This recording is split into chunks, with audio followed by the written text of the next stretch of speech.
Yeah. TK, Terrence Key. Yeah. Yeah, Terrence Key. I get the lemon pepper every fucking time I go to the fucking. Okay. Nigga, I get the lemon pepper. Yeah. Yeah. Tryna make sure the fam straight, nigga, fuck the fame. Time for $1, tapping my watch like the nigga Dane. Tryna ball, come with L's, it's part of the game. Yeah. Built different, those is lessons, you niggas is lame. Having issues I never had, feelings I never felt. A nigga playing Uno, not feeling the cards that I was dealt. Gotta check the tip on my temper, so hot I might melt. Nowadays, circles smaller than little ones that are on your belt. Nigga, since moms died, nothing really been the same. Sometimes I can still hear her calling my name. Tryna find better ways to deal with this pain. Instead of riding around with a stick, tryna shift the blame. Suicidal thoughts lately and I'm not proud. Feeling like I'm running from a dark cloud. But I still shine bright in a large crowd. Always been a quiet nigga that be smoking loud. Running laps on a beat, I still got stamina. Not the type of artist to act a fool for the camera. Clearly that's what they want though, without a doubt. I'ma keep chasing my dreams while they chasing clouds. Deep like Wu-Tang yelling gang, think they big step. Alone shit go down there like Fred Hammond with no weapon. OG say you ain't a man if you need a man. That's why I really stunt by myself like I'm Jackie Chan, nigga. To get you under my pressure. I've been trying to get you under my pressure. Look. Big brother died a couple weeks after they let him free. While he was down, he always picked up the cell to check on me. Love my mother so much, he literally went to bat. Now they both gone and somehow I gotta deal with that. No baseball cap.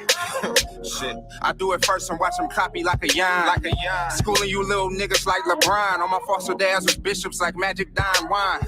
So I hope we talking green, nigga, when I arrive. From a place where you OG at 25 cause you alive. A place where the wheels fall off and you still drive. A place where you strive and you still might take a dive. And that's fucked up. Damn, guess girl my dot was looking down. I guess I lucked up. Gotta say rest in peace, Lil E. My nigga knew what it was. Forever FLB, that's on me. Only thing that motivate me is my daughter. Trying to make her proud like Reginae Carter. Yeah, we gotta take care of these babies. Out of sight, not of mind. Man, you niggas is crazy. Man, you niggas is lazy, that's facts. I be with my daughter, nigga, every day, facts. Ask around TK, he don't play facts. All about my chips, no Frito-Lay facts. Nigga.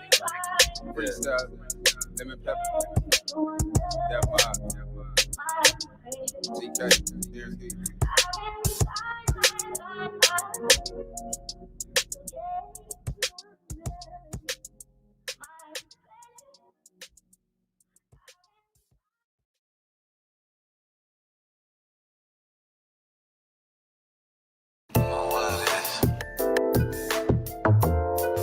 Yeah.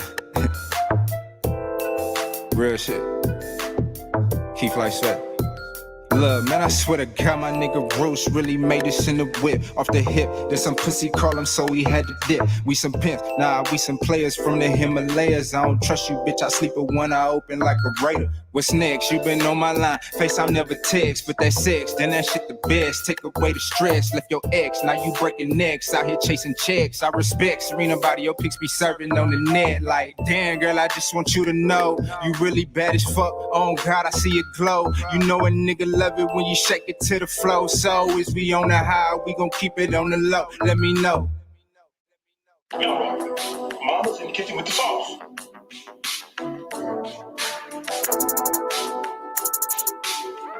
Yeah. Shout out my nigga Roos, man. Yeah, man. Keep like sweat. TK. Look. What the fuck you mean, bitch? I be going in. I'm going off this hen. Rest in peace, my brother hen. I yell his name to the end. That was my blood, was not a friend. He'll probably tell me, bruh, talk your shit again. So here I go, nigga. Oh, Ray Charles shades can't see you. Yeah. Give your bitch the chills when I breeze through. Yeah. Most you niggas fake like see-through. Talking to the cops so much you probably bleed blue. You telling on people, fool, I can't fool with you. Nah, you be making it hot, I can't be cool with you. And your baby mama want me up her skirt. But we don't fuck with wet pussy, drop hers, that's first. So like a jet plane, how I skirt. If it's about some money, I'm gonna try to make it work. If it's gonna get me paid, then I cannot be afraid. Fly as dark skinned nigga since Blade. Swagger cut you, nigga. Come through like fuck you, nigga. I come alive in the nighttime. My life is like a movie, a premiere on Lifetime. If it ain't wrong, it's at the right time. Slide like a motherfucker. With my brother, professional sucker duckers. Hey, always on to something, you ain't on nothing. My niggas got my back, so I'm never frontin'. Hey.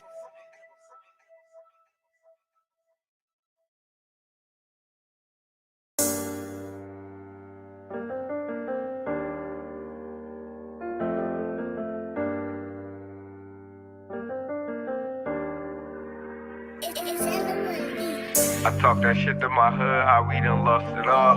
Had some good and bad times, never thought we would fall. It's like we even up the score, then we missed the ball. Hey, what's up, UB? Hey, Joshie, I was listening to your song all day. you was? Yep. What's up, baby? See the camera? What you do today in school? What you do? In the streets and they what you do? I know you just race to my dreams down the long haul. Obstacles in my way, I start to duck and crawl. Gotta get it by any means, just a casting call. Free the gang that's behind the walls. Say it twice, let you know that I mean it, dog. Come from where I'm from, now you the underdog. Trying to control your life, just like an analog. Life is blurred times, moving like you in the fog. Only the real. When we was young boys, R.I.P. Rome, man. But when we was younger, I mean, this is the block where he got killed on. You feel me? A small little altercation turned into something big. I mean, he wound up getting shot. Story was so crazy. He the first nigga I had on twice. I'm like, man, we gotta get the story out, man. Yeah. I said, Yo, Rockford, Mama's in the kitchen with the sauce. Living at the speed of light, it's hard to follow. Yeah. I could be dead by tomorrow. Rest in peace, my big brother in. Tryna face it. Trying to face this shit best way I So can. why ain't got time to wait? Get out, I've been down and out for too long. Been out for too long. Niggas long and I'm so strong. Yeah. Living at the speed of light, it's hard to follow. Yeah. I could be dead by tomorrow. Terrence Key. Shout out my nigga Bruce. Keith White Sweat. Yeah, Mark, what's happening? Get out, I've been down and out for too long. Look, I'm living at the speed of light cause I'm just trying to make it. Shit is too real, nigga, I can't even fake it. Early morning moving too fast, but ain't got no time to break it. Cause I had to defend my life last night, a nigga try to take it. And I'm just trying to face it. Time ain't waiting, so I don't waste it. Gotta go get it, niggas tired of being patient. We come from the basement, elevation, blood, sweat, and tears on pavement. Now when we step out, it's a celebration. Fuck you mean, they did me dirty, so I'm coming clean. But I'm fresh, so I'm in her mouth, just like Listerine. My brother got 2Ks, just like Krispy Kreme. Masked up at your door, but it ain't Halloween. But we still make them scream, do anything for the cream. Because we know that it rules. Niggas with the class with guns every day, but never shot up no schools. We just trying to bang blood, but I gotta swimming in pools. I guess this is what happens when no one follows the rules. Try to follow, I could be dead by tomorrow. Try to face, so why ain't got time to wait? Get out, I've been down and out for too long. Look. Living at the speed of light. Been a minute since Terrence got the fin. You a snitch, dog, we see your name on document. We on the go, you throwing shade like a great tent. And every time I shoot you straight, you get all bent.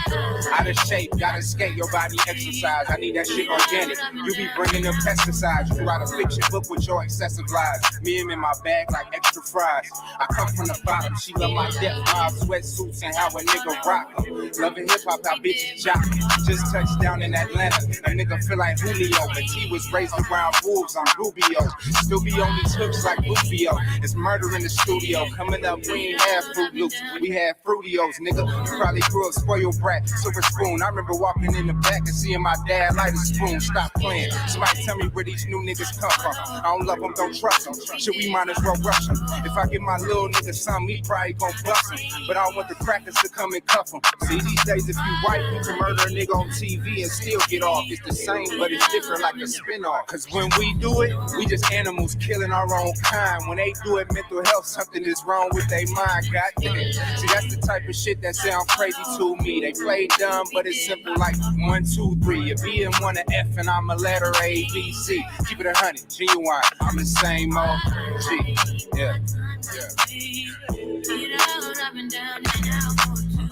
Been down and out for too long. Nigga, I'm too strong. I'm gonna move on.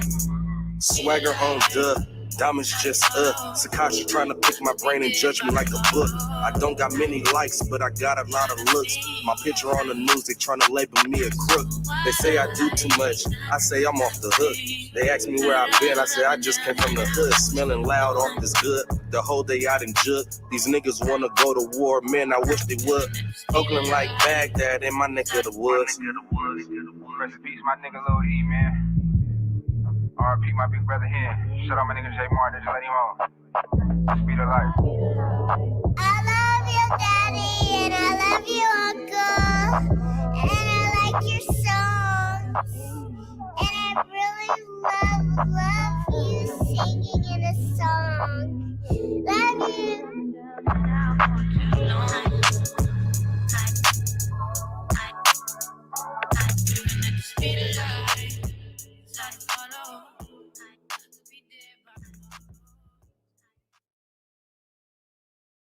He died. He got shot. It was in March. Like March 12th. Man, I feel it.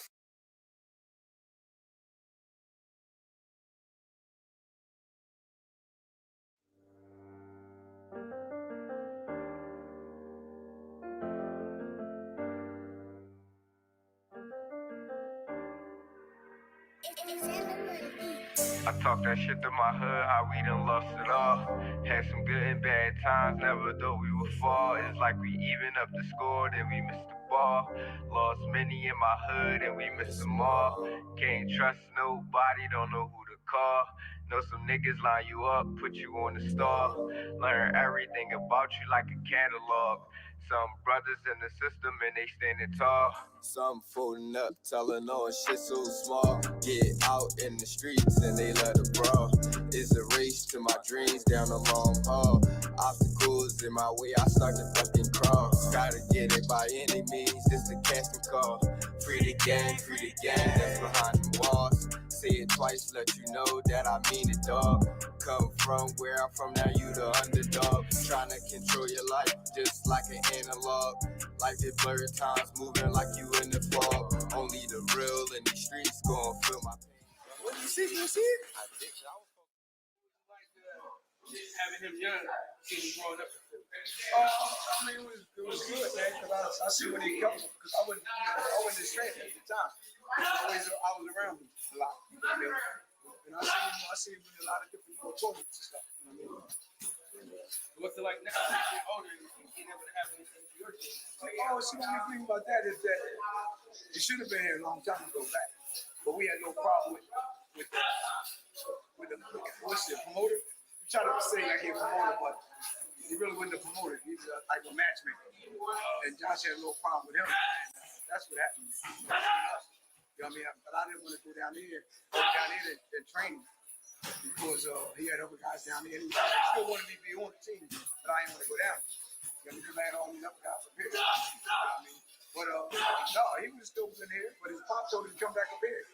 That's why he's up here now. You know what I mean? And see, he should have been right there with Boots. Should have been right there with Boots. Because they turned for the same time. In Utah, we all went down here together. So what would you say? Actually, Got the roots, he let the beats build, bitch. And we never switch. Even if I'm rich, I'll be broke like I'm Mitch. Niggas talking down, but that's headed in the wrong direction. But I knock that shit out like the boxing section. Cause they can't touch what they can't see. All I gotta do is be the same me.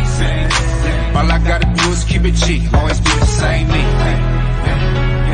While I'm solid, boy, they can't change me. No. What's going on? What's going on, man? We live. We are live from the boxing section, man. What's going on? What's going on? What's going on? Listen, I give y'all a little sneak peek at the doc. That's just a little tip of the iceberg, man, of the job that we've done. Definitely shout out to the whole entire chat. Shout out to everybody kicking it with your boy tonight.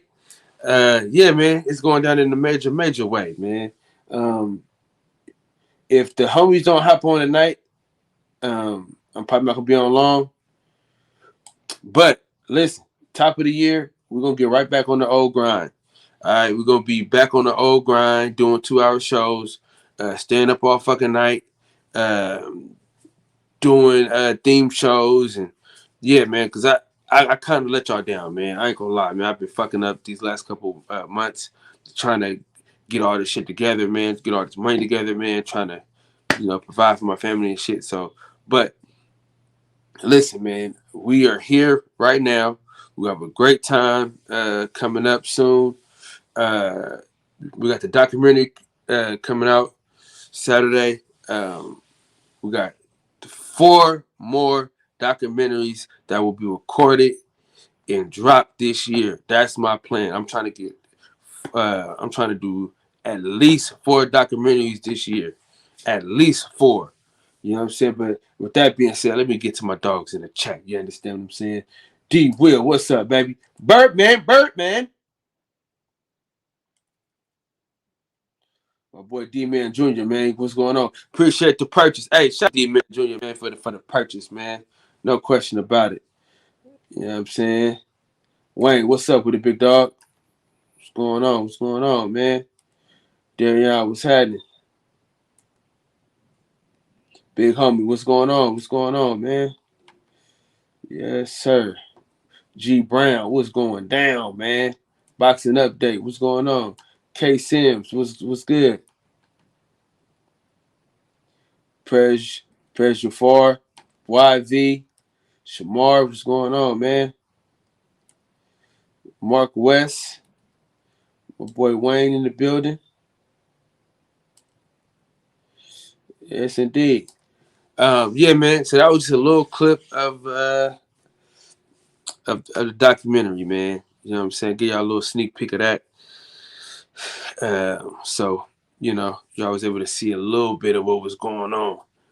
I might give y'all a little sneak peek a little bit later, just to, just so y'all can get more intrigued. I get some more cash apps, you know what I'm saying? But it's for sure, man. We for sure getting her done. And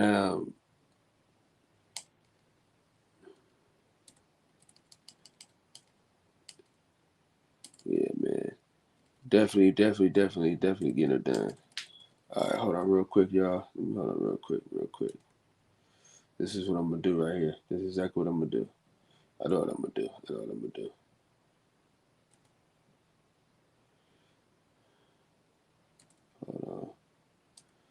Let me see. Gotta get the right picture up, y'all. Hold on. Man, where's the picture? Where is that picture at? Blah. Get your money. Might work. Get your money might work. That one, that's it. All right. Let's see.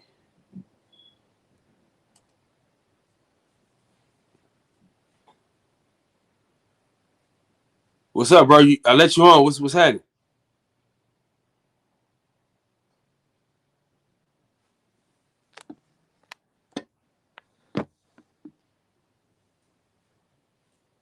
Yeah. See? Niggas can't outsmart me, man. Niggas can't outsmart Kyle Davis. Fuck wrong with y'all, man. Fuck wrong with these niggas? Highly anticipated. What the fuck is wrong with these niggas? Highly anticipated? Huh? Fuck wrong with these niggas? Big Dog Willie, what's happening, man? D Free, what's happening? Best Pugils, what's going on with my dog, man? Let me put this thing back in the chat. Yeah, hey, he thought he was gonna pull a fast one. Shout out to Mark Nash, bro, for teaching me that shit. Where Mark Nash will pull up a picture to block the whole joint, so that way can't shit go down without it. Shout out to Mark Nash, man. I gotta clip this in. I'm gonna clip that and send it to him. Shout out to my boy Mark Nash, man. You can't get me. You know what I'm saying? I'm gonna give you a chance, nigga, and we're gonna see what's cracking. And they got up to like, oh shit, it's blocked. Yeah, nigga. Yeah, nigga. Motherfucker. Cause I'm about to update my my YouTube. I'm about to make it monetize. So all that goofy shit ain't gonna fly. You know what I'm saying? They getting smarter. Brother Cole, what's going on, man? Yeah, man. Niggas always trying to play these games with your boy. You know what I'm saying? I'm wide awake today, nigga. You know what I'm saying? Well, yeah. We're waiting on a few cats to get into the chat and get on the panel and whatnot. Matter of fact, I'm gonna do y'all a little fact. Let me see, man. Make sure that's Best Puge. Best Puge. You see how I got it? Yeah. I like that shit. Whoop this funky Yeah, I ass. like that. Yeah, that was a good counter. That was a good block. That was a good motherfucking block. What's I going like on? that. That's why I was looking for the right picture. I said, let me find the right picture for bruh. He back again. He back again. So let me find the correct picture to get him back in here. Let me see. Let's get the correct picture in here. Even better. Now, you know what I'm saying?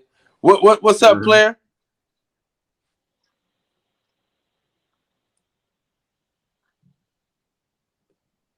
No, we can't. Nobody. They can't see you. They can't see you, my friend. They can't see you. Hablo. Fine. Get up out of here, nigga. Weak ass nigga.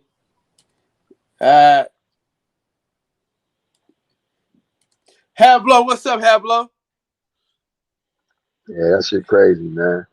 Yeah, man. Damn, human beings ain't shit. Yeah, man. Well, you pull that picture up, they can't. Yeah, I like that. That's what they You can can't do. see shit. Yeah, you can't see nothing. You can't see jack bone. None. Yeah. Talking about I'm smart in the chat. Yeah. The private chat talking about you smart. You damn skip, young smart motherfucker. Learn all the tricks of the trade. Man.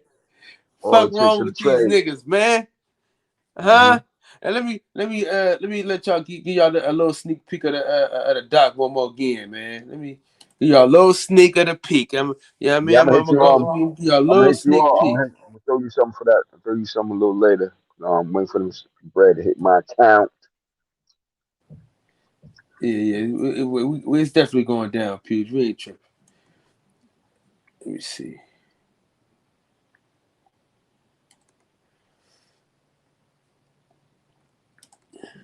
I'm gonna give y'all a couple more little pieces. You know what I'm saying? I'm gonna give y'all a couple more little pieces. I shouldn't give y'all this shit at all, but I'm gonna give it to y'all because I like y'all like that. And I feel good about myself, how I just handled Burberry. Right.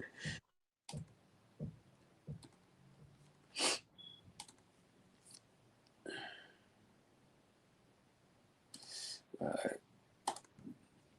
I'm gonna let y'all hear the rest of Bozy in his interview and shit.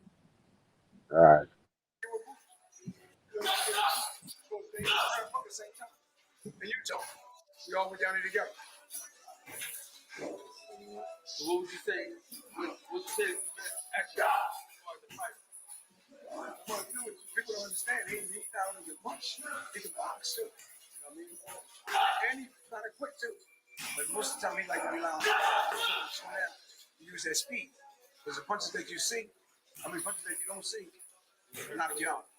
That's the one to knock you out. Punches that you see. But if you throwing power shots like he was just doing, you can tense your body for that. You know what I mean? But punches you don't see, you don't know it's coming. And that's why I would tell everybody, use speed. If you already can fight, use speed. That's what they think about.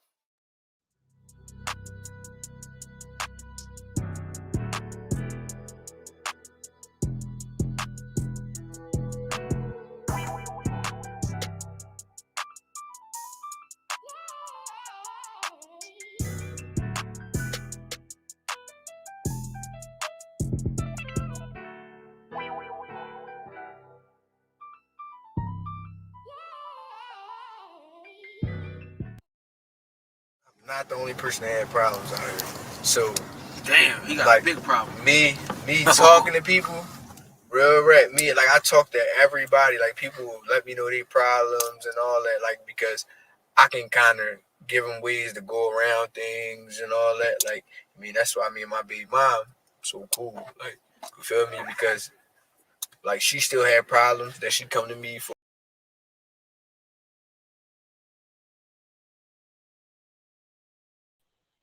Yeah, no doubt. Yeah. That shit gonna be an award winner, baby. I like that shit. It's gonna be an award winner. Put that shit in them festivals. Telling you. My other cousin, he did that shit. He did a documentary. He got an award for that shit. So your joint look thorough, man. Hello? Yeah, you know we don't kind of fuck around. You know that. Yeah, that shit look thorough. Yeah, man. Yeah, I'm man. I think you excited for should that go. shit though. Best Puge. Yeah, I think you should definitely look at like we were talking about with that Vimeo, man. Cause I got that hold on. bitch I'm gonna just go. Hold on. I'm gonna get off this phone and go bring up my yeah. other one because this shit, this shit be All right. tripping. All right. Yeah. Can you hear me now? Y'all can hear me? Yeah. It's not echoing too much. Yeah. My phone been on some cat shit lately. I mean, yeah, man. I'm trying to get four documentaries done, man. So you're looking to do a hello? Yeah, I'm here. I'm with you. So you're looking to do a hold on, let me click my phone. I don't hit the damn thing off. Go to the door. Hello? Yeah. Yeah, I hear you now. Yeah, so you're looking to do at least 3 more, right? You a total of 4? Or you trying to do 5? Man, listen, if I can do 5, I'm gonna do it. I'm gonna do it for sure. Yeah, that's the move. The dirty deacon in the building. I think you definitely, what up, Cento? What's up, brothers? Yeah, I think you definitely should go that Vimeo route, though. $725, man. I think that's a good price for a full-length documentary. Yeah. Shout out to the Not chat bad at all. also. Not bad at all. Yeah, that 725 will take care of all your woes, man. Yeah, let them take that. Let them take their 23 or whatever they're taking. That 7 is you. Well, I do have to touch something that I heard you speak on something on Fred when you were talking about what your decision was about, doing the Venmo type thing and all that. Your statement about you want 100% of everything, that's a good mindset and a good concept, but reality, I had the same mentality. When I started in the car business 20-something years ago, they taught me and thousands and thousands of other salespeople. Half of something is more than nothing. So sometimes you got to take a little bit less just to get get your wheelbarrow rolling. So until you get to a certain point where you can own 100% of everything. So you got to start somewhere. And see, when you're trying to get those big chunks, it might take you longer to get to your end goal.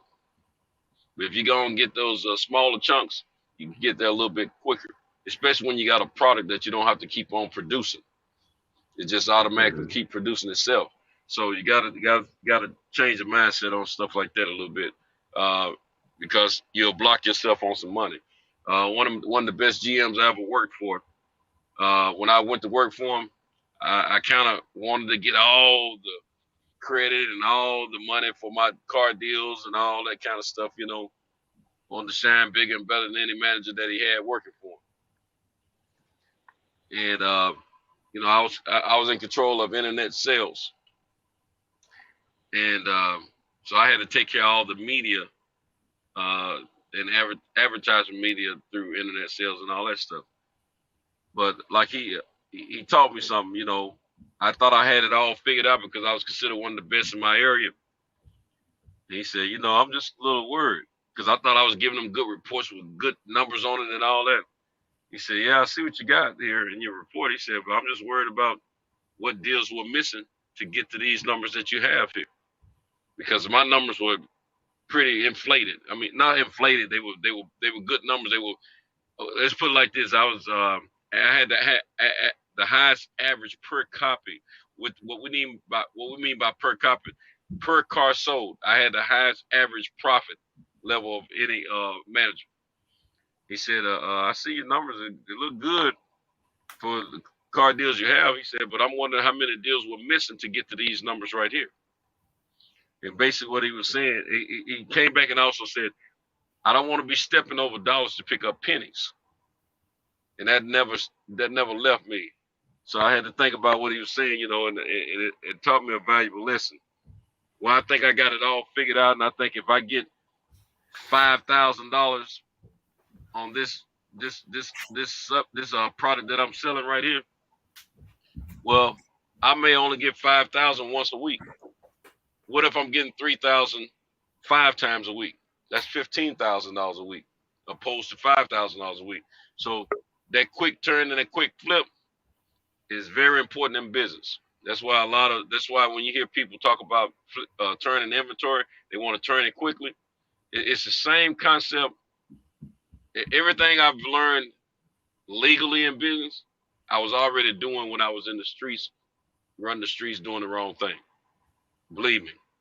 Even when I went to school and studied accounting, I was already practicing those same principles in the streets, breaking the law, not knowing it. But we have to think. We have to get out of the way of our own thinking sometimes. I'm guilty of it just like anybody else, but I've learned that, you know, I'd rather have 15,000 a week or 20,000 a week opposed to 5,000 a week. Because when you're trying to get those big chunks, you might be moving your product slower. But if you go ahead and take a little bit less, move that product faster, your profit margin will grow quicker. So got to give that some thought sometimes, my man. Just a little one-on-one business, that's all.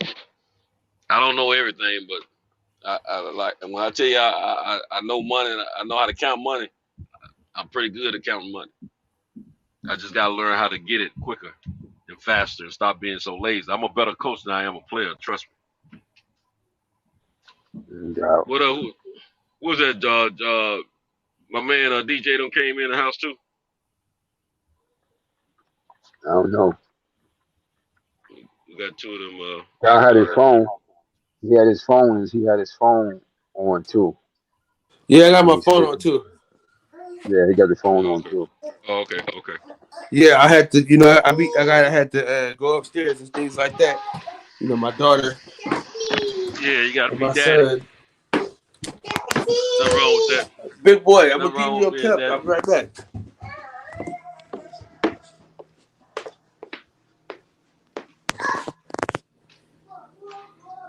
Yeah, see, while I'm talking all this stuff, it's time for me to level up myself. You know, I don't ran out of excuses with the COVID excuse about business. I gotta level up, get myself going the right way.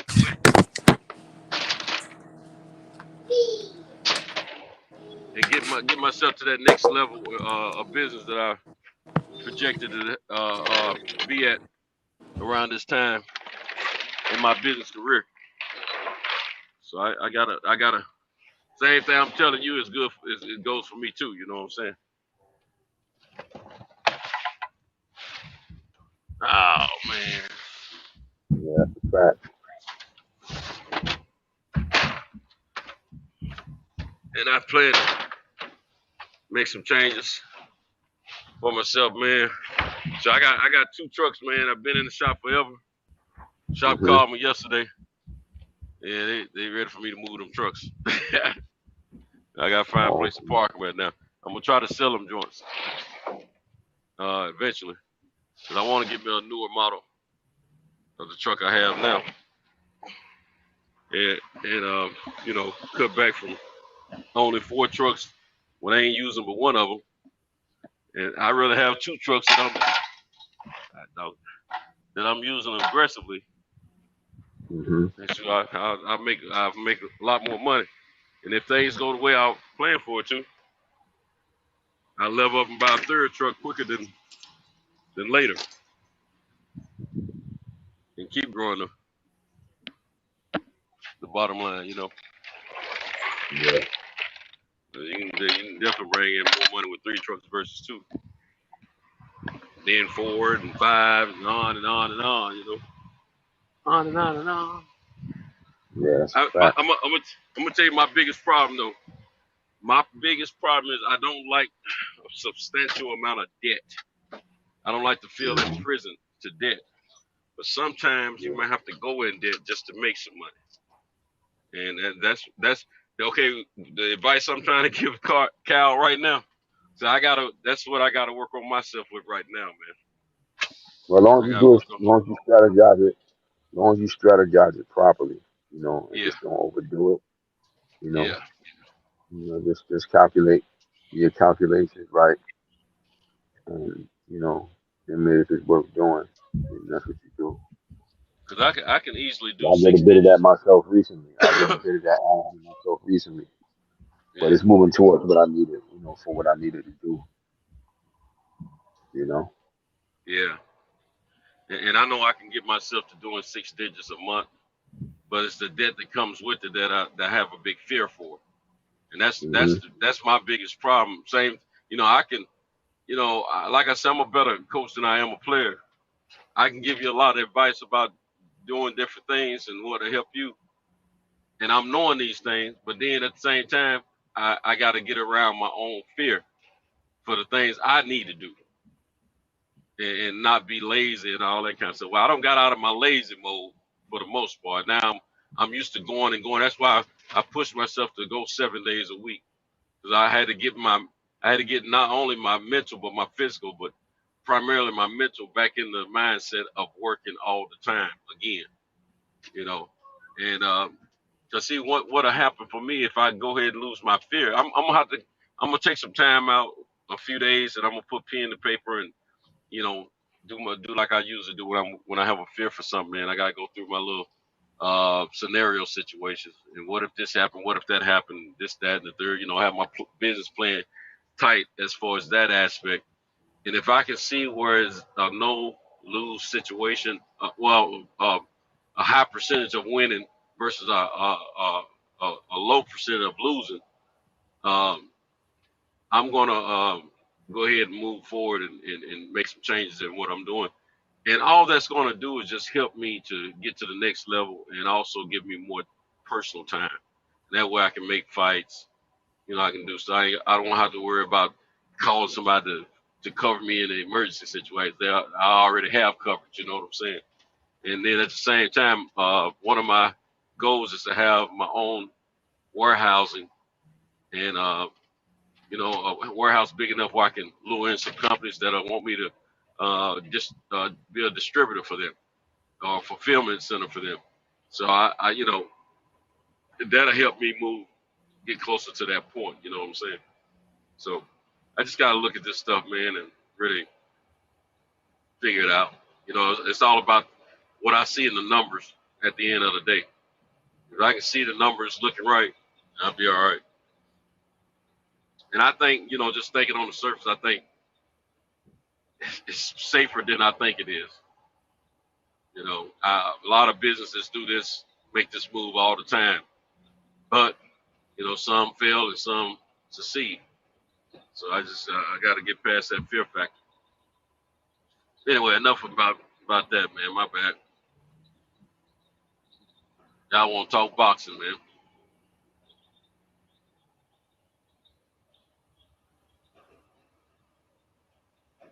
Can y'all hear me? Yeah, man. You know, I had to. I got my baby mother and stuff like that. No, you good. I just want to make sure y'all hear me. I know I'm in a bad area right now. I'm in a bad area being cutting off. I mean, hey, who is this talking about Mex like that? You got the right idea though, Cinto. You just got to you got a plan, man. Just Oh, that's finalize your plan. A17, man.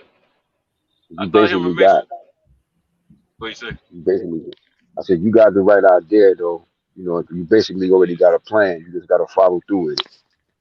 Yeah, You know, you already got yeah, I the plan. definitely gotta do that. Just finalize your plan. That's all. But that's the right Yeah, I gotta idea. get I gotta get the right soldiers in position. You know what I'm saying? That's it. That's all. Just Because go at it, man. I gotta do this thing the right way because the next time I plan to hit the gas pedal on moving forward in an upward trajectory in my business, man, I have no intentions on falling back or falling down. I want to make sure I'm going and getting to that next level. So if I do get a little stagnant, and I have to get back to that what is the next level, it'd be easier because I've been there. You know what I'm saying? And that's why I got a little complacent. I have to admit that I got a little complacent because I had achieved a certain level in my business before, and I don't have any fear that I could get there again. You see what I'm saying? But it's the level after that where my fear is. It's I don't think it's abnormal because we all have a form of fear sometimes for the unknown or the parts of water that we've never explored before, and that's what my fear factor comes in at. Doing some stuff I hadn't done before and not knowing if it's gonna sustain itself and be successful. But it's more or less I got to continue to teach and tell myself it's more or less about what I do and the choices I make and how I position things to make that situation happen in a positive way for me. So I got some work to do on myself, man, and I'm Yeah, gonna that's make it happen. everybody though. Yeah, That's everybody. that's, Fear comes to all of us. It's simply for that fact of the unknown. That's every human being. That's where it comes from. Any I fear already, that any of us yeah, experience. That's what it's about. You don't know, but you're making that step to that next level. You're crossing barriers that you haven't been before, so you don't know what to really to expect until you get there. exactly. And So that's all I of got us. some, We all experience that yeah, shit. I got some work to do on myself, man, and I like my man Richard Pryor when he was playing himself as JoJo Dancer. Yeah, Like he said when he was going through his little trial and tribulation, I know what to do. I know what I need to do. You know what I'm saying? But yeah, I ain't planning to set myself on fire though. You know what I'm saying? yeah. But Mm-hmm. anyway, I just got to do what I need to Cause do, man. you already made real talk, bro. Yeah, Don't even doubt yourself, man. Cause you don't already made a big yeah, step, man. You made one of the biggest steps that any individual could do. You're your own boss, man.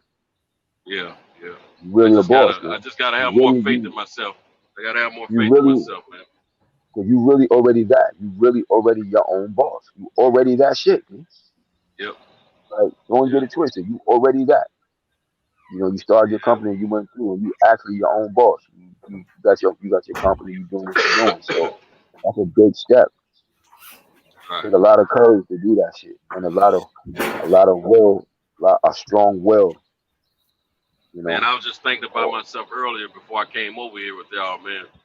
I've been in business 6 years now, and I was thinking, about a lot of stuff I've been through in my life, and I was thinking about the fact that these past 6 years, man, I have not even worried about how to pay my bills, even in the crucial times with COVID, because my account was already straight at that time, and I burned a lot of money during the COVID months when we were kind of quarantined and shut down a little bit, and I was only getting out partially instead of full time, and but man, and I had a lot of breakdowns with trucks and stuff that year, man. I had to rent a lot of it was just crazy. But anyway, man, I thought, and like I said, I don't like debt. So a lot of times, instead of me using credit cards and stuff like that, I will pay cash to fix my problems. Well, I'm learning now that these credit cards can be your friend when you're in business because you get to float that your cash flow. You know what I'm saying? You pay that stuff later.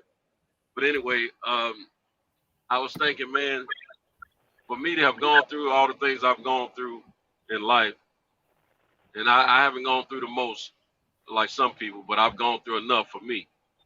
And to know where I've been and to realize where I'm at right now, man, I got to feel blessed, and I'm winning. Not bragging about nothing. That ain't what this is about. This is about me being in a positive situation where I don't worry about paying my bills. I can buy, clothes whenever I feel like it, but I choose not. I still think as a broke man. It's going to take probably 100 million for me to not think as a broke man, to be honest with you. But I still think as a broke individual, man, and I think that keeps me protected to a certain extent, but it also hinders me. And I gotta cultivate and change some of that. But at the same time, man, I think I got my best friend, man.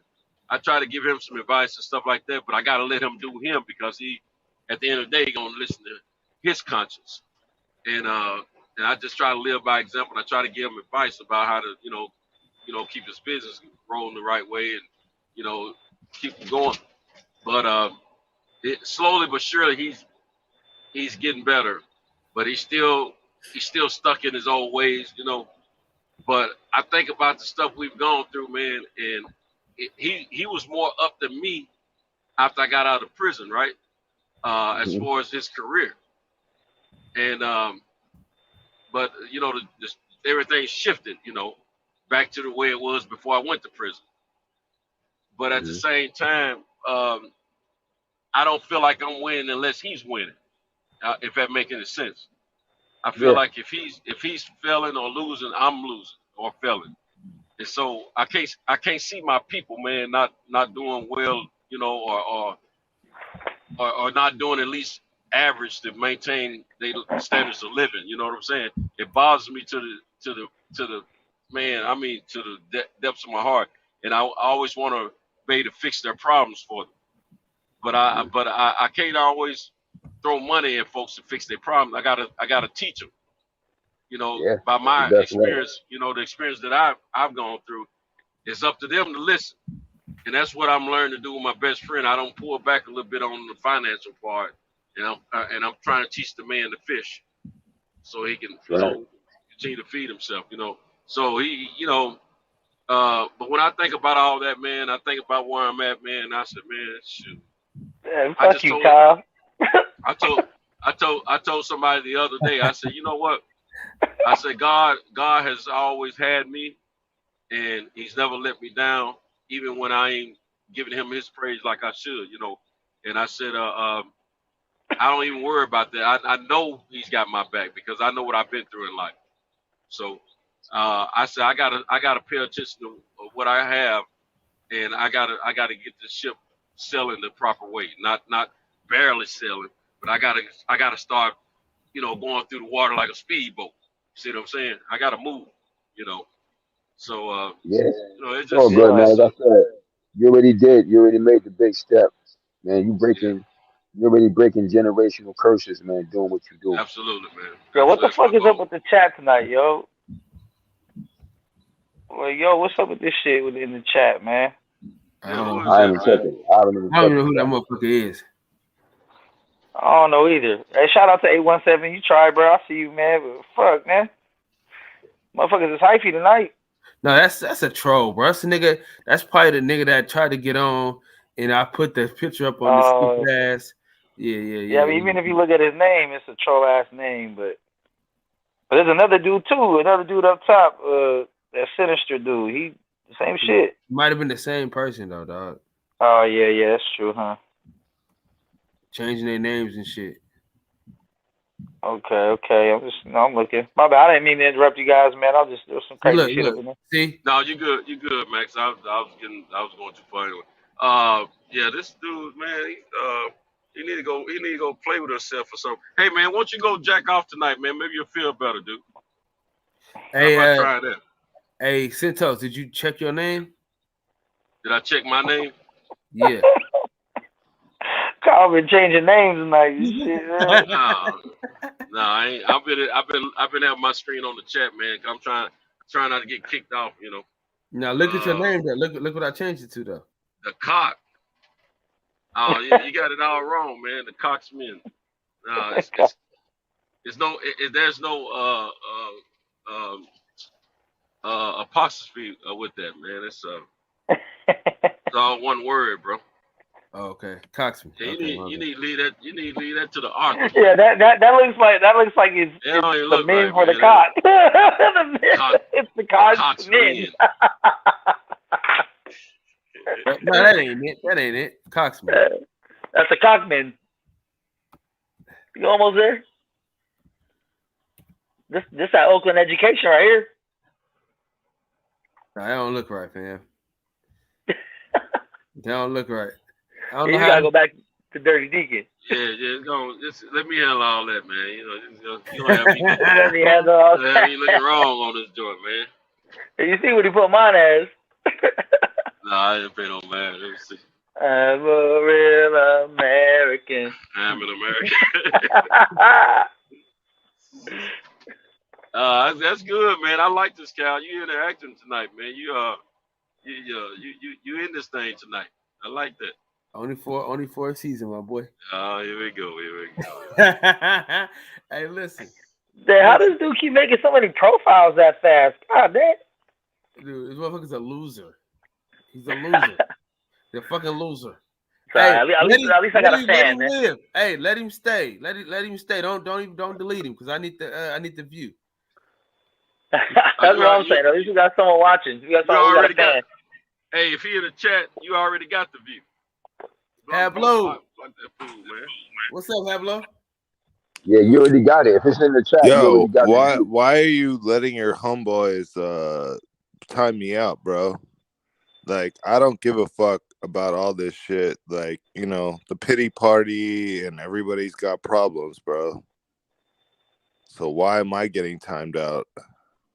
Okay, who are you, bro? Who am I? Who are you? Yeah, I mean, we got 2 minutes. I've been around here since the beginning, bro. I don't know who. Look, I'm like, look. Man, get him the fuck out of here, man. Fuck all that, all this bullshit. Get him the fuck out of here with this negative ass energy. Cue the violins. Yeah, you got some negative energy, bro. Oh, yeah, get him the fuck out of here. So many things. You just let a troll in here, man. It's like letting the virus in. Yeah, I'm a troll. Yeah. Fuck it. And you're not. Right? Let him talk. What you gotta say, bro? He comes on all the time, bro. He's not a troll. He's in here all the time. Oh yeah. I remember. I'm gonna do the boxing section and me are cool. So you gotta y'all time the wrong person. Well, you come in with some positive energy. Don't come in with that old negative conversation. I'm not gonna positive energy with your fucking pity party over here. Okay, that's enough, man. See, that's what we're saying. You come in with this negative energy. Yeah. No one's been on no pity party here. We've been No, talking there's no positive. No. And you come over here talking all this old lame brain, alcoholic tone conversation. We ain't for that tonight, bro. We for boxing and good conversation and talking about women over here. That's what we do. You definitely sound like a woman. Yeah, and I bet your mama suck all kind of cock 5 days a week. Yes, she does. You don't know. Yeah, especially not yours, though. Yes, she did. She sucked it last week. I just didn't tell you about it.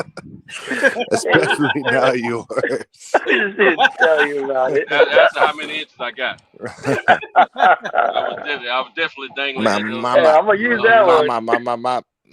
Mama. Oh, I've been through so much stuff, and it's so tough.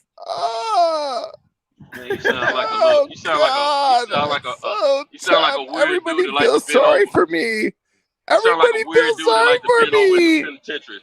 That's what you sound like. But seriously, who timed you out though? Wu-Tang Clan got nothing to fuck with. Hablo, who timed you out though? You need to get this this dude right here is a I've been out of penitentiary so long. I'm an You're a gook, man. You're a gook. I'm an But you're a penitentiary whore, man. That's what you are. What? All you do is bend over and get ramrodded, man. That's So you so need to good. just take all that After on you with Niggas you. just got some cried classics for 3 tonight. hours on the phone. Yo. You're like, You the same dude to walk my around with. You the same problems, dude my walk around with them little problems. come and And get the me draws on violins in the were penitentiary. That's were who you are. playing. You walk Violins around, were come and playing. get me, Why come don't you and get talk me, some free boxing, booty, motherfucker? free booty, How about that? free booty. That's your nickname. Make his nickname Free Booty. Put Free Booty on his nickname down there. Let's make your nickname Violins. Because that's Put what him down plays as Free every Booty. time you talk. I'm gonna call you Free Booty every time I No, talk I'm to gonna you. call you Violins because you're gay. I know it, but you the only one in here that's a penitentiary whore with his booty already. You already face Yeah, down, ain't ass talking up about right the now. penitentiary. There we go. We all know. All right, Free It's Booty. gay. All right. Let's Free Booty. let's talk. Hold on, y'all. I'm about to put the documentary on real quick. Hold on, I just want to play a little bit more of it. Y'all boys, wow. Hey, we all awake now. Let's go. You better be glad I ain't got Bro, the controls I of this thing, smoke you like a your blunt, name will show. bro. Your name will surely be Free Booty on this joint. I promise you that. Oh, dude, if I could hear your ass, I would fucking smoke your ass right now. You ain't do nothing, punk. What? I wish we could. You Okay, can't make what? death threats now. Come on now. Hey, now if you want to, we can meet. I get around. We can meet up wherever you want to. You Now, get if you want to around name a like date and a a place. little bitch. That's fine with me, bro. You get around. Yeah, because I'm gonna come at. Just let me know where you want to meet at, bro. I like that. Okay. All right. Let's meet on Branch on Slauson. I don't care if you're gay or not. I don't care if you're gay or not. I still whoop your tail, Free Booty. Bro, Hold on, y'all. you ain't got nothing on me. All right, hold on. You and your little sob story and your little bitch ass motherfucking gay ass fucking sob That's story. why when I get hold on. Yeah. When I get finished whooping you, Free Booty, We all got a sob story, bitch. I'm gonna put. What are you talking about now? He definitely gonna get to where he belongs. He definitely doing what he gotta do. Man, I'm proud of my guy. He setting the tone for the Badlands. Like he really motivating people. You know what I mean? That's all we were playing on this court at his crib when the block was going, all that shit. Yeah, King Ball. Man, King Ball. Football game. Rough house. Middle of the street. Yeah, yo. Big everything. Yeah, that was about like shit. Like 10 years back. Years in, all of them. Right. Always support my guy, I mean. Always support his movement. Social media, everything. You see me? Bro, you just getting that running. Right. Next fight. Tickets, buying that, always show support. I mean, hood love, real rap. My guy next up, so I mean, you ready for him to come? Right. All up.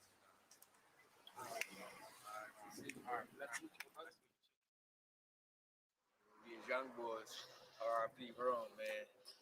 When we was younger, this is the block where he got killed on. I'm giving y'all too much.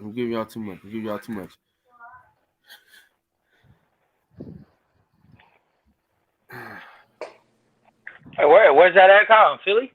Yep.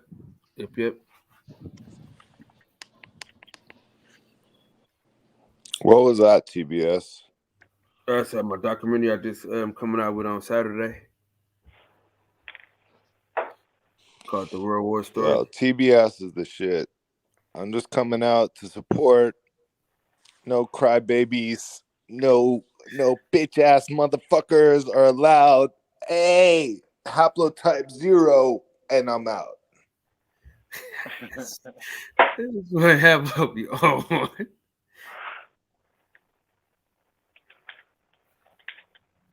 Where the hell Santos go? I have no idea. I think he might have went to a bad spot. Yeah, he probably went in this bad spot.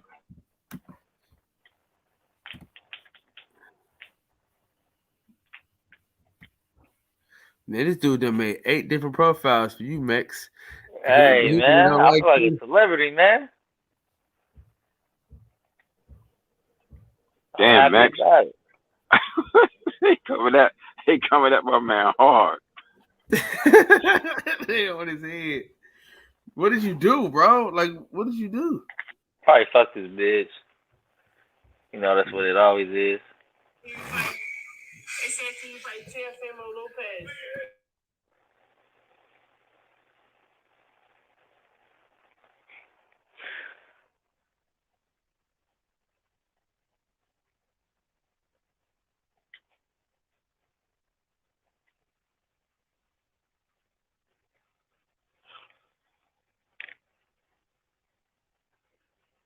Hit the link and tell me personally. Yeah, for real. I like They're the not gonna do that conversation. though. I like the 817, come on the conversation. panel. 817. He ain't gonna come on the panel.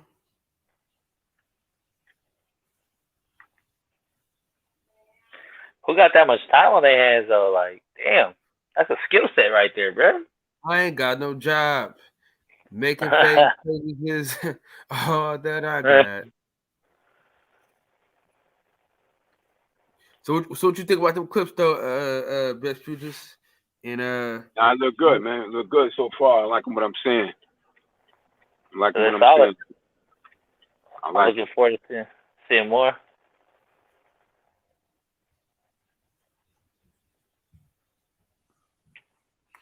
Appreciate y'all, man.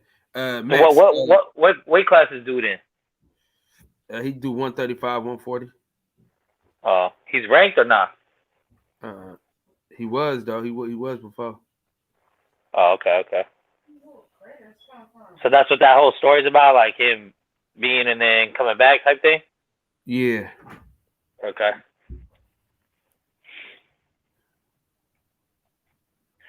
I fucks with him, man. I always try to support. I always try to keep it indie. I mean, a lot of times, a lot of the movies I like watching are non-major box office movies, so I'm always gonna peep it. Yeah, man. I appreciate that, my brother.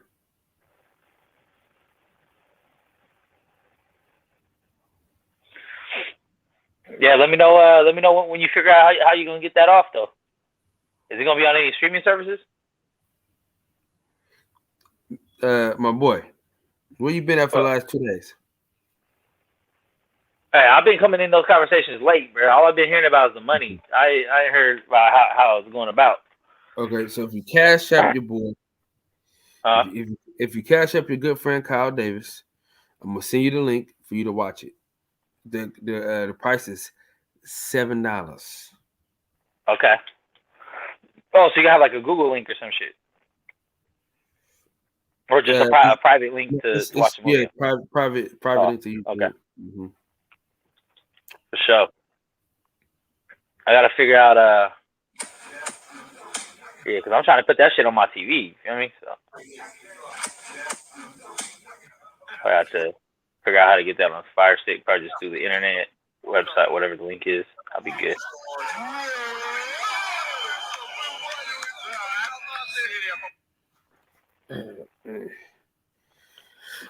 Hey, Max.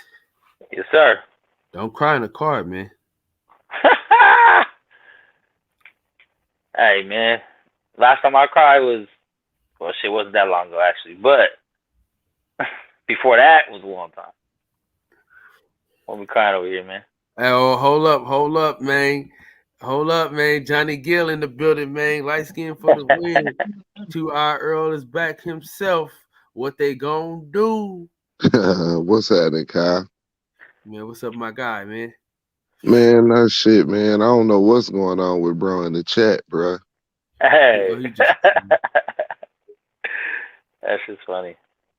Mix, man. We may not agree on everything, but at the same time, damn, I'm just ain't gonna dry talk about you in the chat and be scared to click the link. You know what I'm saying? Like that shit dry, man. That dry ass hating, that shit get old, bro. I mean, you know, it's a troll. I can't even take it serious. Now, if it was somebody that actually came on here that had that type of opinion, that'd be different.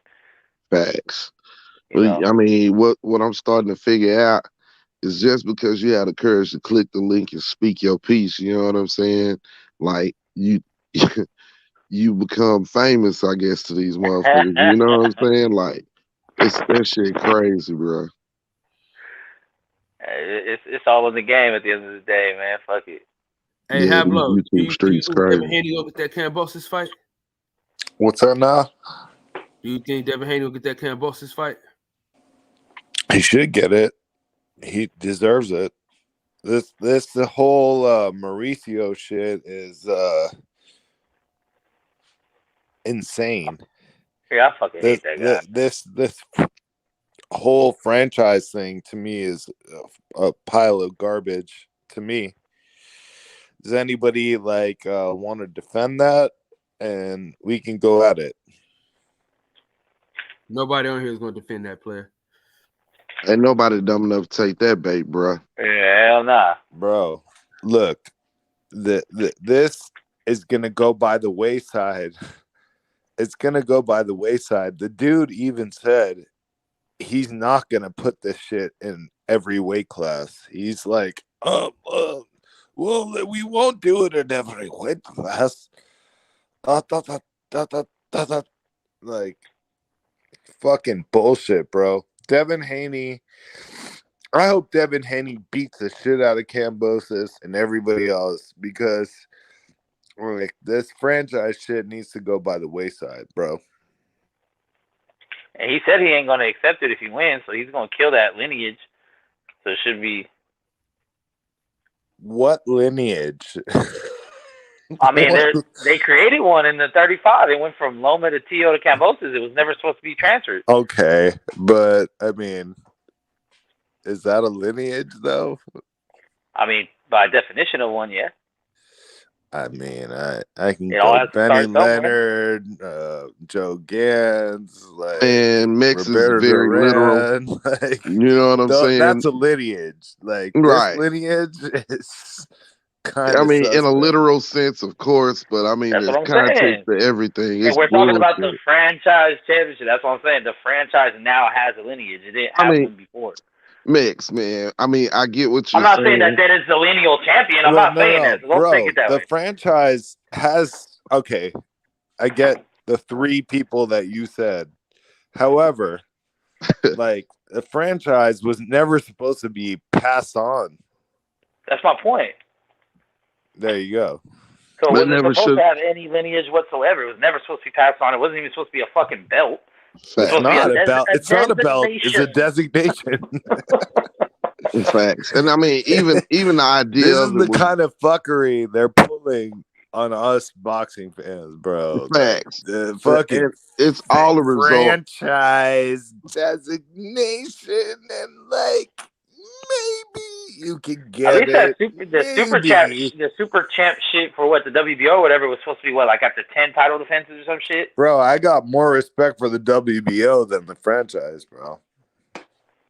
Listen, this whole creation, this whole thing is just like my brother said, and I mean, you know, it's a truth. It's a creation for Devin because he went independent, man. He bucked the system, and Top Rank thought they was gonna get him. Dev went independent, and then not only did he go independent, he signed a deal with Eddie Hearn to broadcast his shit on Dazzin, which Yeah, like a just distribution made deal. Bob right, which just made Bob that much more matter. And then, okay, Bob turns around, and I mean, he extra pissed off at Eddie because Eddie outbid him for the T.O. fight. And at first, you know, with Triller doing it, okay, but then it still rolled back to Eddie. So T.O. had to fight on his platform. Bob didn't like none of that shit. And he told everybody that Devin signed with the wrong promoter. So, I mean, there's no other 135 pounders that's outside of Top Rank except for Kambosos. And if Kambosos do get Adele to fight, he ain't got no more fights after that at 135 because everybody else with Top Rank. And Bob gonna freeze him out. Yeah, because tank fight ain't happening, and Ryan Garcia don't deserve it. So, And think about it. If Kambosos, let's say, okay, he do a 2 or 3 fight deal with Dazin, right? To get a fight and at least a rematch with Dev. Let's say he lose both times, because I mean it's quite possible he could lose both times. Then he damn sure don't command a fight with Tank or anybody else. And who at 135 at top rank that Bob gonna let him fight? After that, after Kambosos going for Dev instead of Loma. If you want longevity in fights with your fighter, then you succumb to top rank. But if you want the most money for your fighter, then you go with Dev. But he ain't got no more opponents after that. So what do you do? Man, Dev, I hope they don't sign a fucking rematch clause, man. Kambosos better fucking fight Devin Haney. If he wants to be undisputed, like just fight Devin Haney. Like, what is this fucking glitch that Bro, they everybody trying to has? squeeze Devin Haney Like, out just of fucking fight 135. Devin Haney. Beat him. If he's such an easy opponent, beat him. Why Beat wouldn't him. Loma go back and beat him right now? And then he'd have the belt. Yeah. He'd have more leverage. You know what I'm Loma's saying? already fought twice. Either fight could have been Devin Haney. Facts, bro. It's real simple. We got a bunch of belts, and we got a fucking franchise faggot ass fucking belt that's going around. Just fight Devin Haney. Just fight him. Give him a fight. Give him a fight. Like, what why are we waiting for this? Like, you know, we're fucking boxing fans, right? And we keep getting shafted over and over and over again with this bullshit. Just fight Devin Haney. Kambosos, Devin Haney. That should be the next fight. Yeah, and it's crazy too because Haney and Kambosos are the ones that talk multiple times face to face. I mean, he's never talked to Tank, he never talked to Loma. He talked to Devin Haney man to man, said what they said, then talked again, then talked again. I think they ran into each other at least 3 or 4 times since that fucking Teal fight. I ain't seen him getting face to face or have a in-face person conversation with any other fighter but Devin Haney. And you're still like, well, I don't know. Like, if you're confident in yourself, you know, which like if I put myself in Kambosos' shoes, I'm feeling like I'm the best in the world. It don't matter who you line up. Why just line up Devin Haney, especially if you know he's the number 1 most ducked fucking fighter in boxing, period, in any weight class. So then you can really take on the that's debatable.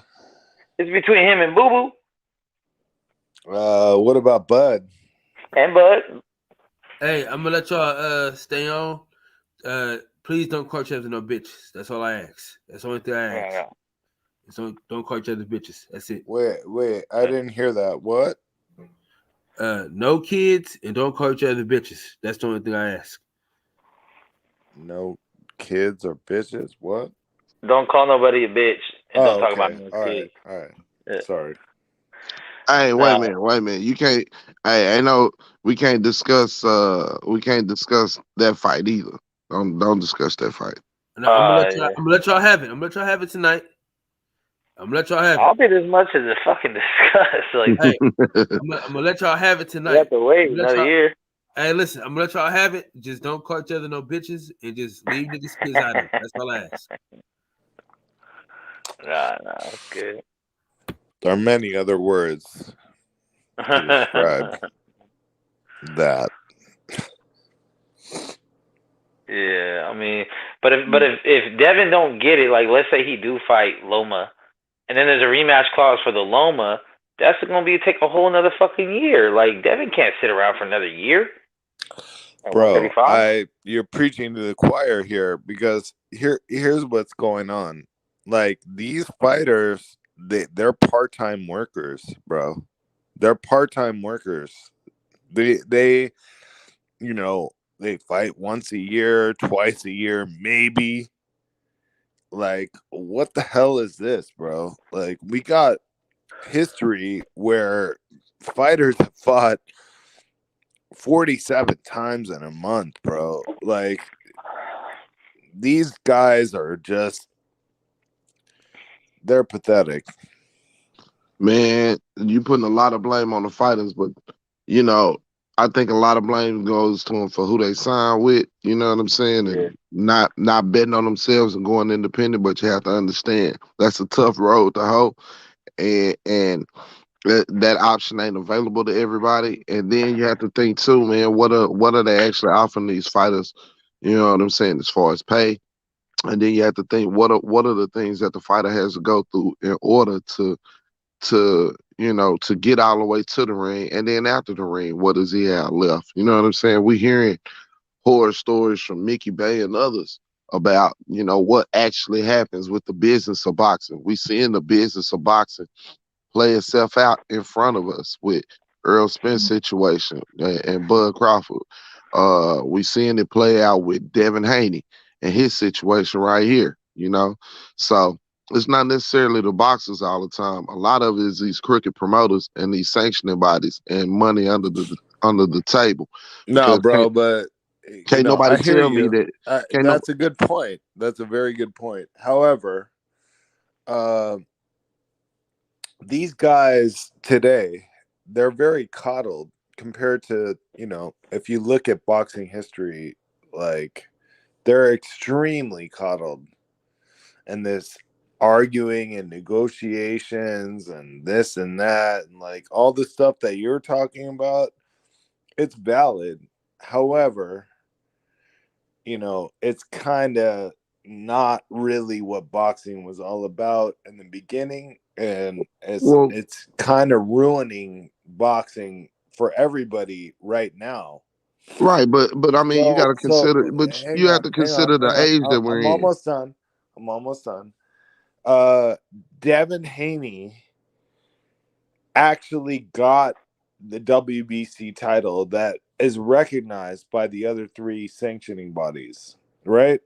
And now we have to wait and sit back and realize and follow all these stories and bro, we're becoming as boxing fans, we're becoming bitch ass motherfuckers, listening to whatever they say, and we need to draw the line, bro, because this line needs to be drawn.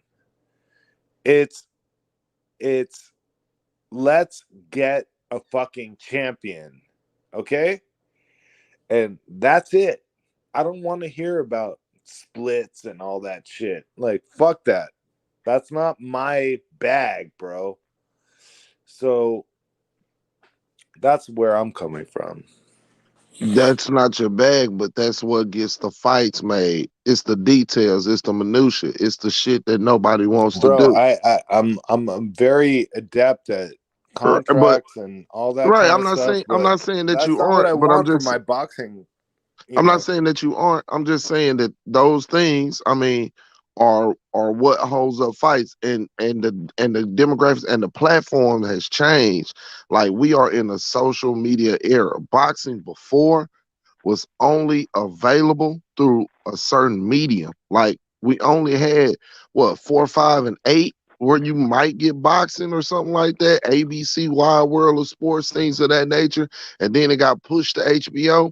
Like, there was the market space has changed, and boxing didn't change with it, and it's kind of met its point as to where things are changing. You know what I'm saying? How you access it. I mean, there are so many different mediums at which people are drawn to Let me ask you a now. question. Do you think that's a positive thing or a negative? No, I mean, look, it's just like technology. I mean, it's great in some avenues, but it's made us lazy in others. I'm explaining it. I mean, it's made us. It's great in some. You don't have to explain. I'm just asking you a quick question. Yeah, I'm saying it's great in some ways. Do you think that's a positive thing or a negative thing? Because to me,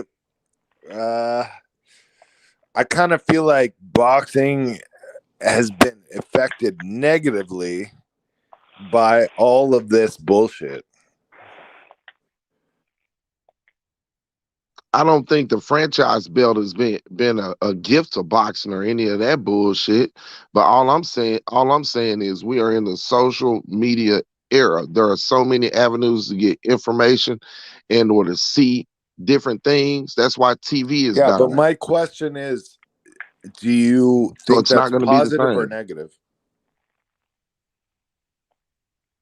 I mean, it's just like anything else. It's good points and it's bad points. It's not one way fully this or the other.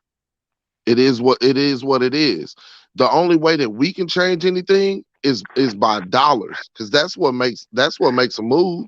If we stop paying for the bullshit, if we stop viewing the bullshit, they'll stop offering you the bullshit. As long as you pay for it, they're gonna keep shoveling it to you.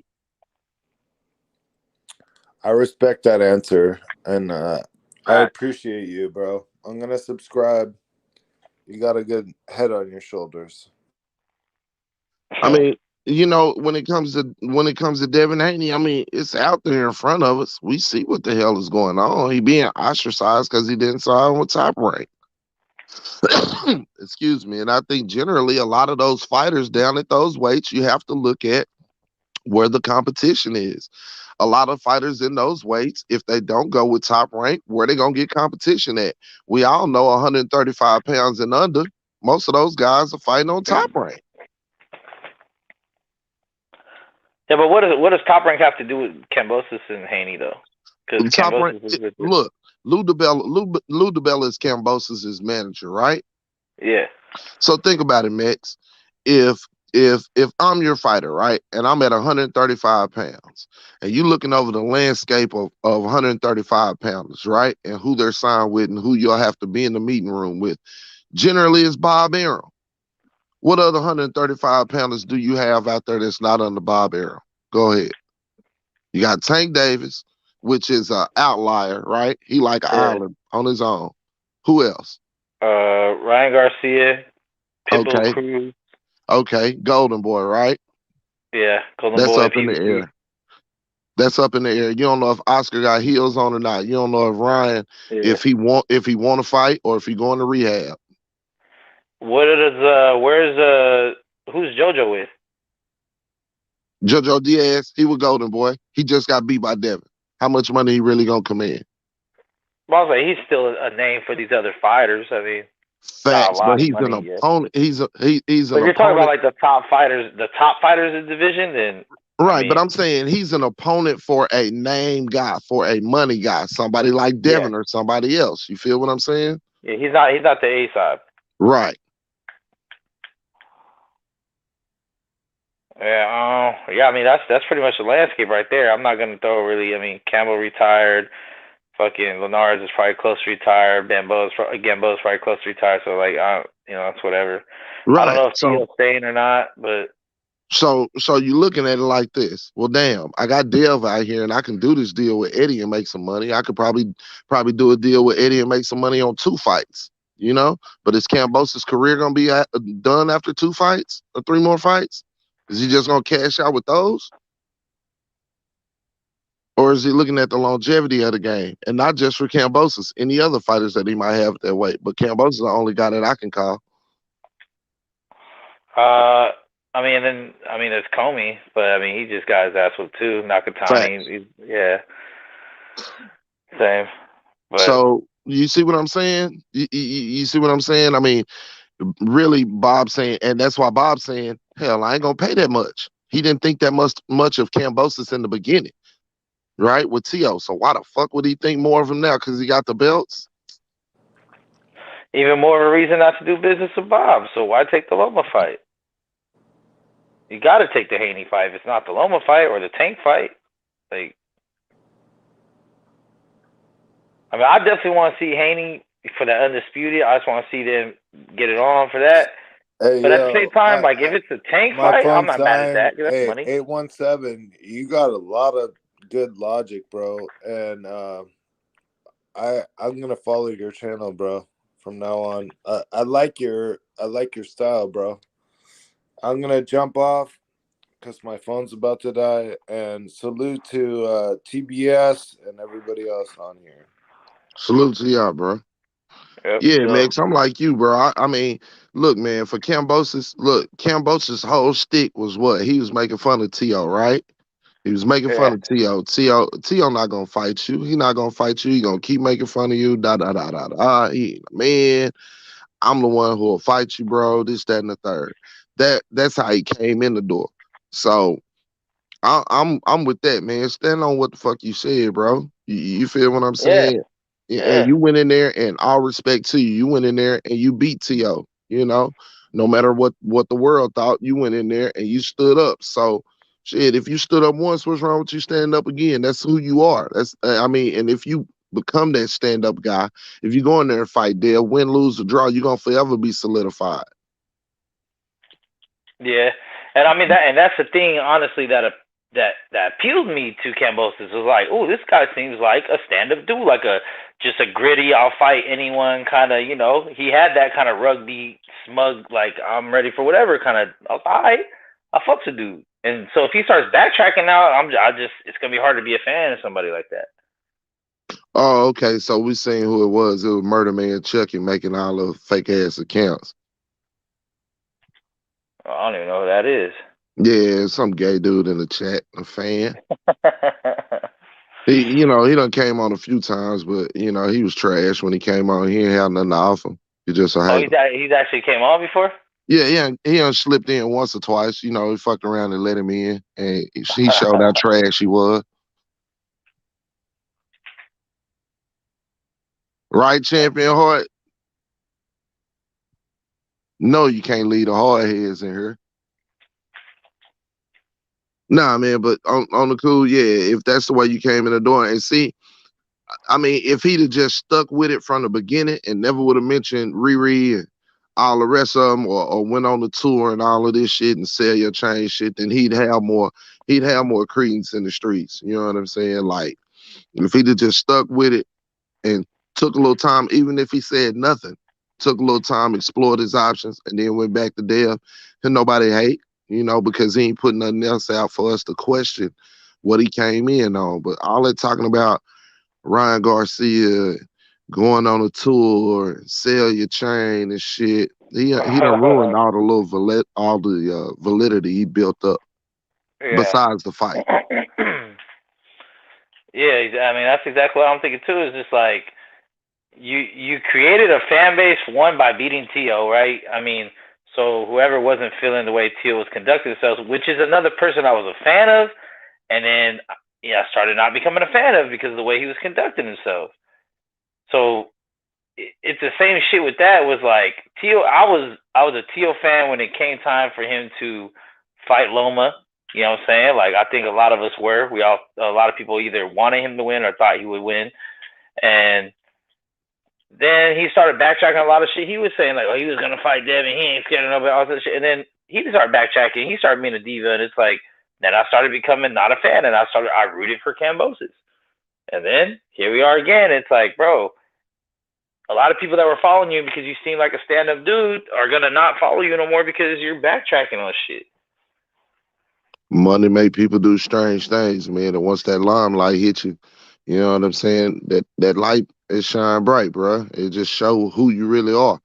And I think fame and attention, it's just intensified a little bit of who Kambosos is. He easily pulled in different directions. Obviously, he felt the way, he spoke in the beginning when he talked about fighting Dev, but obviously Lou DiBella and others have gotten in his ear and manipulated him to where, he playing a role. So, I mean, at the end of the day, every man stands on something different. You did?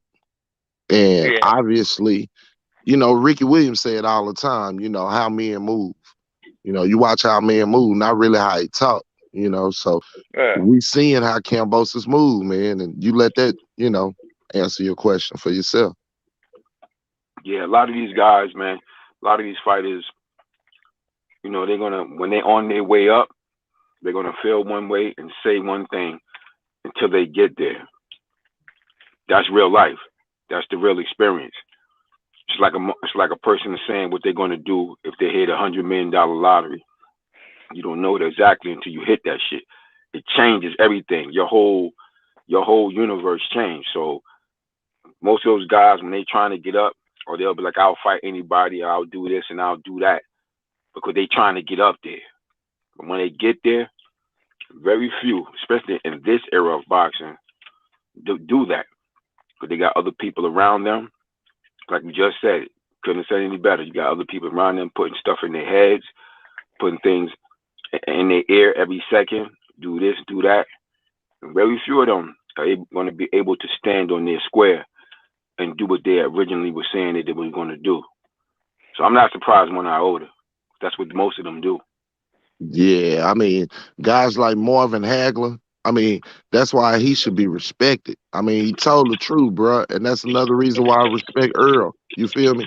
I mean, he told the truth. It's hard to get up and train and be hungry when you sleeping on them silk sheets when you're on top. And I mean, he fucked up. You know what I'm saying? And the people around him, they got comfortable. You know what I'm saying? Earl fucked up. And I mean, by the grace of God, he was able to survive it. But the ability and the humility to be humble. And again, I said again, he didn't owe us no explanations, bro. That's a grown ass man. He didn't owe nobody no explanations. He could have handled his business like half these other cats handle their business. And, you know, next question, change the subject, avoided it. He faced it and he offered an explanation, and it wasn't just a raggedy ass explanation. It was truthful. So, I mean, you know, and that's what we expect. You know, that's what we look for out of our so-called heroes, because they got flaws too. Everybody got flaws, but a man that's willing to admit it and not be afraid to look in the mirror and stand before everybody and say it, you can't do nothing but respect it, and then go out and follow them steps. You can't do nothing but respect that. So that's what I'm looking for Kambosos. You laid down the gambit. Now follow your steps, man. Stand up on your shit.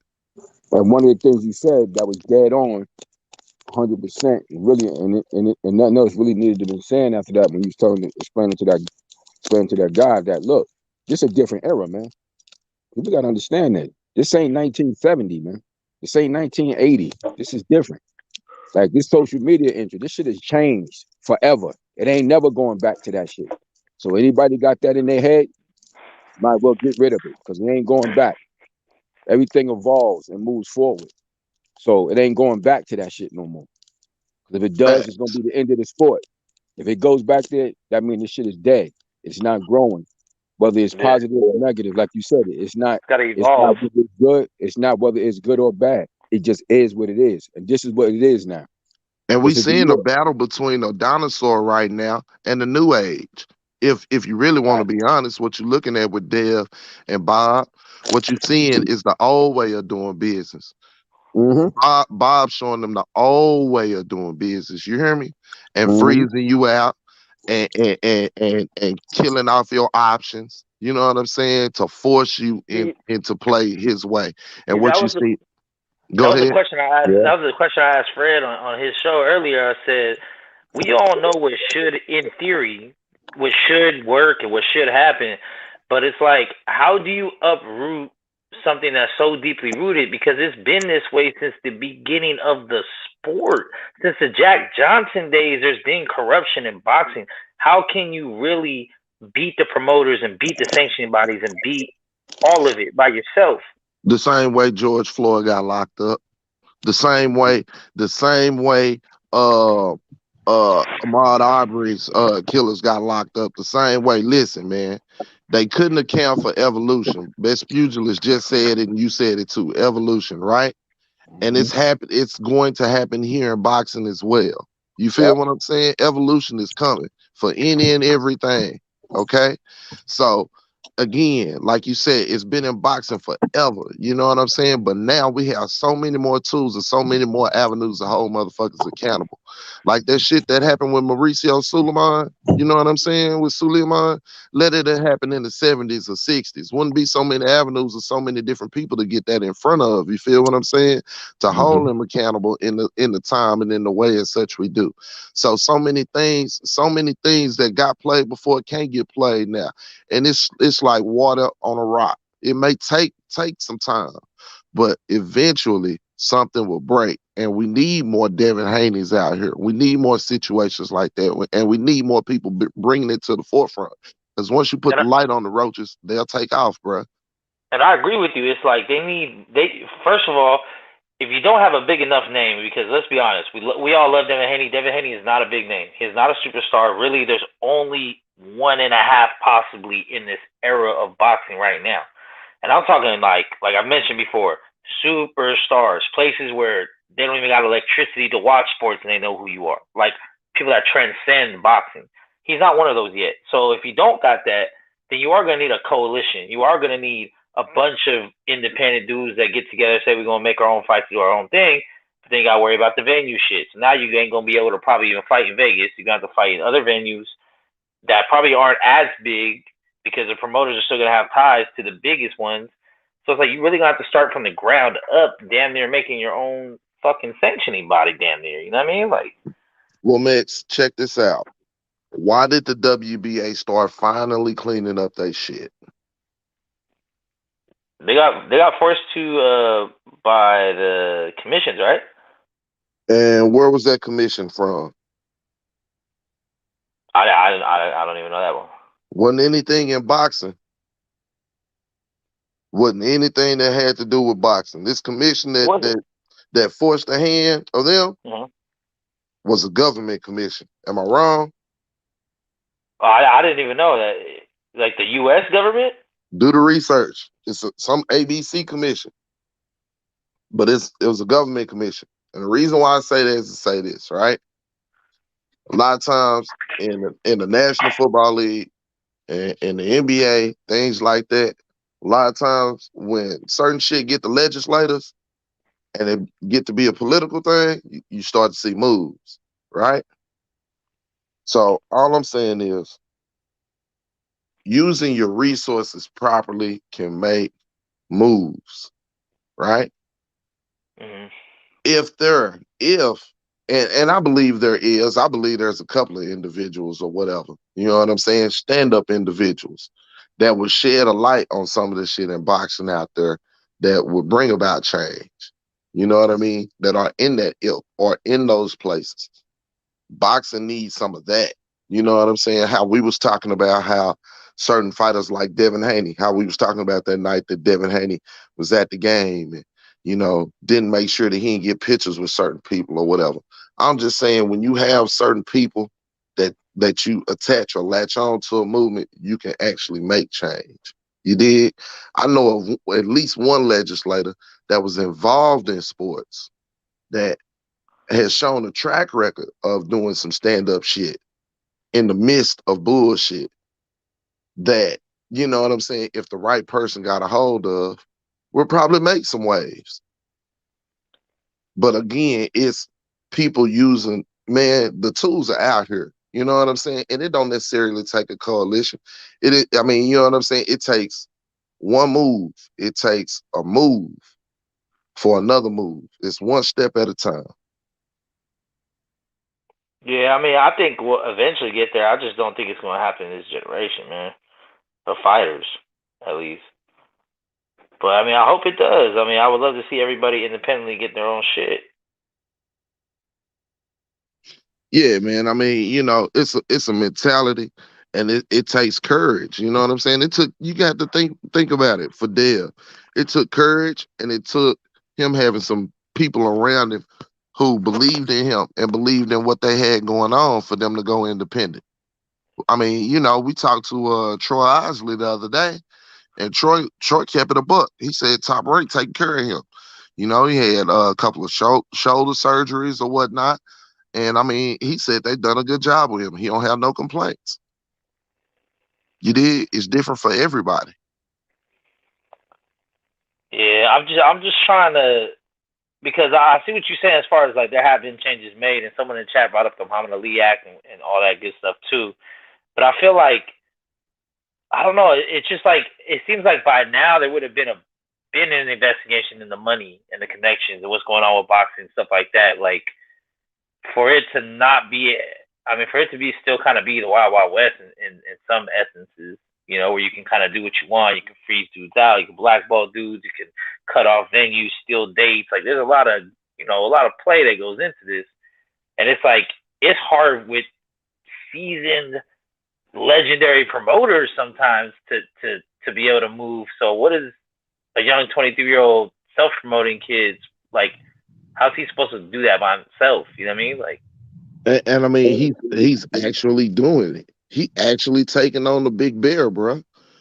Ain't nobody paying attention to it, and he can't say it in so many ways, and Bill can't say it in so many ways because they're in the midst of it. You dig what I'm saying? But he's actually doing it right now.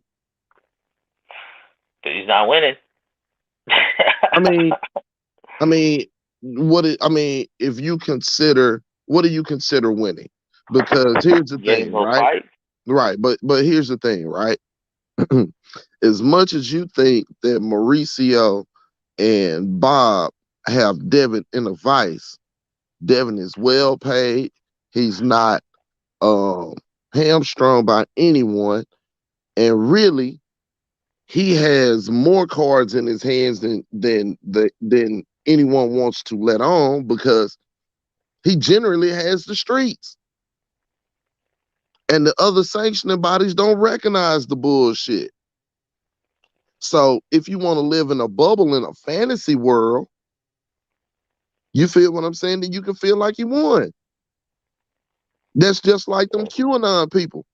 If they stay in their bubble in their fantasy world, and shit look like they winning.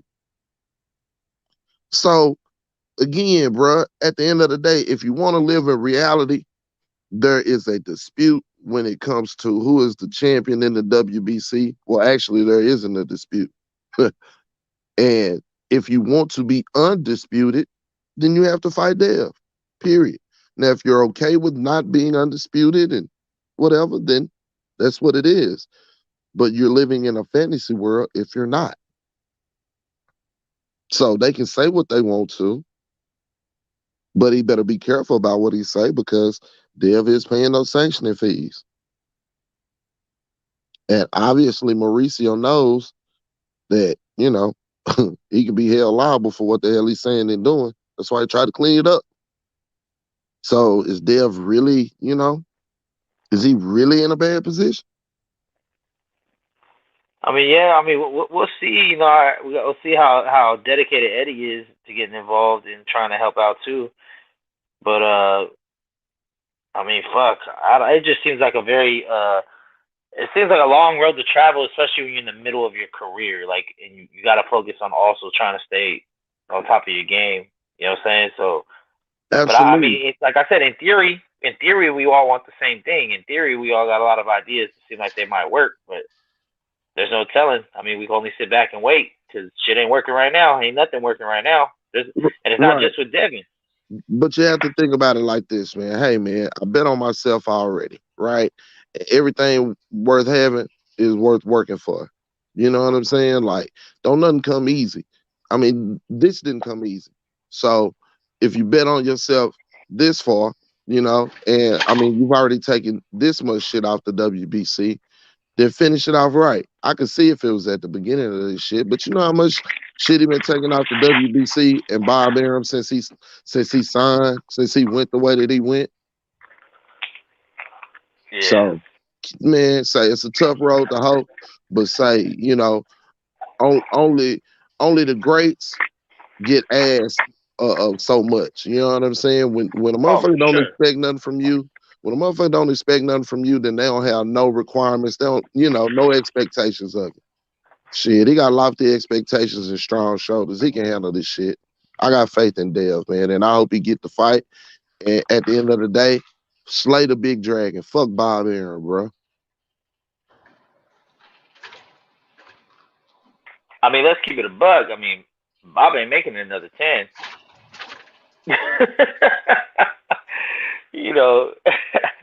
Bob ain't gonna make it another 10, man. So, hey, let me ask you something. Yeah. Have y'all the stuff that Kambosos said that's been put out there?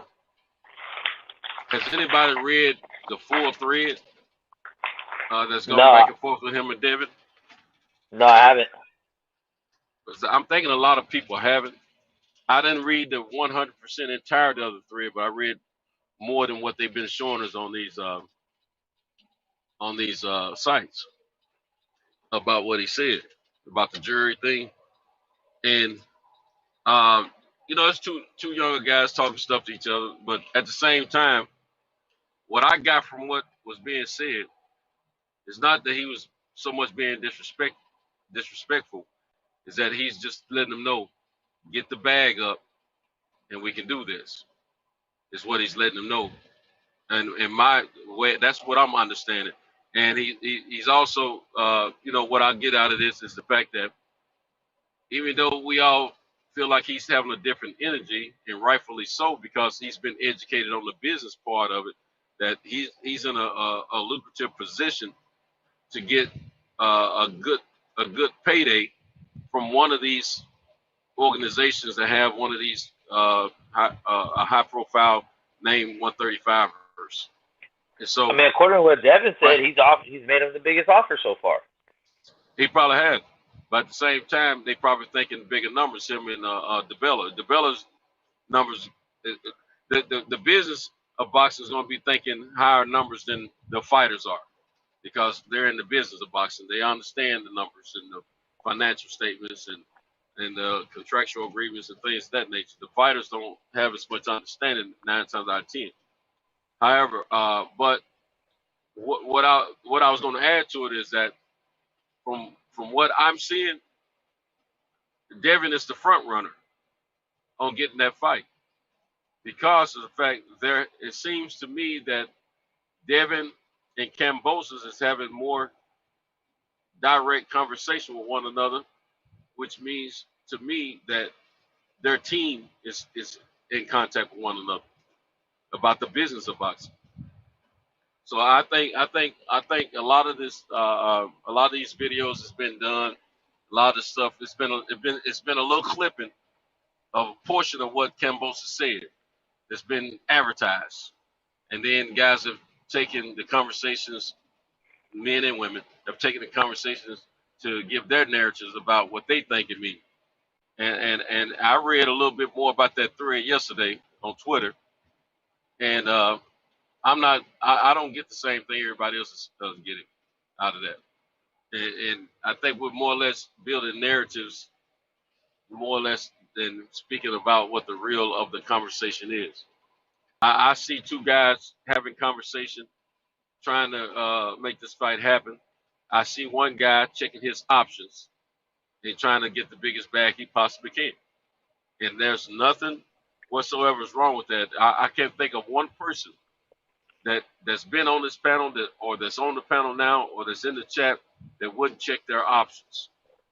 And I'm not mad at him if he gets a bigger bag. Yeah, we can't be. Even if it doesn't, Yeah, even if it means him not fighting Devin, we can't be upset about that, because at the end of the day, it's a business. But these are prize fighters. Equal or less, then that's a problem. If he fights with equal or lesser money, no doubt. Then we gotta call it what it is. Yeah. If he can go and get him an extra meal, or $200,000 or $500,000, whatever it may be, if it's more, and it's gonna benefit him and his family better, he got to. And that's why I said if motherfucking Tank pops out of nowhere with a fucking huge offer, I mean, you can't blame him for taking that fight. If it's substantially way more money. I don't think we have to worry about Tank. I don't think so either, but you never know, man. No, we ain't got to worry about him, because I think Kambosos is a good style matchup for Tank. I think Tank could get him out of there. See, Kambosos he wants to fight in Australia. That's where he'd rather fight at. He'll fight wherever he have to, but he'd rather fight in Australia. I just don't know how they're not open like that. I don't know where he's getting this idea from. Well, we don't know what the future holds. See, we talking like the fight's gonna be next week, and that's not the case. So we don't know. No, but I'm saying at the extreme that Australia is right now with their COVID protocols, I just don't see them lessening up enough for that fight for that stadium to be filled. We don't know what the future holds. We don't even know what the future holds for the U.S. over here with COVID right now. Okay, but I'm saying, so if you're trying to figure it out, I mean, I know neither one of us know, but if we're going to use patterns, we're going to use the information that's available right now. Let me give you an example of what I mean. Hawaii is part of the U.S., right? A good personal friend of mine, son plays for the University of Memphis. The University of Memphis was supposed to play a bowl game on the 24th of December in Hawaii. They got there a week early. Game canceled. And they came back home. And after that happened, a lot of flights were canceled here and there. We're open, but we're not open 100%. So we don't know what's going to happen with the COVID situation and things. Okay, but what I'm saying is about Australia. But what I'm saying, Australia can stay closed or they can get open at the time of the fight. We don't know that. I mean, they may get open a month before, but we don't know. I mean, that's his desire to fight in Australia, but that doesn't mean 100% that's going to happen in Australia. But I know Devin is the front runner from what I was reading to get in that fight. And I think we need to relax a little bit and let these guys do their thing, because sometimes we as fans, we jump the gun and we want to tell what our opinions are about the business of boxing when that's not normally that's not a lot of times the case. I mean, we don't know what they're discussing. We just know what's on Twitter and what they're saying out of their mouths on video. That's it. We don't know what they're discussing behind, closed doors or without cameras and without recordings. All we doing is guessing.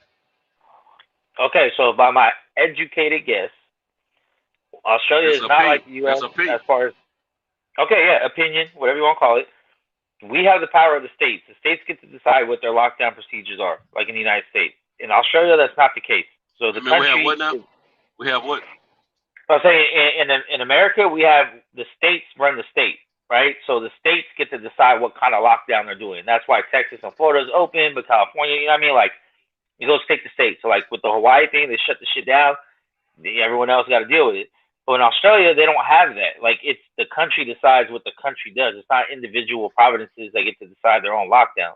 So being that as it may, Australia is currently, right now, in the entire world, one of the strictest, most locked down countries. So I'm saying, like, if they're going to fight and say, I mean, I would think it'd be at least by mid-year, so say June or July at the fucking latest.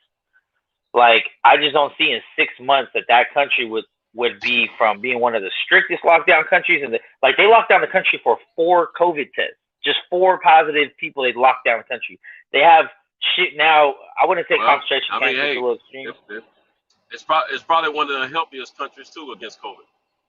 I mean, it might be. And then on top of that, 6 months is actually a lot of time for some things to happen, some change to happen. We still don't know. But at the same time, when it comes down to business, and if a country or a government of a state or country or whatever sees a benefit for the country outweighing a health risk, which way you think they're going to go? I think, judging by the way Australia's been handling this shit, they're going to go with the health risk. You don't know that 100% now. I mean, I don't. I just said it's an educated guess. I mean, but I'm paying attention. You may be following Australia closer than I think, but I just don't believe you're following as close as you're saying you are. I mean, I've been following it close enough because it's been a big story. And when I heard it, I said, "There's no way that could be true." And I started researching it, and it's true. Okay, when the last time you checked into government operations of Australia? As far as like the government operations, I mean, I didn't go through no laws or nothing, but what I'm saying is just recently they started doing stuff where they don't let you even quarantine at home. They take you out of your home and take you to a camp to make sure you quarantine. They have something where you can't go more than 5 kilometers from your house if you need to go to the store or whatever. If they have scheduled visit times if you're trying to visit friends and stuff. There's stuff that's going down out there right now that's kind of just being swept under the rug. So what I'm saying is, I don't see it going from that extreme to just we're gonna fill up fucking the stadium in 6 months. I just don't see that doesn't seem realistic. You never know, man. That's a lot of time for. Yeah, I hope so. I hope it's a big ass fight. I hope they get a bunch of money from it. I'm not. I don't. It doesn't matter. Yeah, they got a lot going on over there. They got a lot of that. What Mexico said is true. That shit is. I've seen them reports too. It's bad over there. And you remember Santos, that brother called us and was telling us how that shit was going down. And he was saying it was just getting worse. I remember Kangaroo. And it was getting worse and worse at the time. And he told us that we was way ahead of the curve on that shit by having him on the show telling us. Yeah, months ago. He was telling us. All I'm saying is we don't know. Months ago. 6 months can make a difference though. Mhm. You know, we don't know that. But I'm not saying 100% that fight's going to happen in Australia. You know, right now, if I was a bet man, I would have to put my money on the fact that it doesn't happen in Australia. Exactly. But what I am saying is, I know things can change, and they can change more drastically than we realize sometimes. You never know what the developments may be. But Yeah, I'm not putting all my eggs in that basket. But at the same time, being that Devin is willing to fight in Australia is a plus in his behalf. Yeah, Dealing with definitely. Kambosos. Yep. That's the main thing I'm getting at. And the fact that, you know, them talking about the money, at least they are having conversations, and it looks like repetitive conversations. So I think to me, I feel from what I read in the thread, I think he's the front runner on getting that fight. I could be totally wrong. It could go a whole different way. Who knows? But I think that you know, it could be a little different than what we think. And I will say this: if Kambosos is campaigning for the fight to happen in his country, even he's optimistic about what can and cannot happen in his country in a timely fashion for that particular fight. Yeah, I mean, it could just be open to vaccinated too. That's a possibility. Talking about you know, we're talking about at least 6 months, you know, probably. And so I'm not counting in that stuff out because, see, when it comes down to the business of boxing, I don't know enough about it to say it's going to happen this way or that way. All I can do is give an opinion. Now, if I get some factual information, I roll with that. But other than that, I don't know. I'm a fan, and I don't know the business of boxing like that.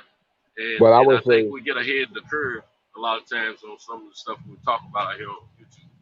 Well, I agree with you in the sense that Devin is probably the front runner in terms of actually getting the fight for a number of reasons. One, he's actually communicating with Kambosos himself a lot more than anybody else of the other potential fighters that could fight him. And as far as Kambosos looking, you know, his team looking to make money, realistically, Devin and people talking about Lomachenko, get Lomachenko out of there because Barbarian cheap ass ain't only going to pay so much for that fight. Unless there's an outside source of money coming, that shit might not happen. If Kambosos is looking to make some money, I mean, he might pay to try to get them belts back though. You know, but he got a limit though. He ain't gonna go above and beyond.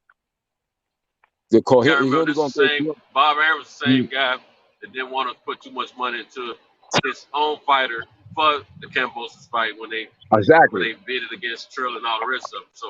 So he's gonna put some money, but only so much. He's only gonna be willing to go a certain level, and he is not going above that shit under no circumstance. It's hard out. On no circumstance. I believe that Eddie Hearn and DHP are the front runners on the negotiation tip because one of the smartest things. I'll get into that in a second.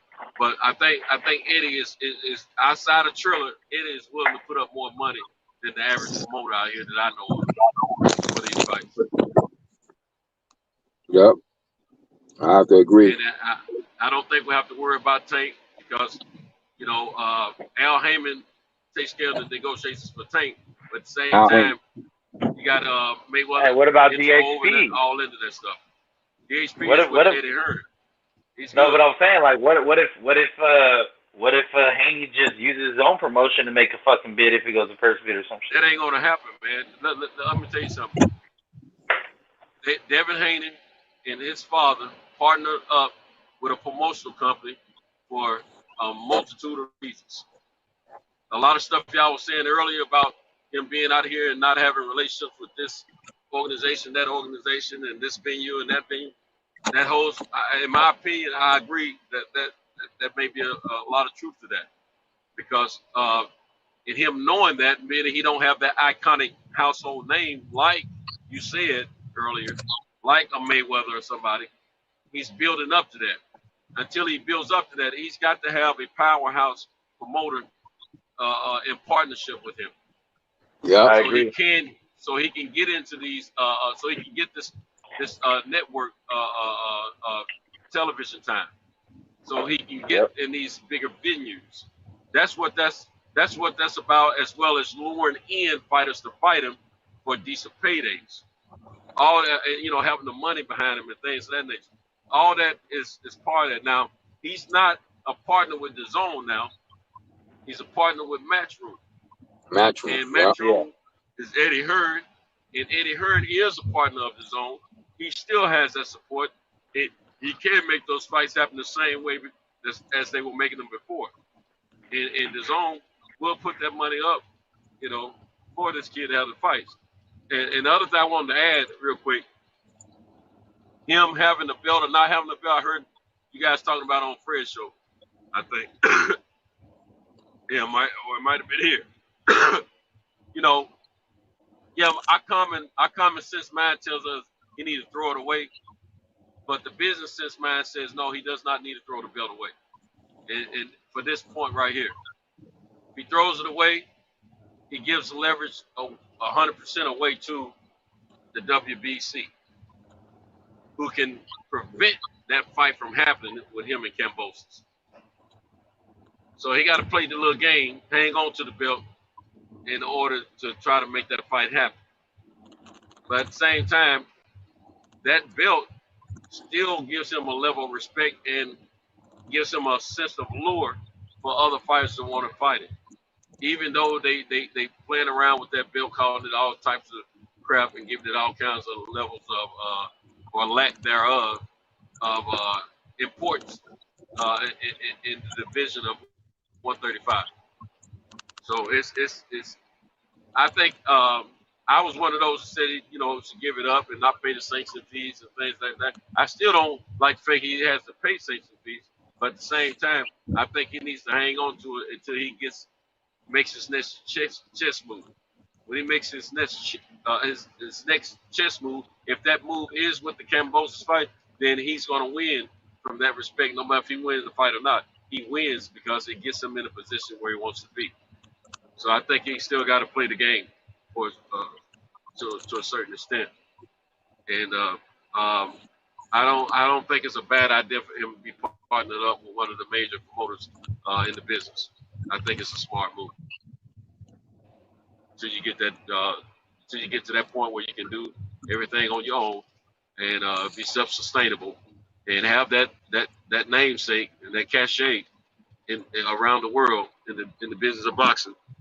You need to partner up with somebody. Yeah, at this point he still needs to. Unless he does.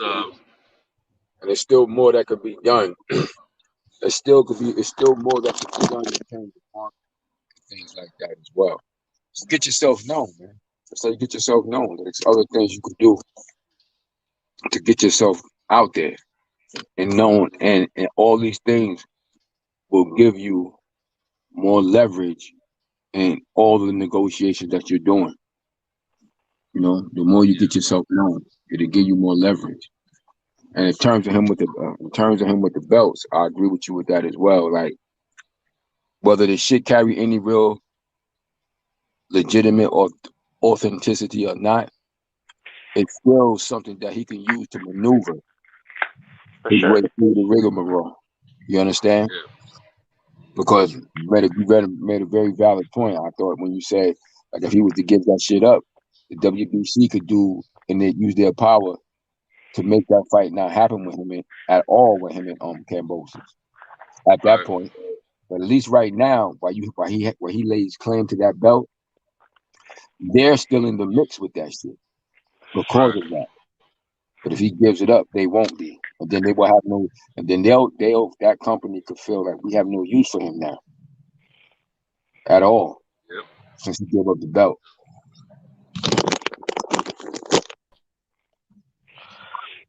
Yeah, it's all about that leverage in this game, man. I'm gonna tell you something. We as fans, we get caught up.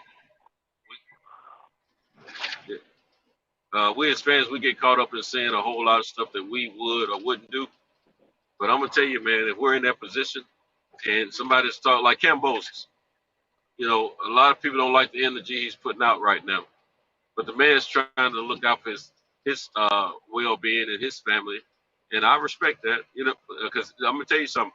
Ever since he beat Theo, that's what he's really been saying. He said, "Yeah, I want to get this fight with Devin, but it's got to make sense, and I'm looking at all these fights, and whoever is going to be more beneficial. Whoever got basically in layman's term, whoever's got the biggest bag, that's where I'm going." And he's basically been telling us that. So I don't have a problem with how he's moving right now, what he's saying, because before Devin even fought JoJo, he made that statement. He made it as soon as he beat Tio. And so I'm not upset about what he's saying and what he's thinking. And then I also saw the interview that his guy, Lou DiBella, gave. They looking at their options right now. And I'm gonna tell you something, any man that I know in his right frame of mind that hadn't been on that level and got an opportunity to make some money on a different level like that legally and doing something they love to do, they're gonna listen to the business sense of it when somebody's trying to tell it to them, and they're gonna take the route that's gonna help them more. So I can't be upset if the business sense tells him to go a different direction than Haney. I'm not gonna be upset about that. But if it's a worse or a lesser deal with another person and he takes it, then opposed to what he could have got fighting Devin Haney, then I have a problem with it. But other than that, yeah, we on the same shit. Yeah, I gotta let this man do him. I gotta let him figure out what's best for him, his business, and his family. Because that's the bottom line. Because we're not out there fighting. We don't have a dog in the race. We don't have an ounce of money invested. So, I gotta respect it. Boxing is a sport that we all love, but at the beginning and the end, it's a business, and that's the way they look at it. See, and at the end of the day, these guys are prize fighters, and it's just what it is. At the end of the day, though, like, Haney should put all his chips in this fight. So if you even hear rumors of numbers, you need to always offer the most. You need to say fuck it, even if it means you lose a little bit of money now. Even if that fight don't end up selling as much as you thought, or Livegate don't do as much as you thought, whatever the case is. Like, you go all in on those purses. You make sure that there is not another promoter that's offering a better bag than what you can do. And then you have that at the end of the day. You be like, yo, this motherfucker fought this person for this much. I offered him $1 million more, and he denied me. So, like, whatever. But you go all in. You have no other fight at 135 worth fucking doing. This is it. Then you move up.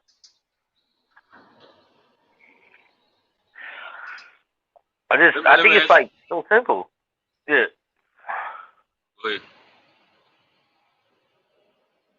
Go ahead, Max. No. You said let me ask him. Go for it. Yeah, I wanted to ask y'all something.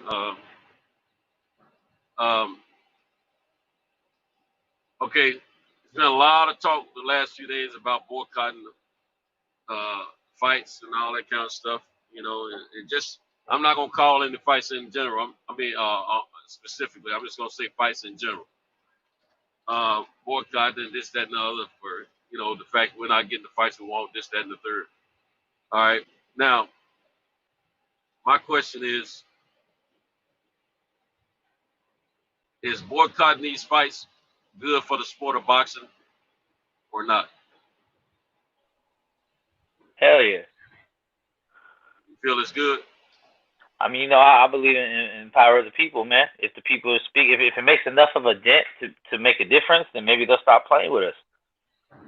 Okay. I used to feel the same way. Like, nobody should be paying for that heavyweight fight that's coming up. We can all agree on that, right? Like, that pay-per-view is a fucking insult to the fucking fan. I don't agree that it's normally what we see as pay-per-view worthy, but at the same time, I'm not gonna knock them for what. So I have a different mindset when it comes down to business, because of the fact I'm trying to be in business myself, and So I have a different mindset about it. But hey, I understand. I respect what everybody's saying about that. Because I, as a fan, yeah, that's my first thought. It's not a pay-per-view worthy fight. There's no belts. There's no prolific names and things like that. But at the same time, I don't know the business of boxing for that particular match. Maybe that's the only way they can get these guys paid. I don't know. So I know I'm gonna watch it one way or another if the Lord's willing to allow me to live along through that time. But what I was gonna say is now we all know that boxing has had some turmoil, has lost some viewership over the years, regained it and lost it again, and things of that nature. Now, we get on here one day and we talk about how much we love the sport of boxing and how much we feel like we should support it over here in the States. And we talk about how much the UK fans support in other countries. They support their fighters more than we do. But yet, in one sense, we're telling people we should love the sport and we should support the sport. And then in the next sense, we're telling people to boycott certain fights and things of that nature. To me, thinking about all that stuff, it doesn't help the sport of boxing. Now, if the sport of boxing is doing some stuff that we need to stand up behind, like when we boycotted football, it was about racism, a political reason, and a worthy cause. Well, that's not what we boycotted for. We're boycotting because we don't want to see these certain fights, and we'd rather see other fights. And I understand, I get it, because I'm a fan first. But at the same time, when it comes to football, basketball, baseball, these fans are showing up to these games at the live gates of these games and paying a few $100s on the average per ticket to watch these guys play. And sometimes they're playing a team their record is crap, but they still show up and they watch the game because they're supporting their team. They're supporting their sport. We can never get boxing to that level if we keep telling people to spit on boxing. And I just been wanting to say that the last few days, and I just had to get that out. But we need to think about that, though, in my opinion. Yeah, I mean, I just, like, as fans, that's the only thing we can do. You know what I'm saying? Like, is choose where to put our dollar at, and if it does, like, I mean, who knows? Maybe there's like 20 people that boycott it. It's not gonna make a dent. But if there's really a strong chunk of people that'll start boycotting shit they don't want to see, I mean, that pressure's got to put on the company because they're gonna lose money. But it's just something that's like, is there enough people that are willing to do it? I don't know. But as far as, like, I know the fight you're talking about, and it's like, I mean, I agree with that shit. Like, why not? Fucking boycott it. We gotta wait another year. It's gonna be 5 years by the time we get it. I'm gonna let you know right now. If I got a chance, if I have the time, the health to watch that fight, that whole card, that's what I'm gonna do this weekend. Because I'm a fight fan first. Second of all, there's a fight on that card that may steal the show. And that's that rematch between Coffey and the guy he lost to a few months ago. So I'm definitely going to watch it. I mean, yeah, I'll probably still watch it. I'm not paying for that shit. But, you know, like I said, I watch everything, man. I watch Bare Knuckle. I watch Referati. I watch everything, man. So if it's on, I'm going to watch it. You know, but, I mean, for the fact that it's fucking pay-per-view, it's just crazy. I can't wait to see the numbers on that shit if they release them. They probably not even gonna release that shit. But I mean, to me, it's just the same old conversation, man. This has been boxing for years. It's, you know, every generation of boxing says the same shit about promoters. Says the same shit about trying to get fights. So I mean, I kind of feel like at the end of the day, it is on the fighters still. Like, I get that promoters try to protect certain people, but you know, if a fighter makes a stand on it, like you still kind of gotta do it. I mean, like let's say Shakur and Oscar Valdez situation. If both those people really want to fight each other, really, then they would deny any other fight that their promoter brought their way. They say, no, I told you who I want. No, I told you who I want. I will not fight. I'll sit out. Whatever. You have to pull Mikey Garcia or Andre Ward. You might have to sit out for a minute to get that right. But if you're willing to do it to get what you want, I mean, do it. Yeah, I thought about that too, Max. I used to be one of them saying the same thing you're saying right now, but at the end of the day, just a few days ago, I had to put myself in a fighter's position. You got a young guy who's not a Mayweather level fighter yet, namesake that is. He's up and coming or trying to be. Basically, he's a prospect trying to become a contender. Even when he becomes a contender, you still got to think about taking certain fights, because when you refuse to take fights, just like any other business, like in the business I'm in right now, if I was contracted with a particular company and they always want me to take loads that I normally wouldn't want to take, and I keep turning them down, not only are they not going to call me for those loads eventually, they're not going to call me for the good ones either. So as a fighter, you got to understand, do I turn down all these fights and not earn a living and possibly get myself, shelved and not earn a living? So these fighters, they have to make a decision. And you got to remember, all fighters have multiple people in their ears giving them advice, good, bad, or indifferent. So they have to make a decision based on what other people are telling them and what they see themselves on if they should take this fight or not take this fight. But at the same time, if you keep turning down too many fights consistently, they're gonna stop calling on your name. Next thing you know, you're gonna be running around giving interviews talking about, yeah, they won't give me no fight. So you gotta, now I'm not saying take any kind of deal. I think a man should stand up for himself, be a man. A fighter should be a man first, or a woman should be a woman first. Stand up for themselves and make sure the business is right on the deal.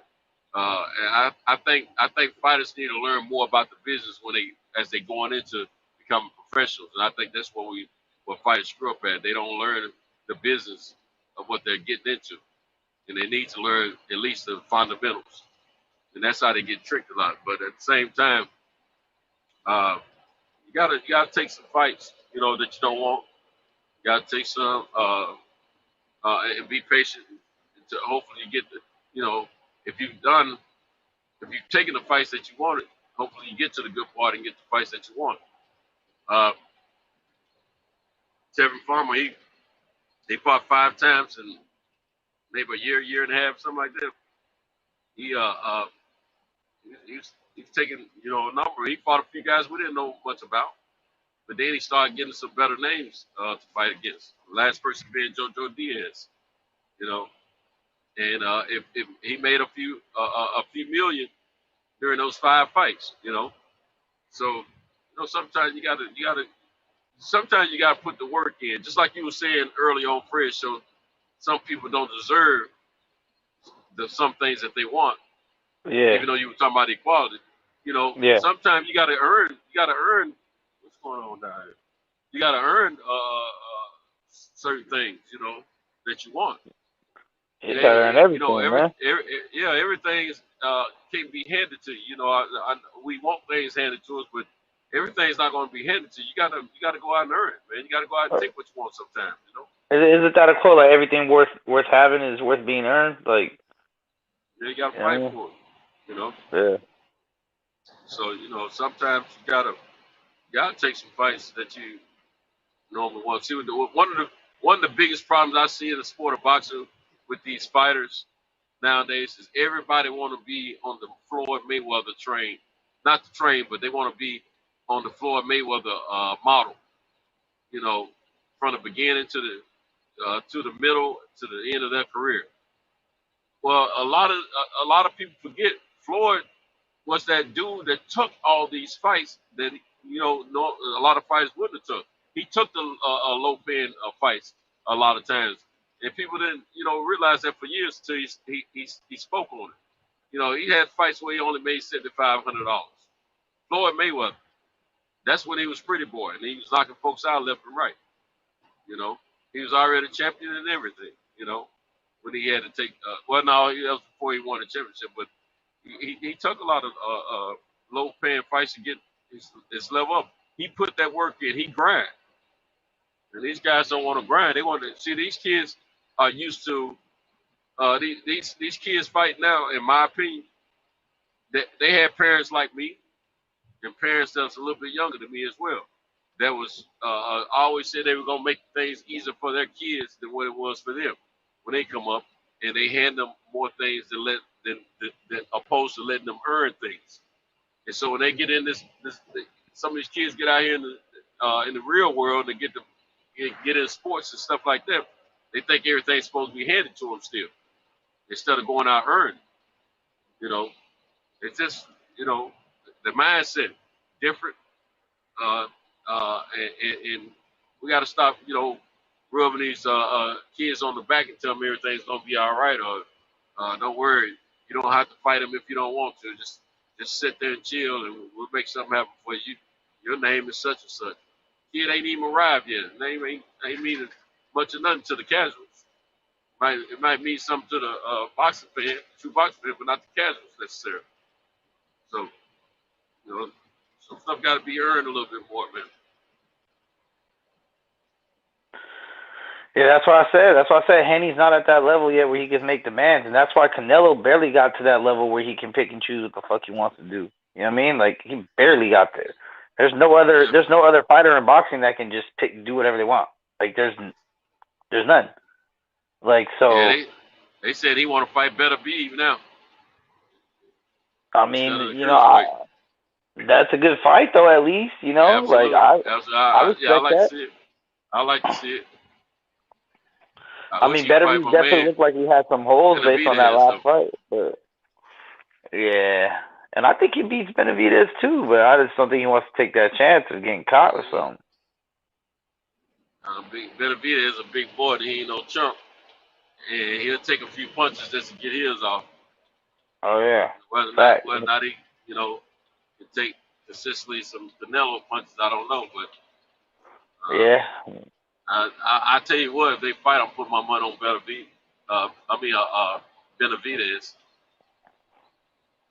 Yeah, that's the odds. I'm hoping the odds are in Canelo's favor, so I can make some extra money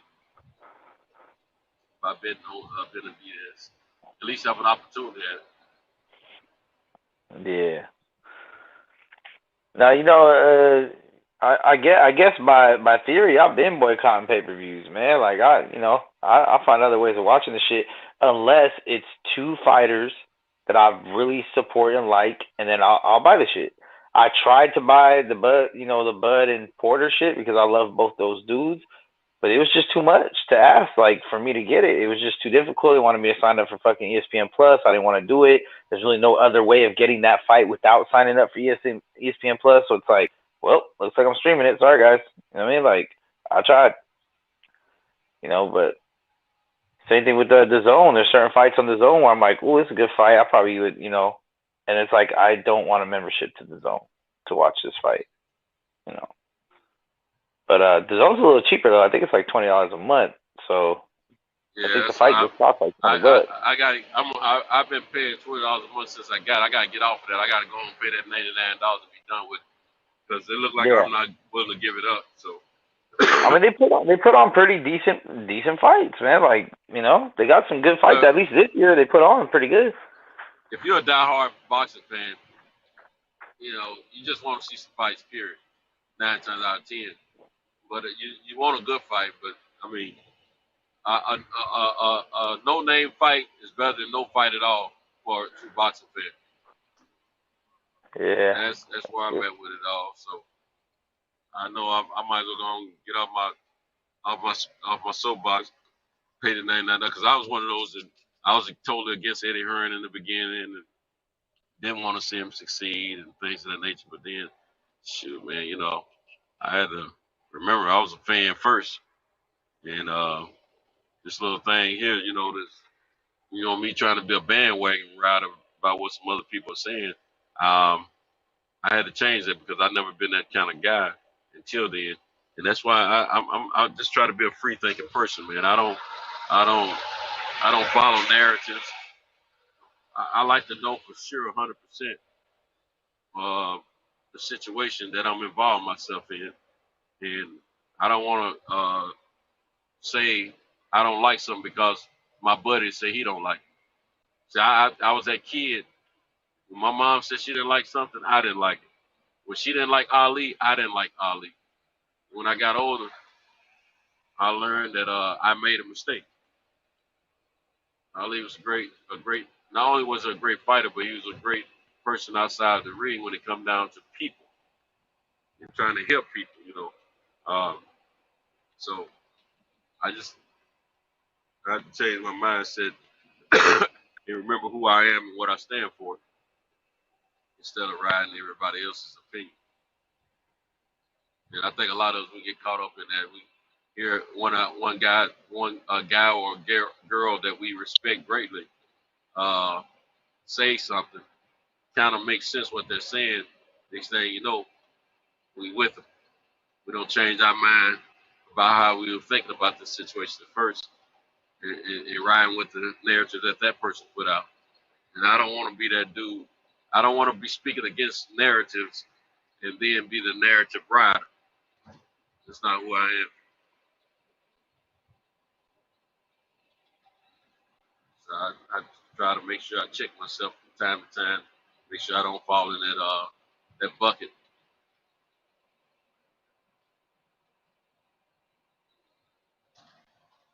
Yeah, who we got here? We lost Mix. Yeah, he fell off. Man, I hope this ain't no train. Yeah, like he fell off. Yeah. Yeah, man. I hope this train ain't. Oh, okay, maybe it's ended. It was a train. But yeah, man. I'm a boxing fan first, so I gotta act like it, man. I hear you. And I understand what everybody's saying about that fight this weekend, but man, I'll be watching that joint. Which fight? Which fight? The heavyweight Charles fight? Martin and yeah. Heavyweight fight. Heavyweight card. I'm gonna tell you the fight I mainly want to see. I like watching Ortiz fight. First of all, but the main fight I want to see is that rematch between Coffey and what's the guy named Rich or something like that, or I didn't see the name first start one. with an R. Yeah, man, it was a surprise because Coffey looked so good against I forget the other kid's name, and then a few months later he fights this other Is that guy. Kid Coffey related to Jerome Coffey? Jerome Coffey. No. Yeah. Not that I think I did some research on that because Jerome's one of my idols, man. Yeah. You know, we boxed under the same team when I was a kid, and but anyway, yeah, I remember Jerome Coffey. I need to holler at Jerome too, man. I need to call.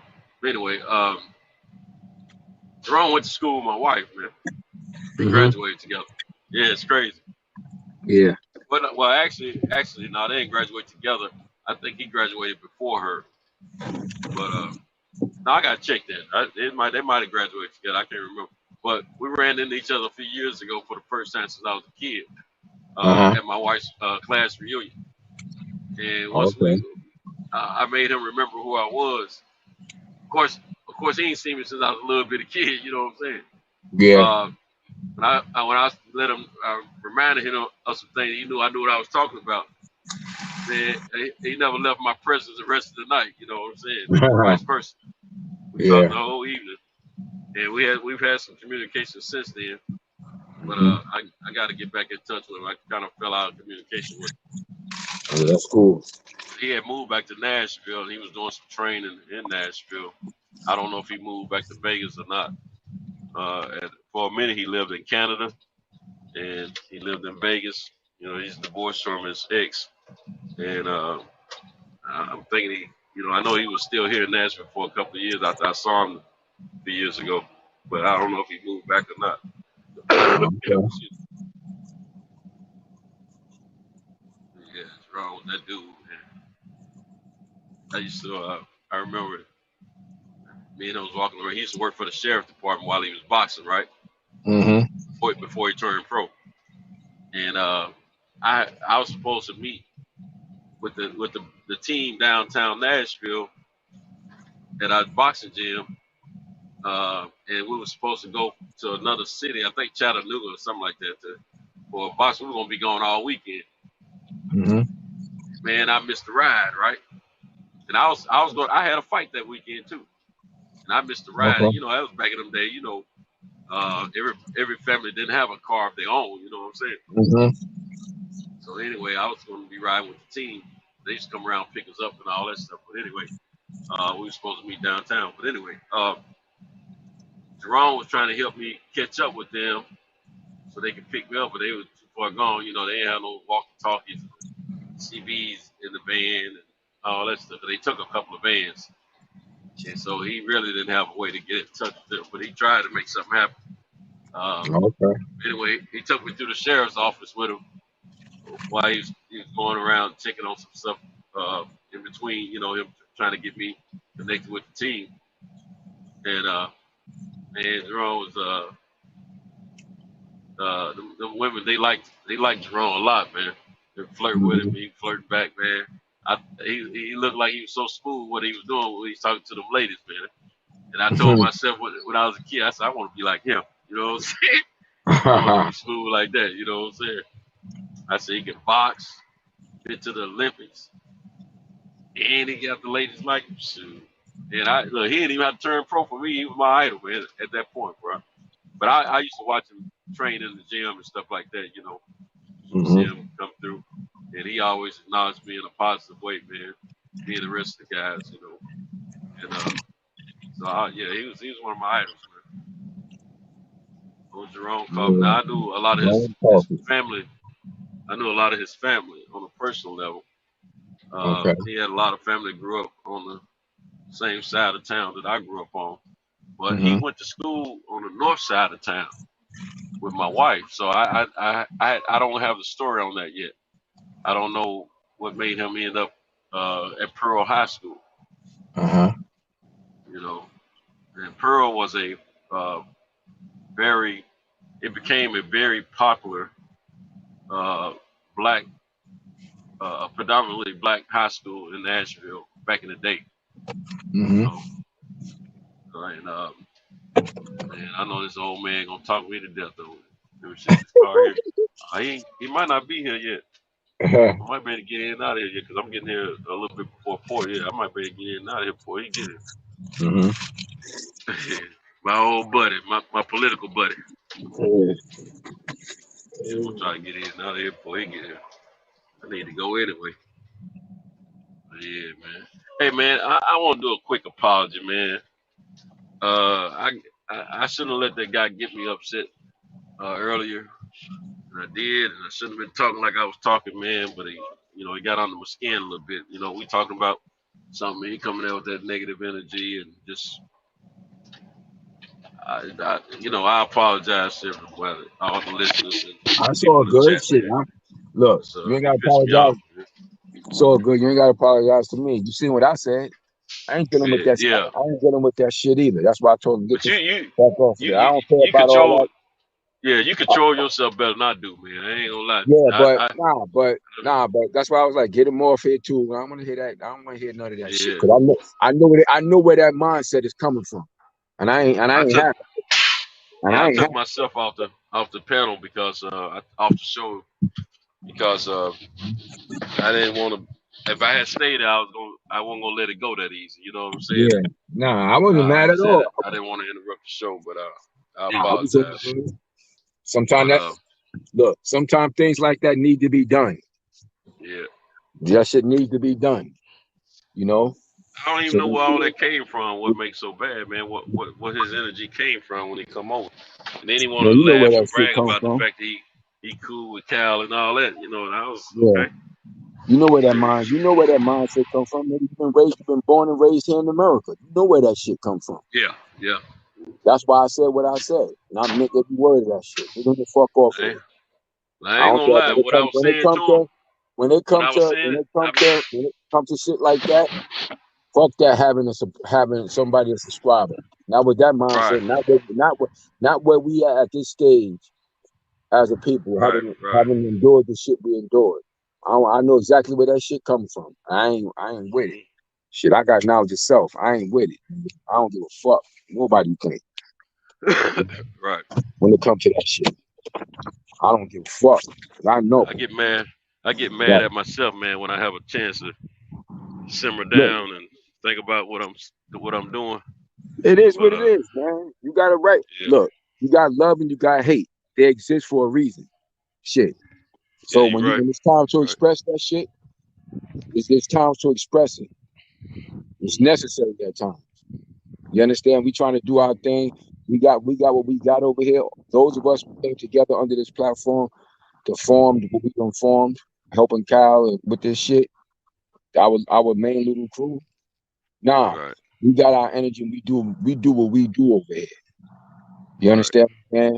And if somebody come in bringing some other energy that ain't to our liking, they need to be dealt with. Period. Point blank. Right. I agree. Get your ass out of here. And then we let the dude know we not we ain't look for that kind of energy over here. Yeah, he I don't care. Still want to agitate a little bit, and that's it's all good. He cool with Kyle. Tell him a little bit. He cool with Kyle. That's good. He ain't cool with me. I don't know the motherfucker. He don't care. Right. That part. I could care less. You know. Gotta beat this old man. Old man ain't here. Hold on, Cinto. Hold on. Okay. All right.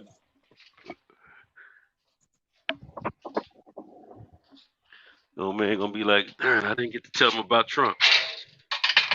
Man, I don't be trying to hear about all this political crap.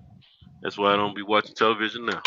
I don't want to hear all that political genre of conversation.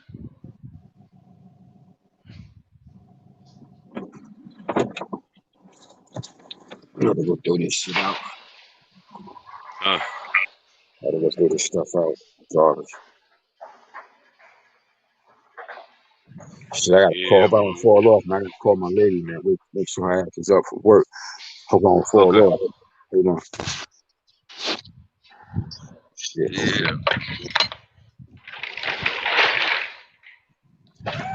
Yeah, man.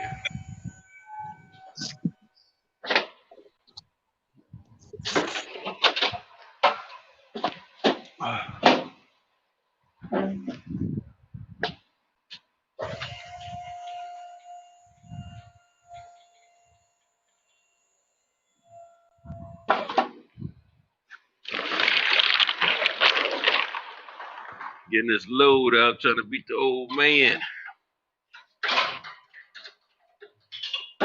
If you want to know if I talk to my buddy about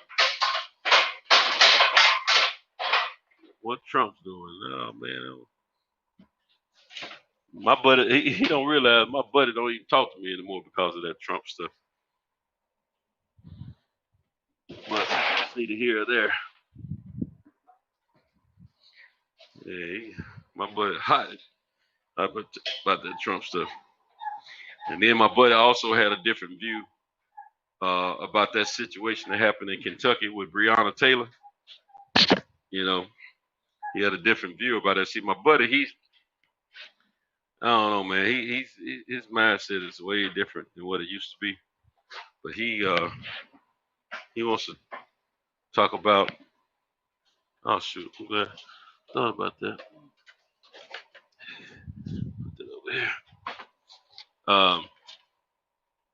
You know, he on the side with the because he thinking like a Trumpster and all that. He on the side with the police. When it came down to that Breonna Taylor situation and all that, I can't respect that, man. But I wasn't trying to let our friendship fall out because of that. He's entitled to his opinion, but I can't respect what he's saying. You know, so I had to contest him on all that stuff because simple fact, at the end of the day, this young lady and her boyfriend was in her apartment, chilling, not breaking the law, and they go in there, kick a door down on suspecting that they might find a person of interest in her house, and that's bullcrap. Now my buddy want to claim, you know, everything that the media was talking about, the fact that she was selling drugs and all that. But like I told him, I said, hey, did they find any drugs in her house? And do they have any evidence of her dealing drugs at that moment? And they did not. Who you talking about? That Breonna Taylor situation. Breonna Taylor. Oh. That the police killed that girl in Louisville. Yeah, my best friend. I mean, not my best friend, but one of my closest friends. It's not speaking to me.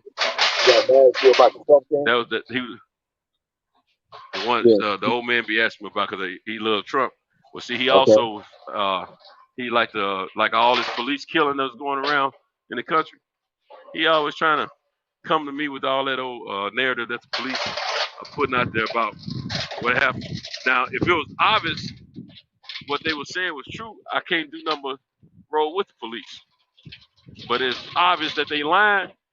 I gotta roll with the people, cause I am other people, you know. And now his thing is, one of his sons became a police officer, and then he has church members that are police officers. But I can give a crap about all that, you know, because simple fact, all police officers are not bad police officers. Some are and some aren't. I respect the ones that are just doing their job. I don't respect the ones that are over exercising their authority. So I have a problem with that. Oh yeah, because it ain't really about the individual. See, when I speak about it, I'm not talking about individuals. The institution is fucked up. Right. You can go, individuals can go worked up for, like you've heard me say this before, when it comes to this shit, there was not one single solitary of theirs that's not corrupt. That's corrupt. So yeah, you can get individuals that may try to be decent, but the ones who try to be decent, they crucify those individuals, man. Right. Matter of fact, speaking of what you just said. Oh man, the old man don't make it here. The old man don't make it here, dog. Hey, I saw them lights on. I said you must be here. All right, thank you. Oh, okay, I can go out this door there. You doing all right? All right. Yeah, I saw them lights. So I said my man must be here now. Oh, they're right. Yeah, I'm rolling pretty good this morning. Oh yeah. They did what now? Stuff. Okay. Yeah, I should stuff.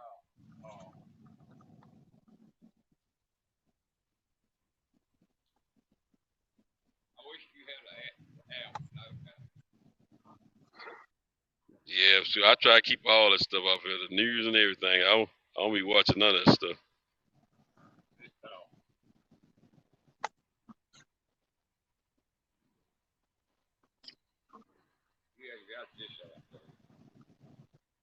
See this guy right here, he's one of the main ones to talk. The little talk show. Mm-hmm. He gives that best information. No, okay. That's when you were telling me about the other week. Yeah. You know they got a Trump them are building a page. Mm-hmm. That one and there's another one right here. Mm-hmm. That's four main stories. Okay. And they talk Trump. It's more or less every day. You know, Trump is building a platform. Trump, he's building a platform like you know, he's not on Twitter and Facebook anymore, so he's building his own platform. Yeah. I've had about 3 emails come in on that. Trump got that so-called COVID-19. What all it is just a flu that you used to home remedy. Yeah. See, he beat it. Yeah. Like a lot of us others have. Mm-hmm. And he takes the shots, and he speaks the shots. See, the shots is what's killing people. Yeah, I'm not taking it. I'm not taking it. No. No, I refuse. Yeah. Mm-hmm. Mm-hmm. He takes both shots and death. Yeah, I ain't. Yeah, I know what you're talking about. Yeah, I ain't doing none of it. Yeah. Now, if a person need it, so, see, I know too many people. I know too many people. Ever since they got those vaccinations, those vaccines, they have gotten sick with it for the first time, real sick. Some have died. So I'm thinking, if the risk is the same, what I need to take it for, I just need to keep my immune system up, and I'll be all right. Actually, I think I was sick with it recently, and but it was pretty mild case in my opinion compared to other people, but it didn't last that long, and so I just know that I need to just keep my immune system going the right direction. I'm more likely to be all right.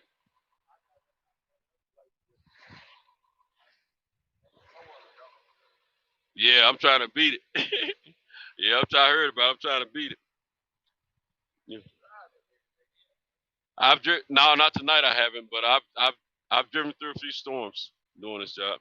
But I try to beat everyone I can though. That way I can miss them. Oh yeah, no doubt. Oh yeah, you're right about that. Well, I'm gonna take care of these other stops. I'll talk to you later, okay? You too. Thank you. Be careful. Good Lord.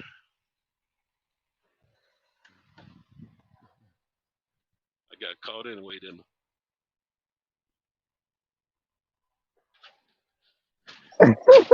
Well, folks, he caught me.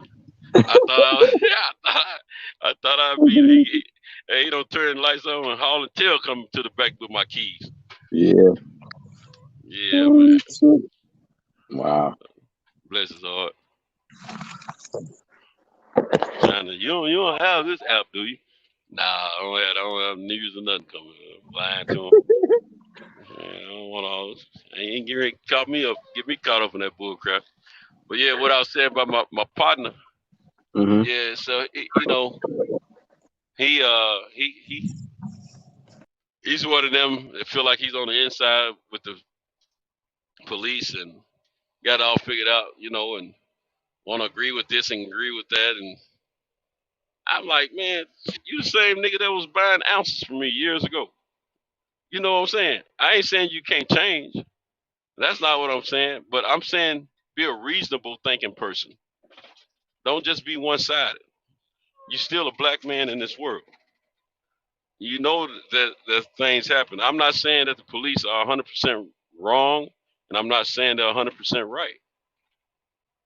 But I've seen too many killings that don't make sense of people that look like me.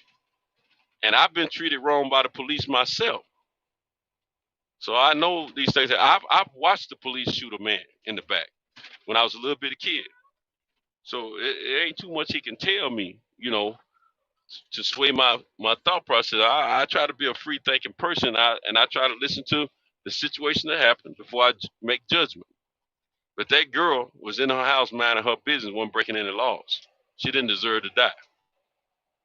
So he can miss me with all that. He kept on trying to act like how they try to paint the picture of a person, the police in the city in which the crime happens in. They try to paint a picture of the person being a bad person, just like they did George Floyd. And they trying to paint a narrative before the case started. And that's what they did with Breonna Taylor. And he rolling with all that bull crap. Him and Candace Owens. He's spitting the same bull crap she was spitting, in my opinion. Like, man, go on with all that bull crap. I don't care what she did in the past. I'm worried about what she was doing currently at the time when she lost her life. If she wasn't breaking the law and she wasn't living that lifestyle at that time, there was no reason for her to get her door kicked in and die that night. And miss me with that bull crap. And so, you know, with all that as well as the Trump situation, you know, we fell out, especially with the Trump thing. But before the Trump thing, we were talking about that Breonna Taylor stuff. And he was telling me that they would lose futures. Yeah, we lost. He was telling me that, you know, this, that, and he was saying, I forget what he was saying exactly. And I told him, I said, man, look here. He said, well, man, I'm telling you now, I feel this way. I got a son on the police force. This, I said, you know what? Yeah, you got a son. You got a good son, too. I said, but if your son was a part of that killing of her, I have the same energy for your son I have for those other officers. That don't change. Shoot, I ain't changing how I feel about something just because, you know, I know somebody who's a part of an organization. I feel the same way. If that person's involved with like the others, they get the same energy from me. So yeah, it gave me can't be tripping about that kind of stuff like that, you know. Shoot, sometimes the police are wrong, sometimes they're not wrong. Sometimes we're wrong and sometimes we're not wrong. And these dudes got all kind of vehicles all in the way, make my obstacle just that much more difficult. But I do consider myself a professional driver of this here commercial truck, you see. So I make it do what it do, you dig?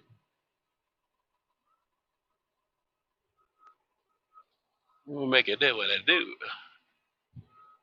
Because of my professionalism and my abilities.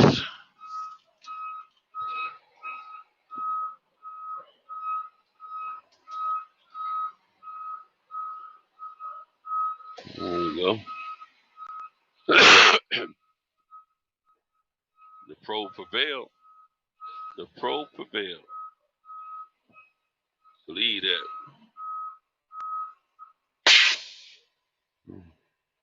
Yeah, I tell you. Oh man, so I had to make a stop this morning. I would have beat you. Oh man. You don't know. I was trying to beat you. I'm racing against the clock to beat you. So he's trying to get in at 4 o'clock in the morning. Now he don't have to be there till 5. You backstage? Okay. I'm gonna see if I can get my man to hit you up.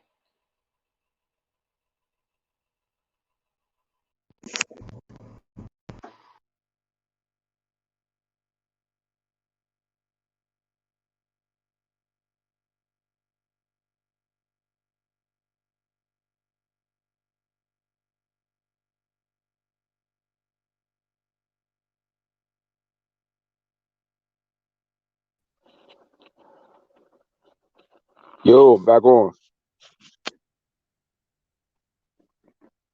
Sendo. Yeah, DJ? What's going on, brother? What's going on?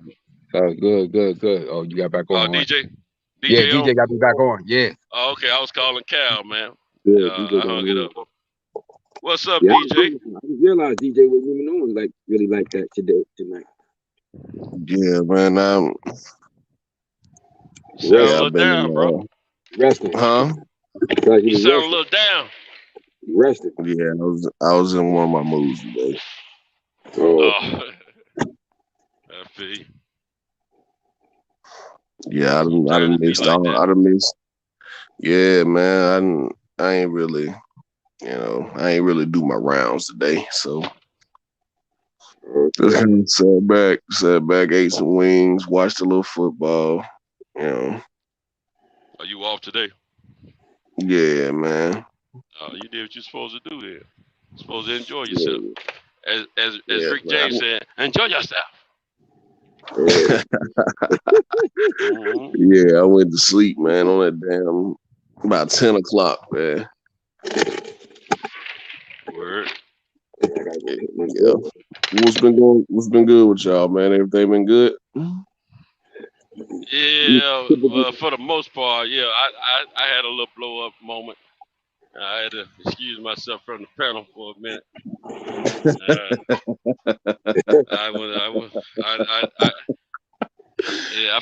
I forgot who I need to be, man. You know what I'm saying, for a minute. But I mean, I shouldn't have let that guy get under my skin, man. First of all. It's all good, Shinto. I'm telling you that, man. Stop apologizing for that shit. That shit was needed. I love it. Well, I'm mad at myself for some of the stuff I said. I meant it when I said it, though. I ain't on the front, and I ain't taking it back. but I said some stuff I shouldn't have been saying, man. I ain't heard such good ones let loose like that since I was in the hood, kid. Back in the days, that shit took me back.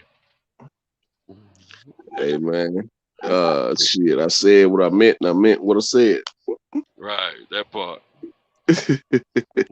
Man, what I done missed, man? What's been the subject? Talking about boxing, Kambosos and Devin's situation, and then boxing in general, and then talking about this Saturday, the fight from Saturday night and things like that.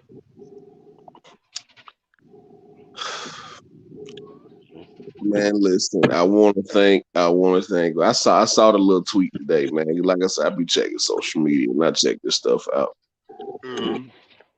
I saw the little tweet. Somebody need to sell his jury, and I was like, whoa, Bucko.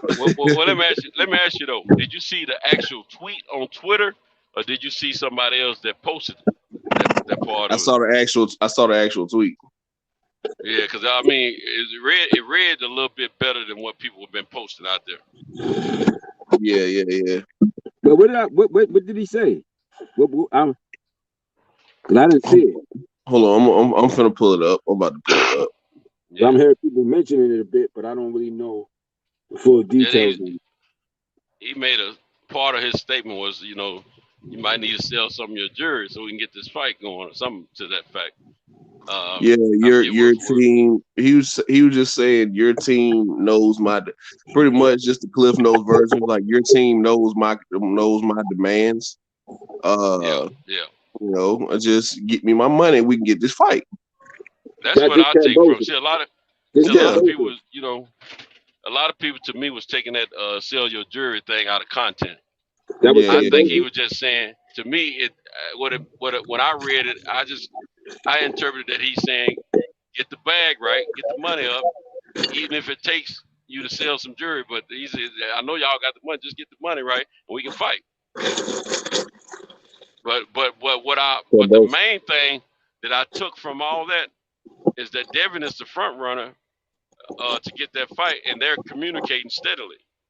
They're having communication repetitively. I'll put it that way. So that lets us know he's still in the running for that fight. I took it as see, it's the thing when you typing, right, and you're not really talking to people and hearing they tone of voice and everything. I just took it as playful banter. You know what I'm saying? Yeah, that's it. Because I mean, they have respect for one another. And now a lot of people saying that Kambosos is kicking a different energy. I disagree, man, because now I know him and Devin talked before the fight, before him and T.O. had his fight.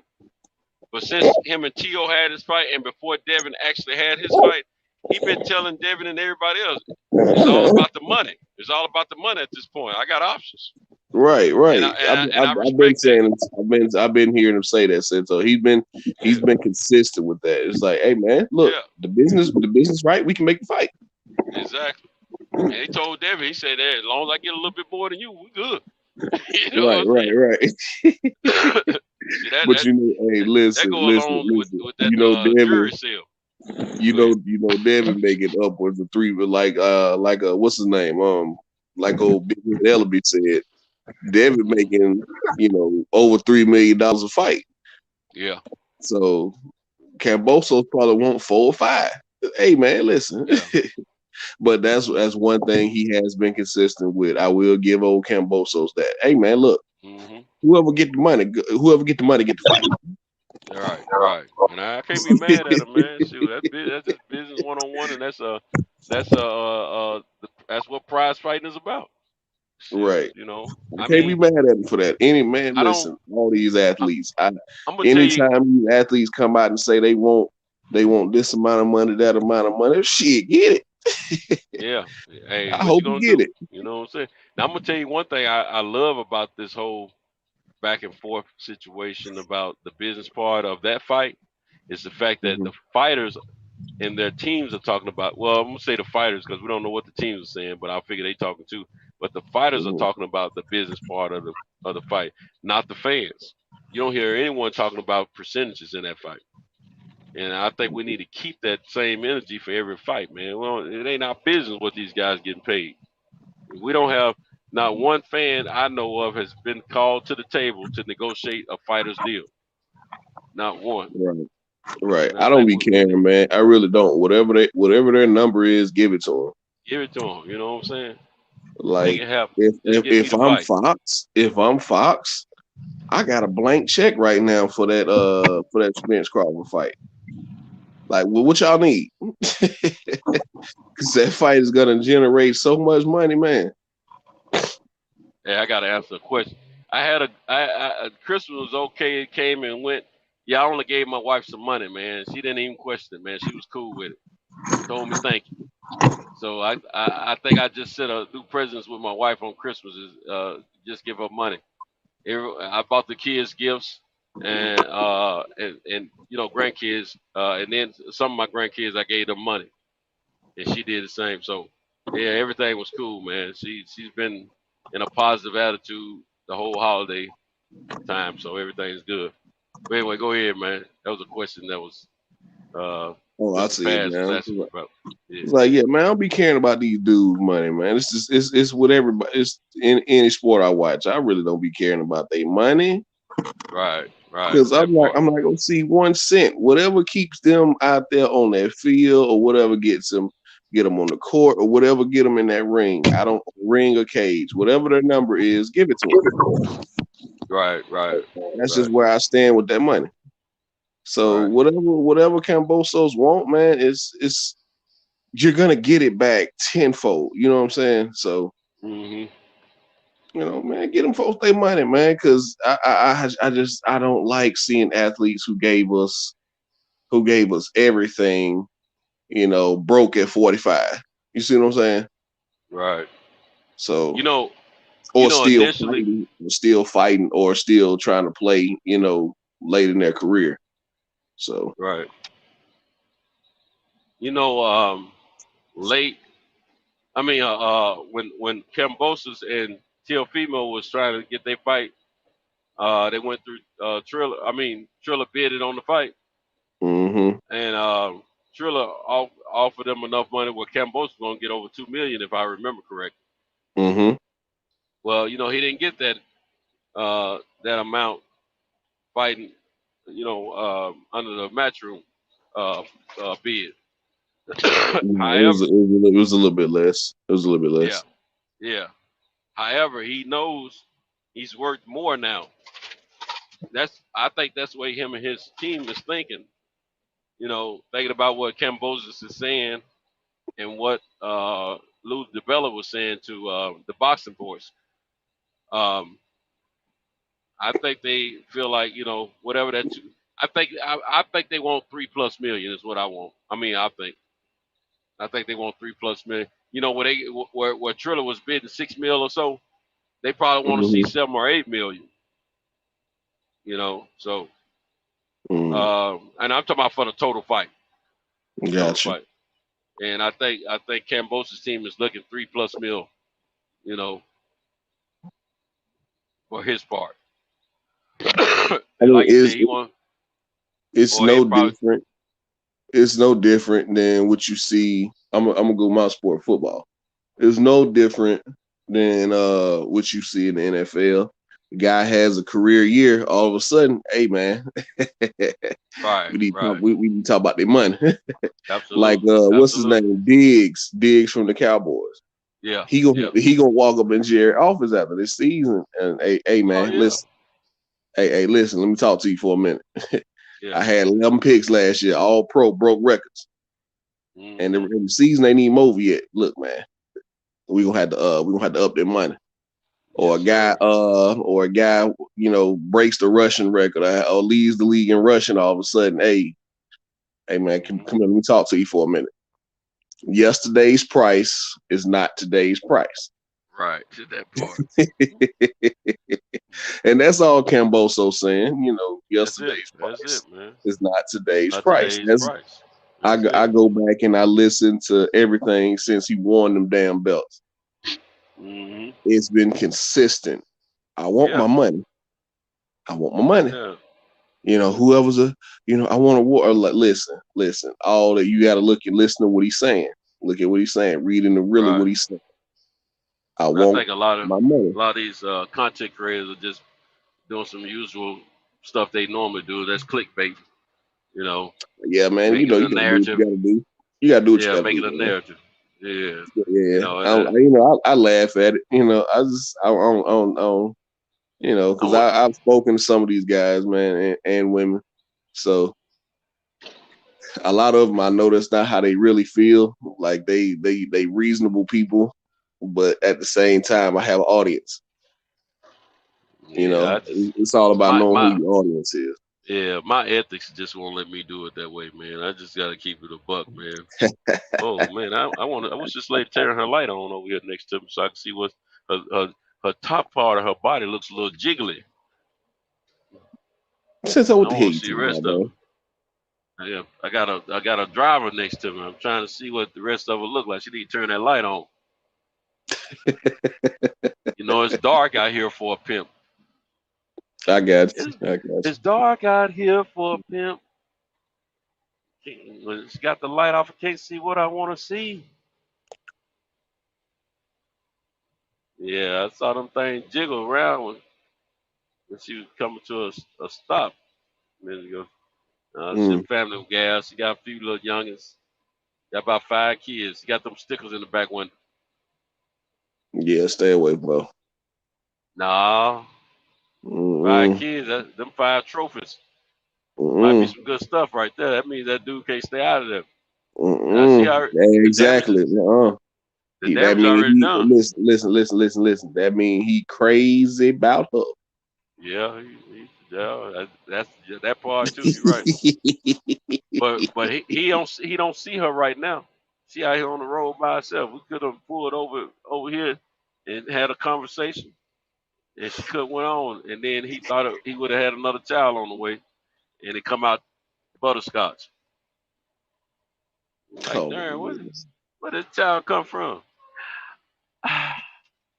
It might have been one of those mornings where I felt I was itching a little bit and I needed to be scratched. And this guy got to talking that pimp stuff to me, baby. You know how I am about pimps. That's kind of like one of these women. It's kind of like one of these women I follow on TikTok and Instagram, right? One of these cougars.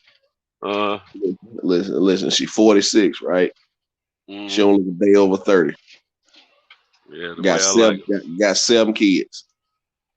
That stuff good. That's a good stuff. And listen, it's that microwave right there, boy. Man, what's going on, Ben Spuders, man? How you been feeling, man? Everything good with you? Let's see, this is in the background. He must be working. Yeah, Ben Spuders was on here, man. I got to the 2 stops ago. I got there before the old man got there. Man, before I can finish up and shut everything down, man. Here come the old man from the front with my keys, man. Ready to talk about Trump and politics and all that bull crap. Oh yeah, I don't do that. I don't really talk about the politics thing, man, because you know we just not gonna agree, and I have a different outlook on things. You know, I don't trust none of them. I don't trust none of them. I think all of them lie. I don't pick sides. Yeah, they all lie, man. And I had to learn that. I had to learn that the hard way. Look at Joe Because Biden. like I said, He ain't kept. He got a whole lot of promises he made that he ain't kept so far. I mean, people got to think about this. See, I live off logic, right? Yeah. Think about this. Joe Biden been in the Senate or he been in Congress or whatever since the 70s, right? Right. So you got to think about how many administrations he's been through. Like him, Bernie Sanders, all them guys, they've been there for years, right? Mm-hmm. They're career politicians. They've somehow survived and been able to maneuver through that cesspool called Washington, D.C.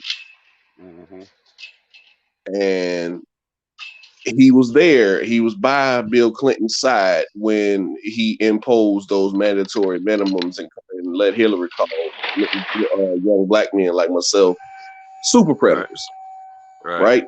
He was there. He wasn't just dead. DJ, he wrote that bill. He was the one. Right. He was the architect. He was the architect for it. Architect that shit.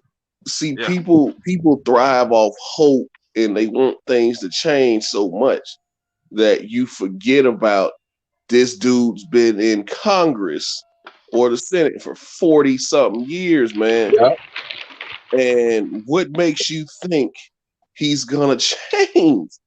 That's why when I hear people like what was the guy, the WBA president or whatever, when they went, or just older people, period. Anytime somebody over 65 years old, non-black says the N-word or says something racist, I'm not surprised.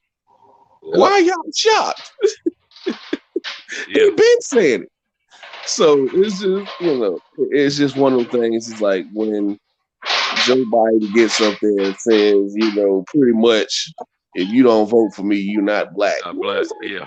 Bro, I don't, nigga. Man, come on, man. Come on, dog. And once you just sit back and really look at because their voting records are public record. Like you can look up and see what bills they proposed, what they voted for. That's why I wasn't too excited about Kamala Harris. It's like, she was out there in California. You're Black Hillary.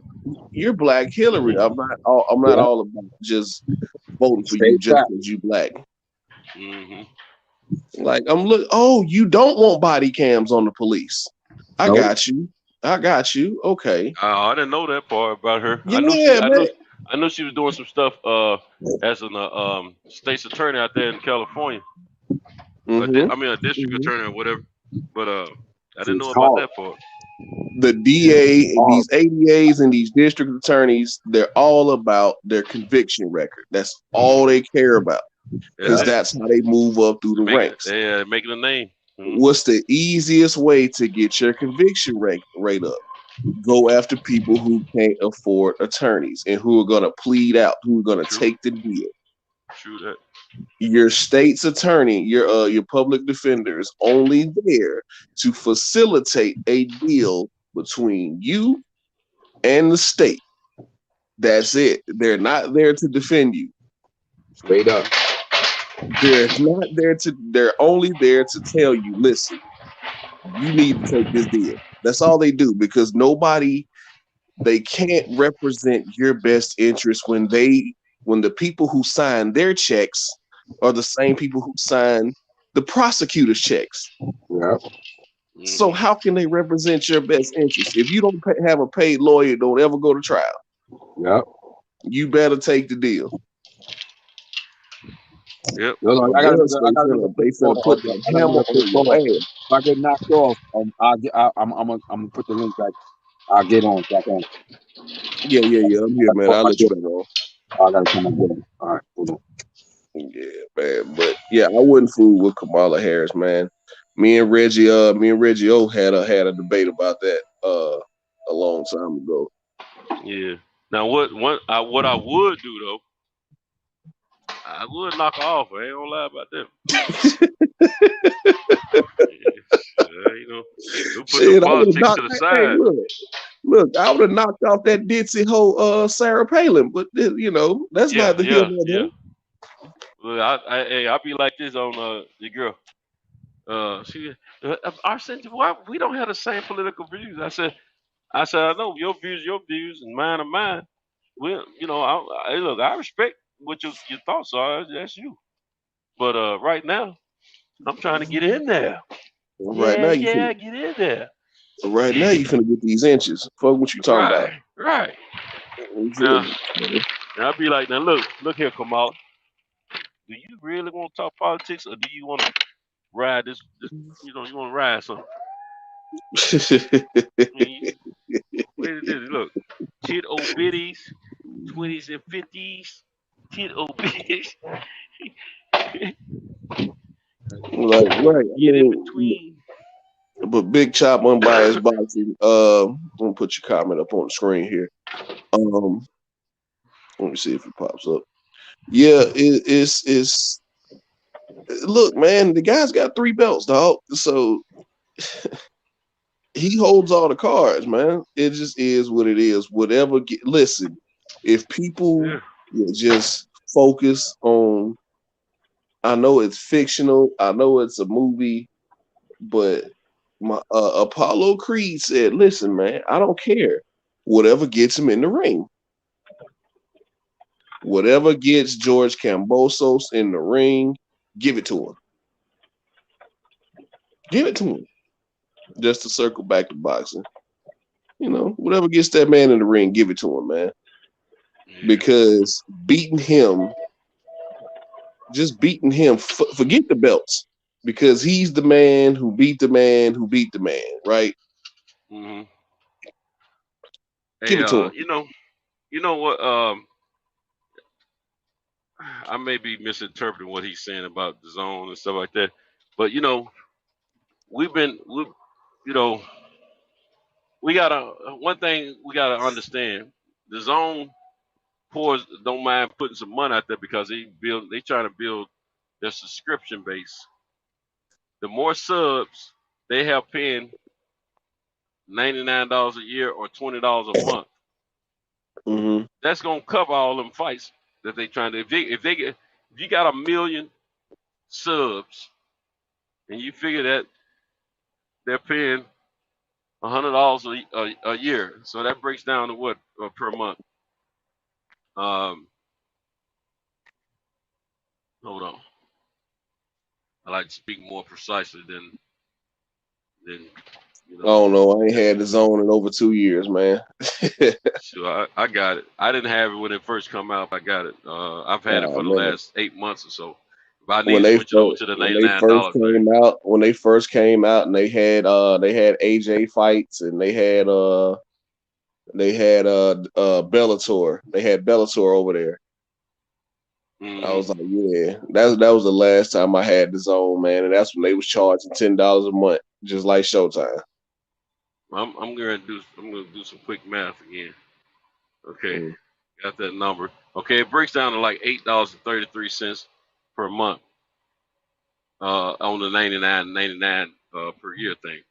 All right, you multiply that times 1 mil, so you know that's gonna be over 8 million. That's 8.3 million.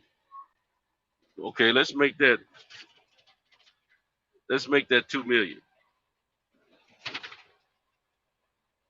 Now you got 16.6 mil. Now these are not concrete numbers. These are just, I'm just going by the $99 a month deal. And you know, some people still paying $19.99 over here in the States, like myself, which I gotta switch that out because I know now I'm gonna keep the app. So I might as well get it as cheap as I can. But at the same time, subscriptions, man, that's what they working for.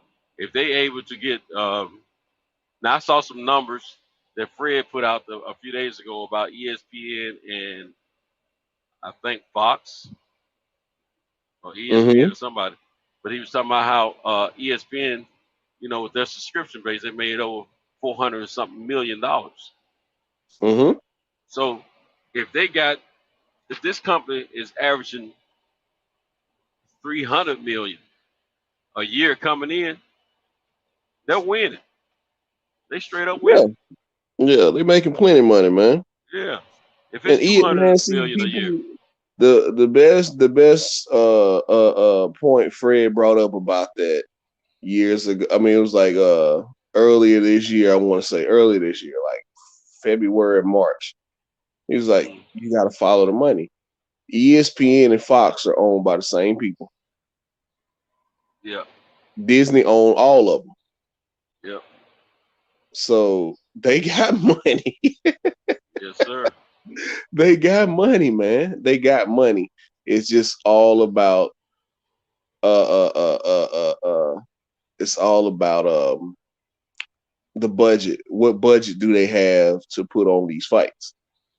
Like, 'cause most of their budget is gonna go to, you know, they gotta buy that airtime for the NFL. They gotta buy the airtime, like they gotta buy all of the ACC's games. They got the ACC network and the SEC network. They bought both of those, right? So they had to pay for the rights to own all the SEC basketball, baseball, softball, football, whatever.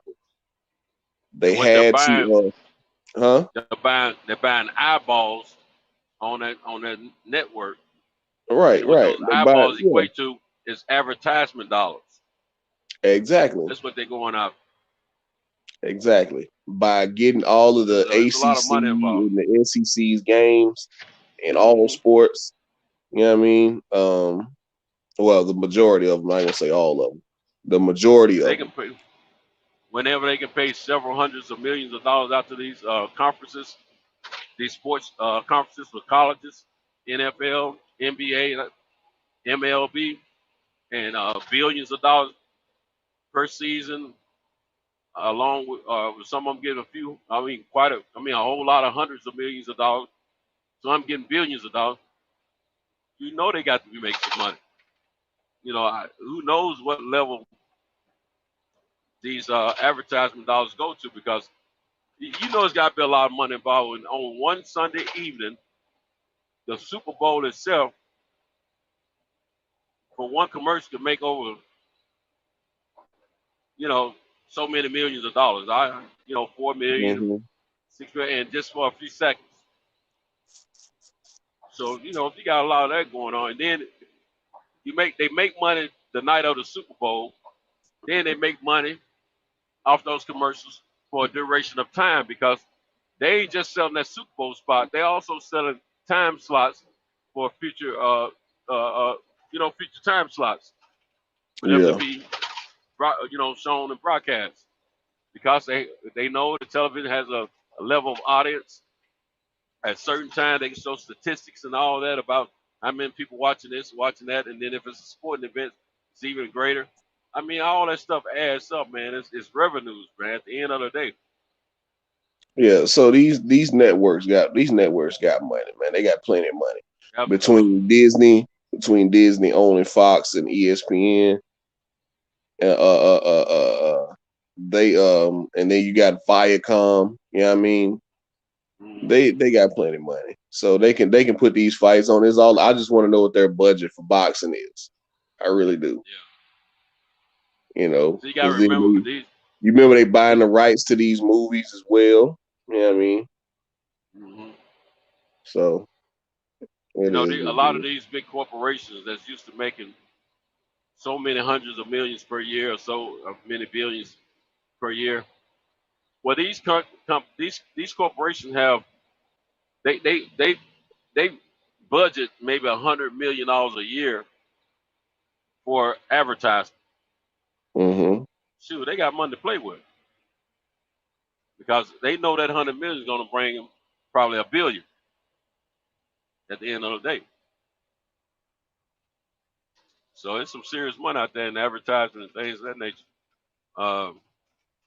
Just some of us, myself included, we just don't really know to the level that this money, these services generate.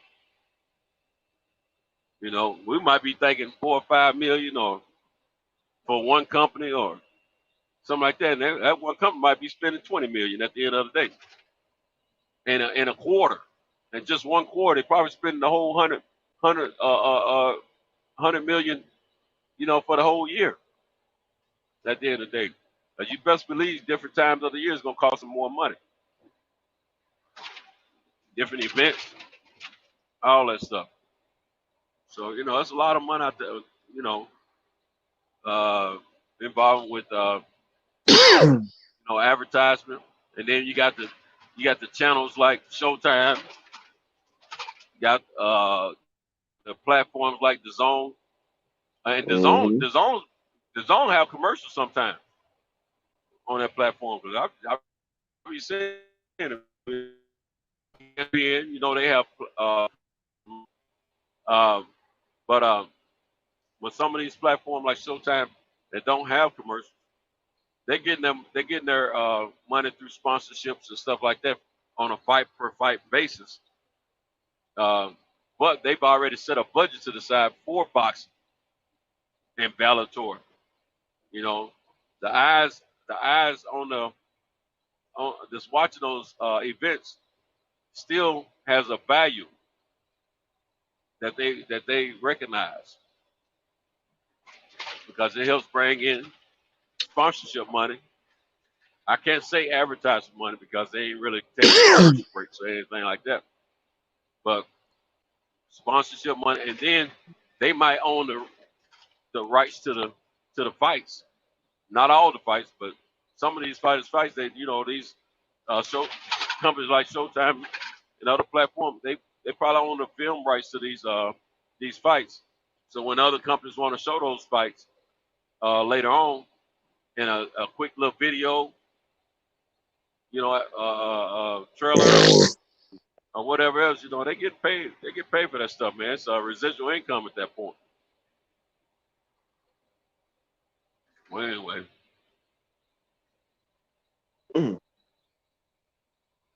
Yeah, man. Damn, just business. Damn, just. Oh no, I'm listening to you. I'm scrolling Facebook at the same time. This girl who grew up in my neighborhood. She live in Texas now. Now she older than me. She like 37 right now, right?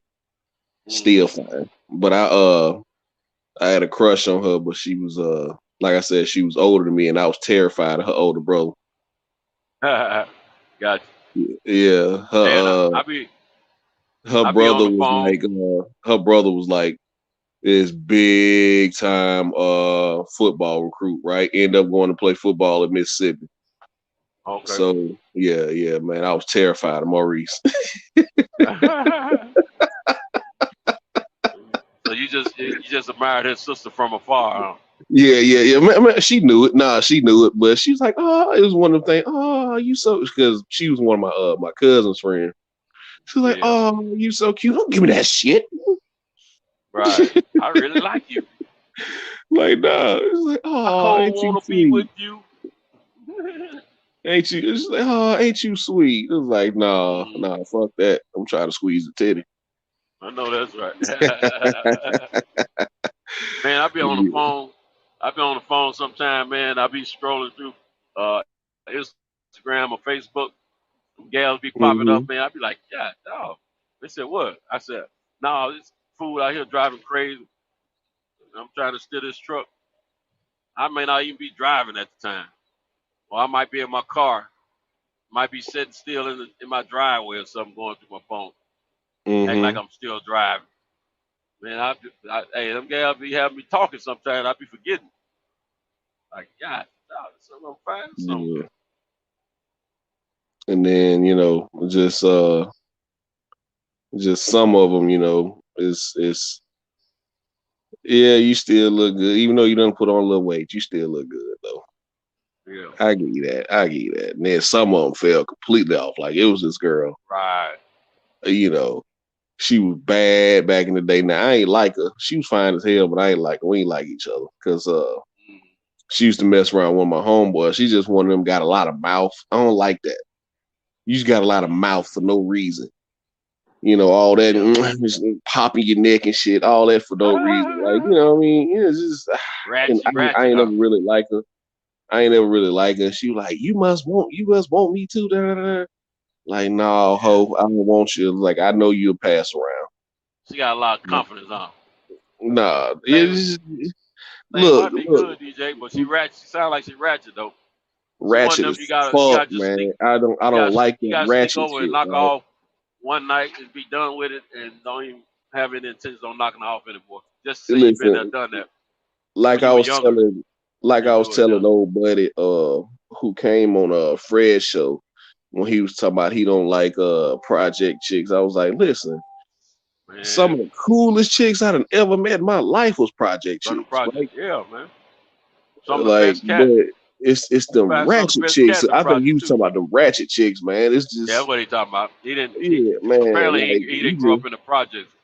listen, but Just speaking of ratchet shit. just because you filled out in 7th grade and you hunching on 10th graders, you know what I mean? That don't mean like, you know what I'm saying, like everybody wants you. Ho, we know you a pass. Like I know you a pass around. Like I don't want you. And Right. it's that you got a lot of mouth for me. I don't like all that mouth. Mm-hmm. Like all that, man, if you don't get the fuck up out my face. Like I ain't gotta worry about it. Like I was telling them with the whole thing, man, with Marcus Brown, like I ain't never had to worry about whooping on no woman. I got too many sisters and girl cousins. Mm-hmm. They gonna beat the dog shit out your ass. You better not touch me. That's all I got to say. Right. They gonna whoop your ass. You better, hey, don't do it. And the killing part about it is her sister was cool as fuck. But she was the ratchet one. Yeah, she was the ratchet one, but her sister was cool as fuck, man. And I had to cuss her, but I had to cuss her sister out. She was like, my sister ain't no bitch. I was like, man, I called her a bitch and I meant it. Man. See, Tank needs a big name next. Tank need to heal up, man. That's what Tank need to do. Tank need to sit back and evaluate his next step in his career while he healing up. I think he got a cast on. I see my guy Deontay still got a soft cast on his hand. Yeah. And here it is, 2.5, 3 months later. So that tells me that break in his hand had to be pretty bad. Yeah. So, yeah, I mean, we'll see what's next. I think that's why he contemplating retirement. I don't think that hand healing as fast as he wanted to. And then, you know, he'll be 37 soon. So we'll see what happens, man. I just, because I've seen it happen in MMA. Once you start thinking about retirement, there's one thing me and Uncle Fester agree on. Old Dana White, I call him Uncle Fester. Yeah. As you know, there's one thing I agree with him on. Once you start thinking about retiring, go ahead and retire. Yeah, that means you got one foot in, 1 foot out. Yeah, man, because you go in here, and I think it happened to Manny Pacquiao in his last fight. It's like, why am I doing this? Why am I still doing this? Why am I here? And then you got these young champions, man. You got these young guys who you've made your name. You're a former champion. You had your long, great run. You know what I mean? Now you're on the backside of your career, and there's nothing more than this young guy, this guy who's never been a champion, wants to do besides beat you and make their name off beating you, because they can forever say that. Yep. So once you start thinking about it, just go ahead and do it, man. Yeah. Go ahead and do it. I have no qualms if Deontay Wilder sticks to his guns and retire. Right. I have no qualms about it because, you know, first of all, what we're saying, you know, mentally, that means you have 1 foot in, 1 foot out. Secondly, he don't have anything else to prove, in my opinion. I would love to see him fillet. I'd love to see him get a win. I'd love to see him get a win and go. Yeah. But I just would like to see him get one. I would just like to see him get one win and then go. Yeah, that's all. Just one win. just to keep that fucking narrative that what's his name beat his ass and sent him into retirement. You know, just for that shit alone. That's what I would want as a fan as well. And I would like for that opponent to be Dillian White. They can kill two birds with Absolutely. one stone. Absolutely. But well, other than that, if he decides not to come back, man, I ain't gonna even trip. I just hope he parlayed his retirement on the business end, do some acting and all that kind of stuff, like he said he's thought about years ago. But one thing I love about Wilder, even though he's got a few nice, vehicles and got cribs, but cribs is an investment. Yeah. He's well off. He's well off. Yeah, he ain't dumb about his money, man. Yeah. I feel he's done well with his money, and I pray and hope that he can continue to do well with his money. Make right kind of investments. Set yourself up for life, Yeah, but you got to think about it. He said he did everything he set out to do. He got into boxing just to provide for his daughter. He got into boxing to provide for his daughter. That's why I couldn't be unhappy. That's another reason I couldn't be unhappy if he stepped out of it. Right.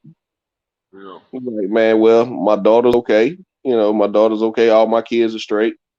You know what I mean? That's the only reason I got into boxing. It wasn't because I just loved the sport. I fell in love with the sport while I was doing it. But and this is everything he's saying. This ain't nothing I'm just making up.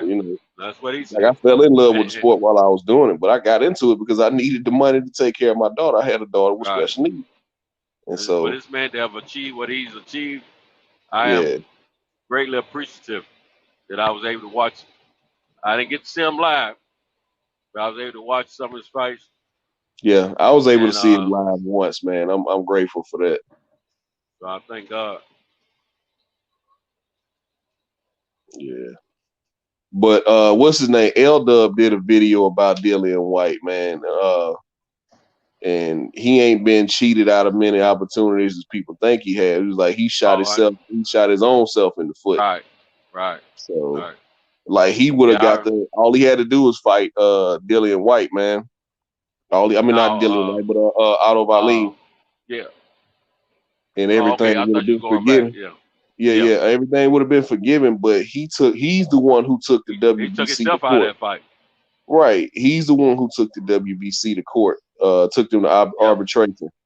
Right. He could have had the fight. It's like when who did L-Dub say he pulled out the fight with? Where they offered him to fight with who was it? They offered him a title eliminator with Brazil. Oh, Dominic Brazil, Yeah. He pulled out of that, and it was somebody else, man. It was a couple of them. Luis Ortiz, he could have been in the title eliminator with, but he pulled out of Ortiz turned down. They said Ortiz turned that fight down. Oh, L-Dub said he declined the fight. Said Dillian White declined the fight, so he done shot himself in the foot a couple times. Yeah. But the narrative out there is, is while the we're narrative. talking about this, let me get this out there about Ortiz. A lot of people want to say he ducked Anthony Joshua when they offered him an opportunity to take the place of whatever that fighter called Big Baby Miller. Mm-hmm. Well, truth be told, he didn't take the AJ fight because he wanted to rematch Wilder. And Wilder, they match what he would have got with AJ. Match the money. Documented.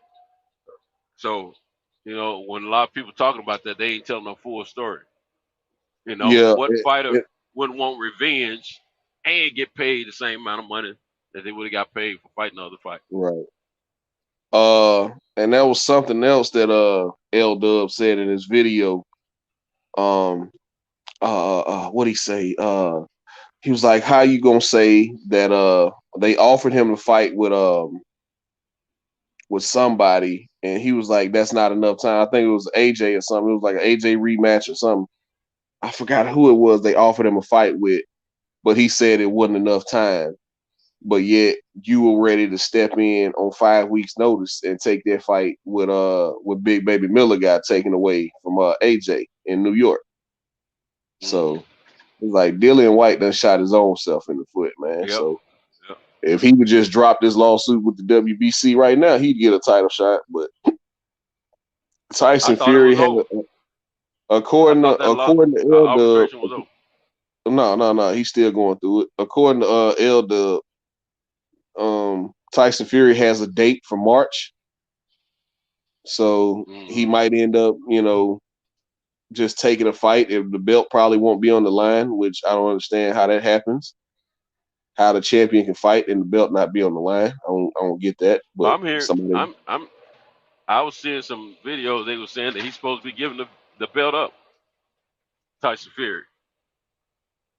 No, I don't think know he what. can do that. I don't I know don't if think there's he can truth do to that. it, but that was some of the videos they hit the markers were saying. Yeah, I don't get it up. I don't think he's gonna get it up, man. He ain't got enough he ain't got enough scoundrel in him to get it up. Yeah. Or does he? So we'll see what happens with that. Mm-hmm. Yeah, that happens. That happens. Dr. Hook, that happens with a lot of fighters, man. We really don't appreciate them until they retire. Like I saw it happen with one of my favorite fighters, Bernard Hopkins. People really didn't appreciate Bernard Hopkins until he retired. Right. You know what I mean?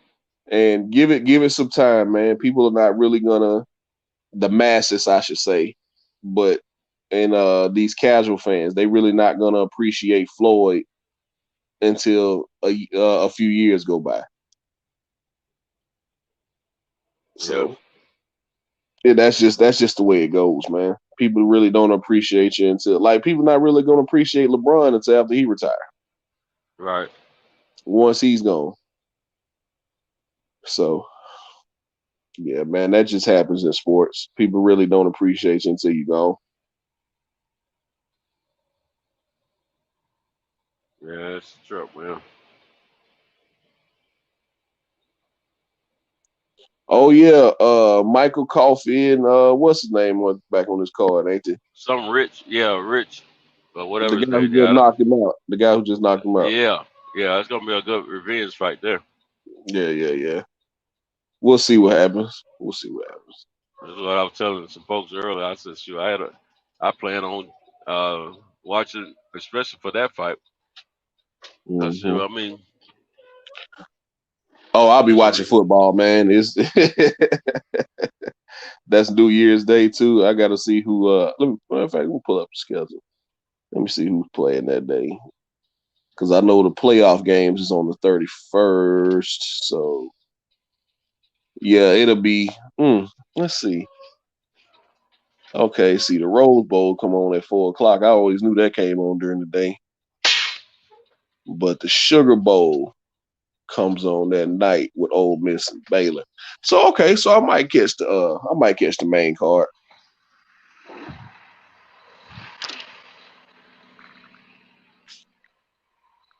I might catch the main card, man. So we'll see what happens.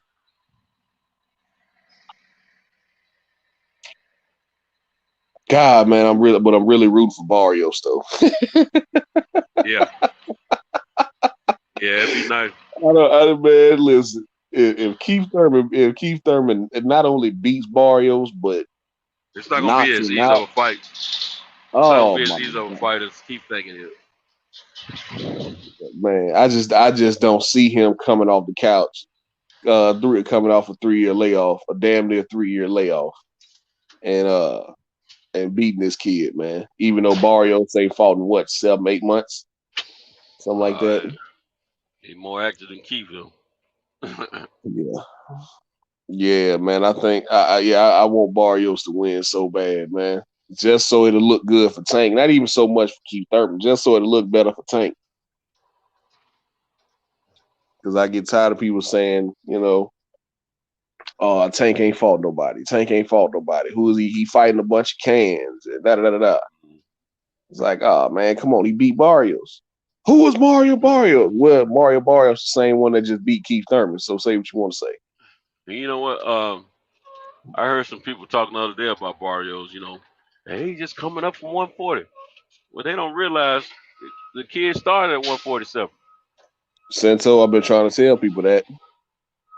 Barrios is Started at ranked in the top. 147. Man, Barrios is ranked in the top 10 at 147. So I got So ranked 10. yeah, they had him ranked. I don't know if he still is, but they had him ranked in the top 10 at welterweight. So Well, oh shit, yeah, it's storming like hell out if I get my information correct, he started as welterweight. here. And then he moved down. Remember, Down to that's why 140. Regis Prograis was pissed off because he said he was going back to 47, but then he ended up fighting Tank because he was supposed to get that He Barrios did say fight. that. Yep. That's what he was Yeah, expecting. but Barrios said he was going back to 47.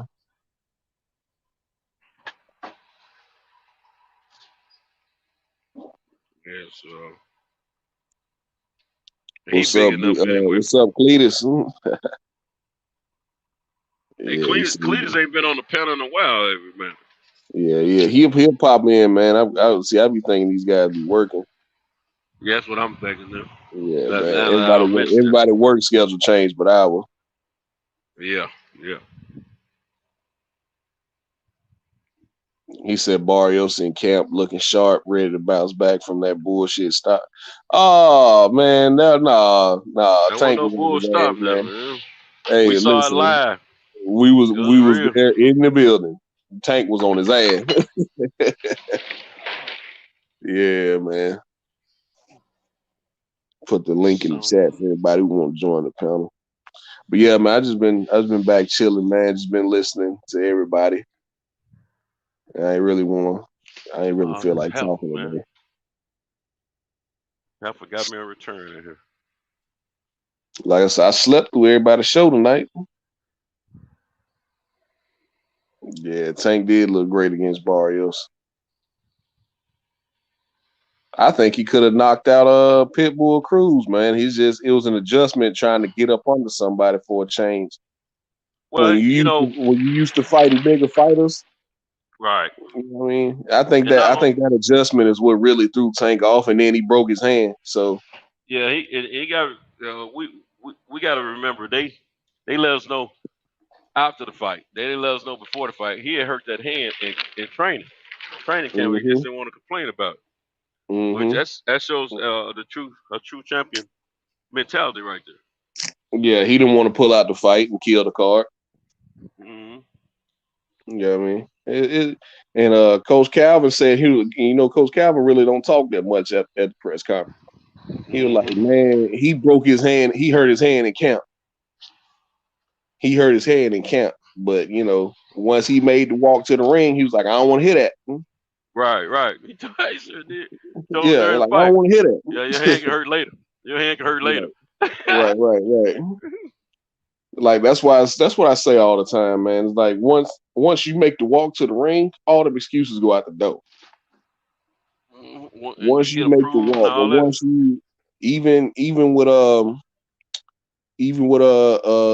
other sports, once you out there on the court, you out there. You know what I mean? You out there. I don't care nothing about your toe. You got a bad toe, fine. If you can't go, you can't go. It just is what it is, man. If you can't go, you can't go. But if you out there, especially with boxing, with combat sports, once you out there, ain't no going back. You got to finish that fight, or it's a loss. They can't pull you from the game or whatever, like it is with team sports. You get out there, you try to go for a quarter, and you realize your toe just ain't gonna let you do it, or your hand ain't gonna let you do it. Yeah. So I ain't ever made that walk. What they got to do with anything? Man, if you got an injury, dog, if you know you got an injury, if you know your fucking toe broke and you still make the walk, then that toe can't be an excuse no more. Nah, but I done played football before. And if I know my hand is broke and I decide to go out there with a cast on my left hand, then I can't complain about, man, I'm out here playing with one hand. You can't complain about that left hand when you decide to play with it. Once you make that walk, man, let them excuses go. Lomachenko made that walk with a bad shoulder. Yep. He claimed he had a bad shoulder in that Tio fight. And Pacquiao claimed to have one too. Yeah, but see the thing with Lomachenko, what makes it different with Lomachenko, we saw Lomachenko actually have surgery after the fight. So yeah, true that. you came into the fight with that. I'm just saying though, So hold on, Wayne. So let me talk. So let me talk to Wayne for a second because I like this. See, I like this energy, right? So how you know? Okay, so if I done practiced all week, right? If I done practiced all week knowing my toe is broken, and I decide on game day, and I decide exactly, and I decide on game day that I can go. It's like I know my toe is broke, but I can go. Then I can't use that as an excuse because I could go. I said I could go. So when these guys, everybody has injuries coming into the ring. You hear fighters say this shit all the time. Everybody got shit they dealing with coming into the ring. Whether it's, on that 100%. Whether it's, I know fighters in MMA, and I, because I'm more immersed in that culture. I'm more, behind. Well, I ain't gonna say really behind the scenes, but I've listened to more fighters talk about it. Anything. One fighter about 5-6 years ago was like, my hamstring was almost completely gone off the bone. I still made the walk, and I couldn't use that as an excuse. He's like, I needed surgery on my hamstring as we speak, or my groin. No, it wasn't his hamstring; it was his groin.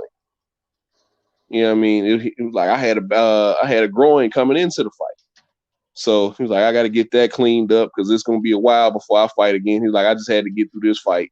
I didn't want to pull out of this fight. But a lot of fighters tell you, man, we come into the ring with stuff. Even at this point in the season with the NFL, all these guys are injured. Oh, yeah. Everybody's injured, man. Everybody's beat up. You've been playing football for 17, 18, 19 weeks now. Straight. Mm-hmm. Everybody beat up, man. So it just is. Injuries are a part of the game. They're a part of the sport. But if you can go, you can go. But yeah, like shit, my back be hurting. I still got to go to work. Man, I play hurt on the job all the time. Let me tell you something. Remember I was sick a few weeks ago? Mm-hmm. Man, look here. All I knew is a week before I got sick, my wife had COVID. My wife had a cold. And I figured I got her cold. A week into me having that cold, I lose my sense of smell. And at that point, I said I got COVID. Because then a day or two later, I looked on the list for the symptoms for COVID. Because I had a little denial. Because the day that I realized I didn't have my smell, I tried to go get tested. Now, my wife, she got tested when she first had a cold because she thought she had some COVID symptoms. Her test came back negative. So I was in a little denial. But when I lost my sense of smell, I said, nah. So I went in to get tested. Well, they weren't taking walk-ups anymore. And I went to 2 different sources, and they were talking about making me some appointments. I figured by the time they make them appointments, it'd be a few days later, and I'll be already in the quarantine restful mode, because I said, what? They're not gonna give me any medicine. They're gonna tell me go home, stay away from everybody, and rest and whatnot, So that's exactly what I did. Okay, it was on a Monday. Well, Sunday I was suspicious about my smell, but I wasn't sure. That seemed like I was to smell something.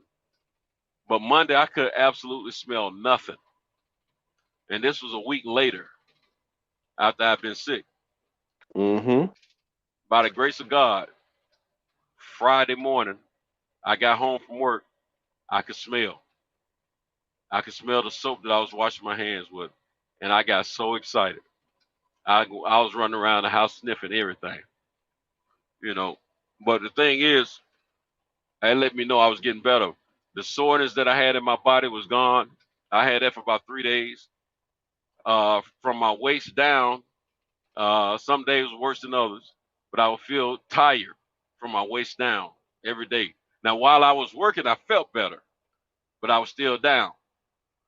When I lay down to sleep, I would have those chills and those cold, those sweats. So I went through all that in that short period of time. And like I tell everybody, I think I had a mild case of COVID, but I'm almost sure that's what it was because I've never lost my sense of smell like that from a cold. And I've had many colds in my life, all types, you know. So I know that's what it was, but I kept myself away from everybody at the house. Didn't go anywhere during the day. And then all I wanted to do when I got home anyway was sleep. In the first a few days before I knew anything about the COVID situation, when I was just thinking it was a cold, I lost my my appetite wasn't as big as it normally would be. I couldn't finish my food. And I was like, Yeah, man, it's messed up. one of my homegirls going through that right now. She got COVID Christmas Eve, man. And they a lot of people got it. yeah, and it hit her pretty hard. She said her appetite was gone and everything. So yeah, you know, then then another one of my homegirls, she said both her kids got it. We were trying to play. Well, we were trying to plan a New Year's Eve party, and she called me and told me yesterday. She was like, "Well, we can't do it. I'm sorry, ain't no party. Both my kids got a COVID." Like, shit. I'm glad you told me. Right. And she was pissed off because she remembered her auntie. Her auntie was the one who got everybody sick. So she like she knew she had that shit. Yeah. Speaking of that, I know I feel like I got my cold from my wife, right? Because you know we sleep in the same bed at the time. But man, being that she had a negative COVID test results, I didn't have a test result at all, but I know it's what it was that I ended up with. I can't figure out where I got it because I don't really be coming in contact with too many people. And then I know my truck had broken down the beginning of when right at the time around the time I got sick, my truck had broken down, and I had to be towed 40-something miles away, and I had to ride in the cab of the truck that was towing me with the folks, him and this dude and his wife, and they were some not so desirable looking people, you know what I'm saying? Right. And they didn't have any masks some on. sketchy people. Yeah, they didn't have no mask on, nothing, man. And I had my mask, but you know, I had to put it on, take it off, put it on, take it off a few times. I just that's the closest I can figure that I may have gotten COVID from there, or the hotel room that I stayed in, because I had to stay out of town overnight because my truck broke down. That was earlier. That was like the 6th of December. That's when that happened. Unless I got COVID out of that hotel room I was staying in.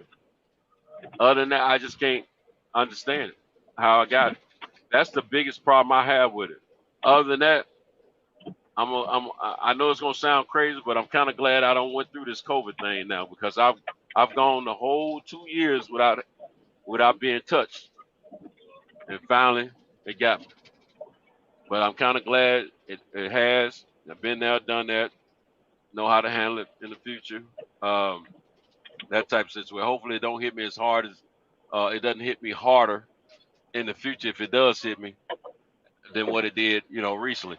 But I'm gonna tell you, what I experienced was nowhere near the level of a lot of people I knew that had it. It was I consider myself lucky that I had a mild case of it. But I know good well that's what it was. But now I have no aches and pains whatsoever in my body. I got all my energy. I can smell everything. I never did lose my taste. I think my taste changed a little bit, but I don't think I lost it. I know I didn't lose it, but I think it changed a little bit. But now everything's back to normal. My piss is cleared up like it normally would I be. feel you. Yeah, I feel you. and man, so I know I'm doing great. The only thing that's hanging around, I got a cough every now and then. It's a dry cough, but other than that, I can tell I'm getting better with that as well. But other than that, man, I'm good, man, and I thank God because it could have been a whole lot worse. You know what I'm saying? Could have been a deathbed situation, and that's not what Yeah. it was. And a friend of mine, they cousin had COVID around the same time. I was dealing with my sickness, but he had it real bad, real bad.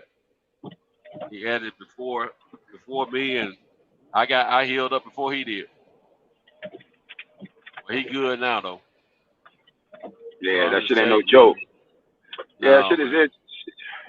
That shit ain't no joke, man. I had that shit, man. That shit had me down for like, me and two of my fighters caught it. That's where I caught it from. I'm pretty sure I caught it from one specific fighter of mine I was training at the time, and she had me down, man, for like 10 days. I lost like 14 pounds. I didn't have no appetite. Man, You my know, body looked bad, bro. shit, I didn't give a fuck. I like that, man. Me either. I like dropping that 14 pounds. To be honest with Hey, it was the easiest way to lose weight. I can tell you that you. right Yeah. now. It was the easiest Yep. way. But man, my Yeah. body looked tired. I told her I gotta get back in the gym, man. I gotta go and tone it up. Hey, this might be the shortest run I have on getting my abs back. You know what I'm saying? So I gotta get in there before I get blown up again. But man, let me tell you, man, I don't know how much I lost, but I can look at me and tell I lost weight. Then I was dropping a Christmas gift off at one of my aunt's house, and she said, "Yeah, you look like you don't lost some weight, nephew."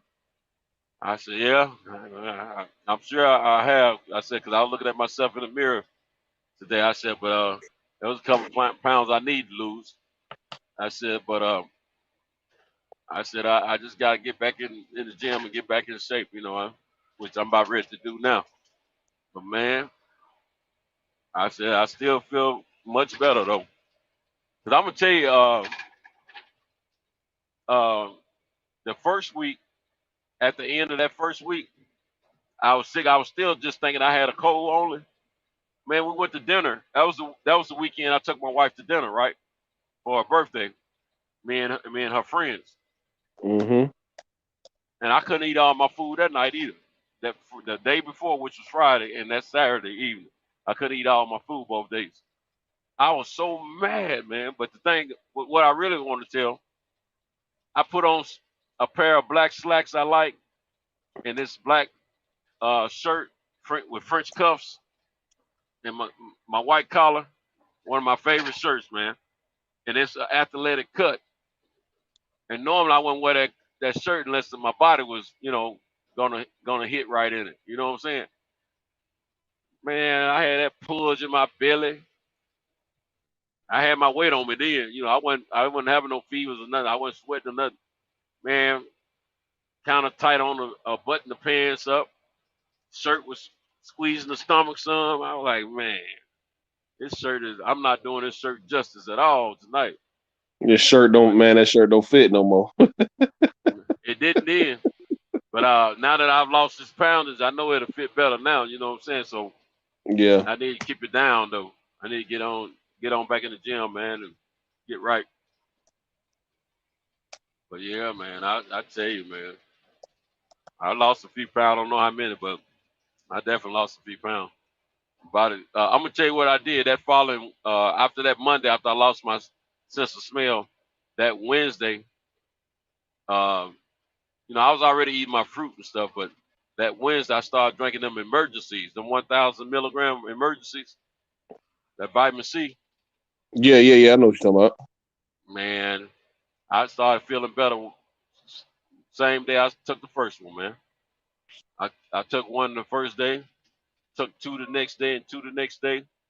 And shoot, my sense of smell came back, man, on that Friday, which was the second day or third day I was taking that emergency.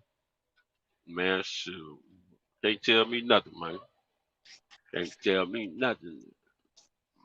I started smelling stuff, man. I know I was on the road to recovery at that point. You know what I'm saying? But yeah, COVID is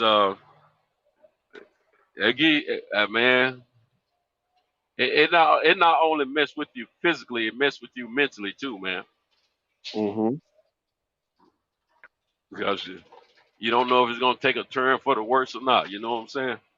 By the grace of God, mine never did. It just, it got to a certain point, and it never got worse. So I Yeah, thank God. I got it a year ago in 2020, towards the end of 2020, right? Like October, November of 2020. Now, I didn't have any of the bad symptoms. Me and my wife both had it at the same time. We didn't have any of the bad symptoms. All it was we couldn't taste the smell.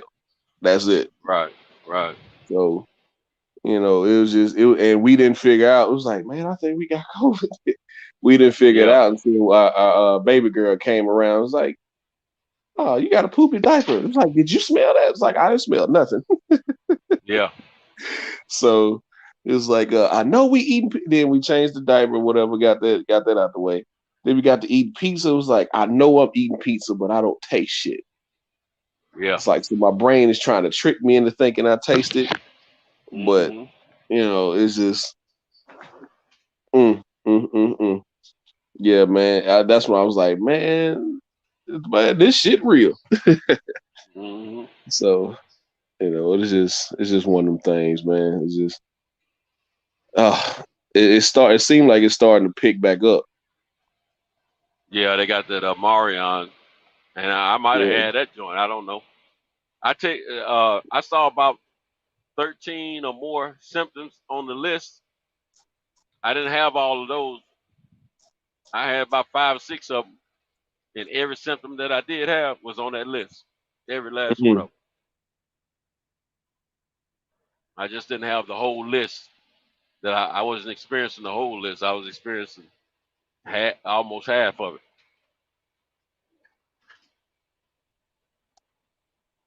I thank God, that it wasn't worse than what it was. And I will tell you, I'm not telling anybody not to get the vaccine, but I'm still not planning to get it myself. It didn't scare me enough for that. I don't think it can scare me enough for that, because I figure if you that bad off, you're gonna die. You're gonna die anyway, vaccine or not. So I'm still not, getting that vaccine. Yeah, I had a few people ask me, "You gonna get the vaccine now?" I said, "No, for what?" Shoot, I still didn't have it as worse as some people I know that have had the vaccine. They still been sick more than myself. No, shoot. To me, the risk is the same. Man, if I can get away without taking it as long as I can, I will, because I don't do needles. So yeah, I feel you. I don't. That's one of my childhood things. I do them when it's necessary, but that's one of my childhood fears right there. I don't like needles, man. I act like a little gal when it comes down to a needle. You want? Hey, if me and you ever get in a fight, and you want to pump me out, just pull a needle out. Nah, put a spider on my shoulder. Oh shoot!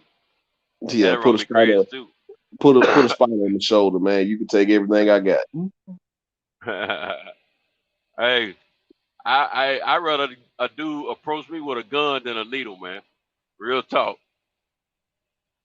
Shoot, that needle, man. I just don't like them joints, man.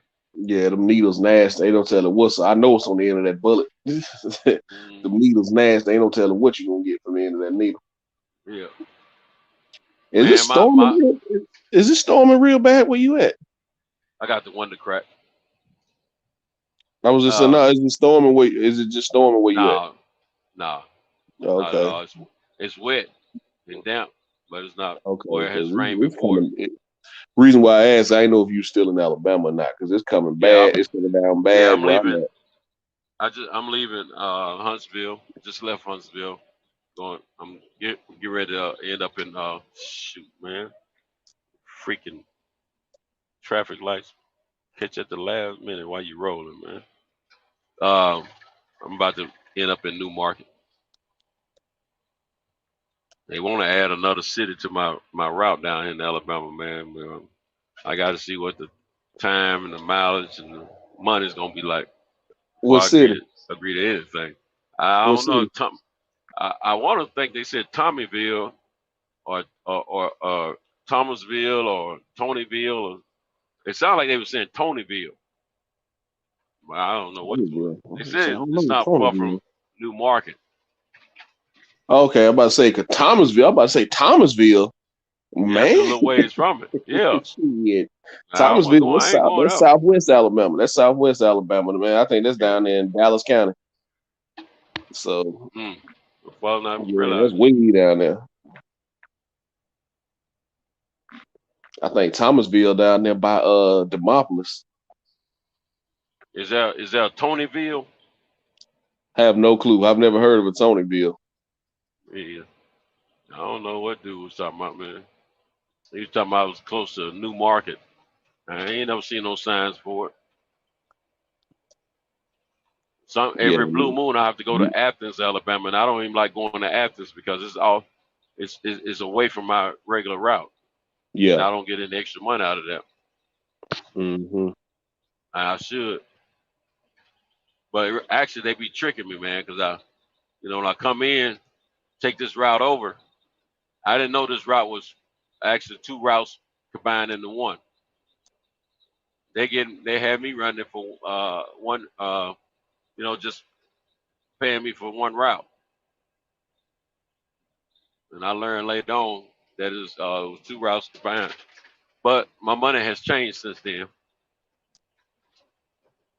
So I ain't tripping about it now.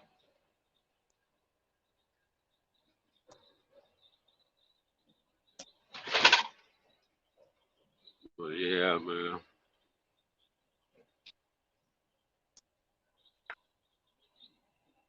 Yeah, sitting here looking for houses, man. My wife ready to move again. Yeah. Jesus Christ, man. She killed me.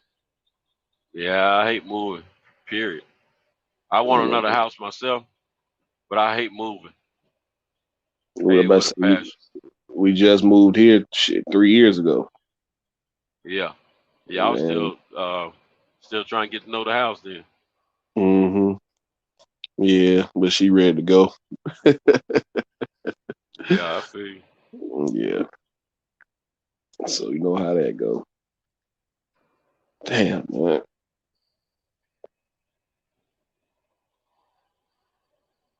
Well, what's her name, man? She been on the panel here lately? Destiny Black. Black. Yeah, she was on Southern Tea earlier yesterday evening. They were having their Yeah. I saw her over there. My she came back over here and party. What up? Yeah, I had she was mild mannered over there yesterday evening. Mm-hmm. You can understand what she was saying. Yeah, she calming down. Yeah, when she get hyped, she get the squeaking. That's when you can't really understand what she's saying. She's like, "Yeah, get the fuck out of here." I was like, "Oh, shit. She finna amp up." Yeah. You can see it coming. You can see some folks ramp it up. But what did you have to cuss somebody out for earlier? I missed that one. For me, man. Mm-hmm. Yeah, man. I lost it a little bit. Dude, come on the panel, man, just talking some noise, man, and he changed the whole energy. We had a positive energy going. Before we started talking boxing, I was trying to give Kyle some advice about his business venture coming up with the documentary, Then I start talking about how I'm a better coach than I am a player when it come down to, giving people some advice about things. And man, I was talking about my personal experience with business and the things that I've gone through in life, and how I've gotten to the point where I am now. and I know what I need to do to get my business to the next level. I just have to, work on myself, on some fear factors that I have, and got to persuade and teach myself that I need to lose some of the fear factors and move forward on, making my business bigger and better. Because I know what to do, I just got to do it. But anyway, I was talking on stuff like that. Then I was talking about how I feel about my friends. I want about them succeeding or not succeeding, how it makes me feel. 'Cause I feel like if my friends fail, I fail. If I succeed, they succeed, and if they succeed, I succeed. So anyway, and then I was saying something about me. I have to become a fisherman, and that's what I've been trying to work on doing the last year or so. Is become a fisherman, to teach my partner to fish, more or less to hand. I used to always want to fix my family and my friends' problems with money. You can't always do that. No, I don't.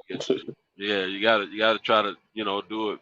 Teach them the ways of that will help them to become better people, to take care of themselves, and succeed in life. So I was harping on all that stuff, man. But it was in good. I thought it was in a positive monologue. But then this guy come on the panel, supposed to be cool with Cal, and that was Happy or something like that. Oh, talking cash stuff, man. What's Haplo?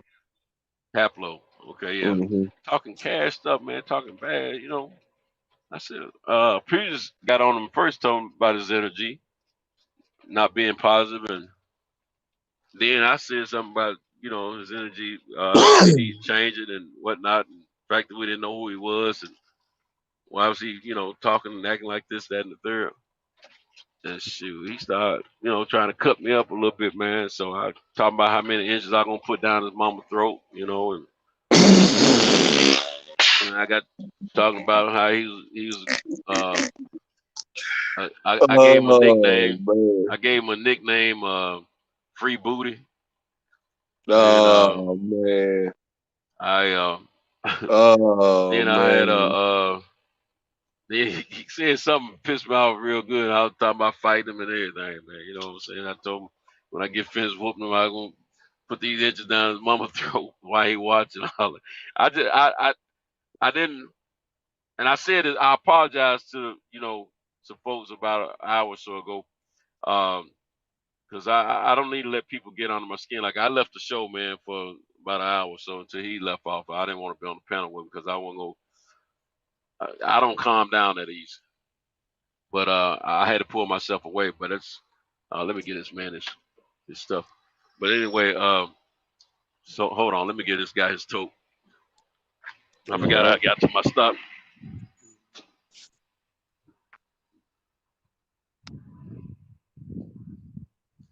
Yeah, that's what he explaining to me now, Wayne. He went dark. I'm trying to go back and read the chat and see what's up, going my on. man? Mute his mic real quick, yeah. But yeah, man, I'm trying to go back and read the chat, see what's going on. Diggs is on. Okay, yeah, so I was talking about Diggs.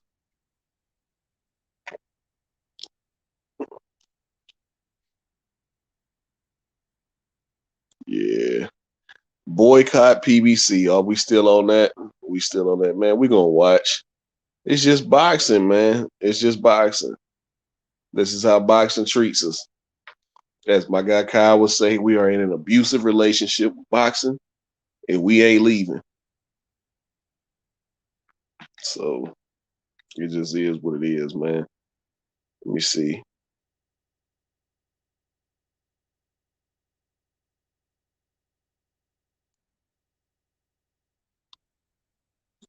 Uh-oh.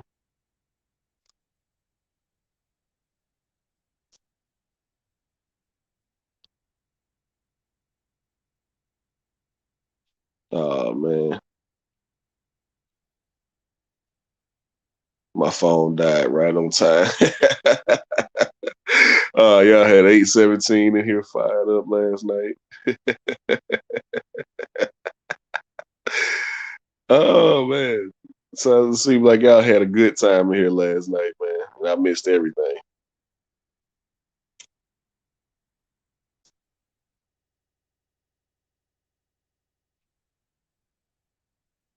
Hold on.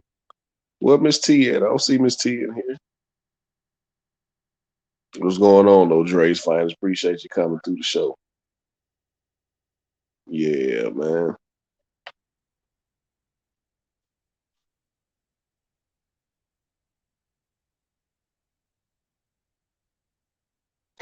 Wayne said you can't even flirt anymore.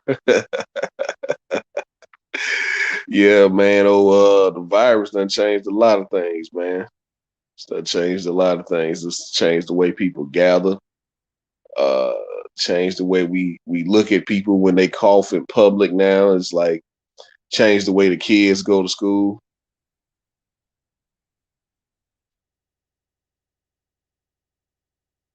What's up, fam? What's going on, man? But yeah, it's just it's changed the world we live in, man. It'll never be the same. It's so many things we took for granted before the virus happened that it's just it seems just I don't even know the words for it, man. But it's just crazy now.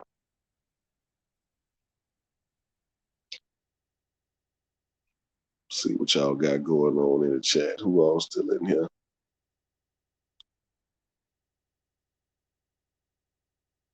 Most football players do play through injuries because they scared they're gonna lose their position. Yeah, true. But then you got guys like Aaron Rodgers who's playing with a broken toe right now, and it ain't because he's afraid to lose his position. It's more so he's chasing that MVP award, and he don't want Tom Brady to get it. He want to get them back-to-back MVP award. You got guys, not only don't want to get a spot up, but they chase the stats because them stats affect their money.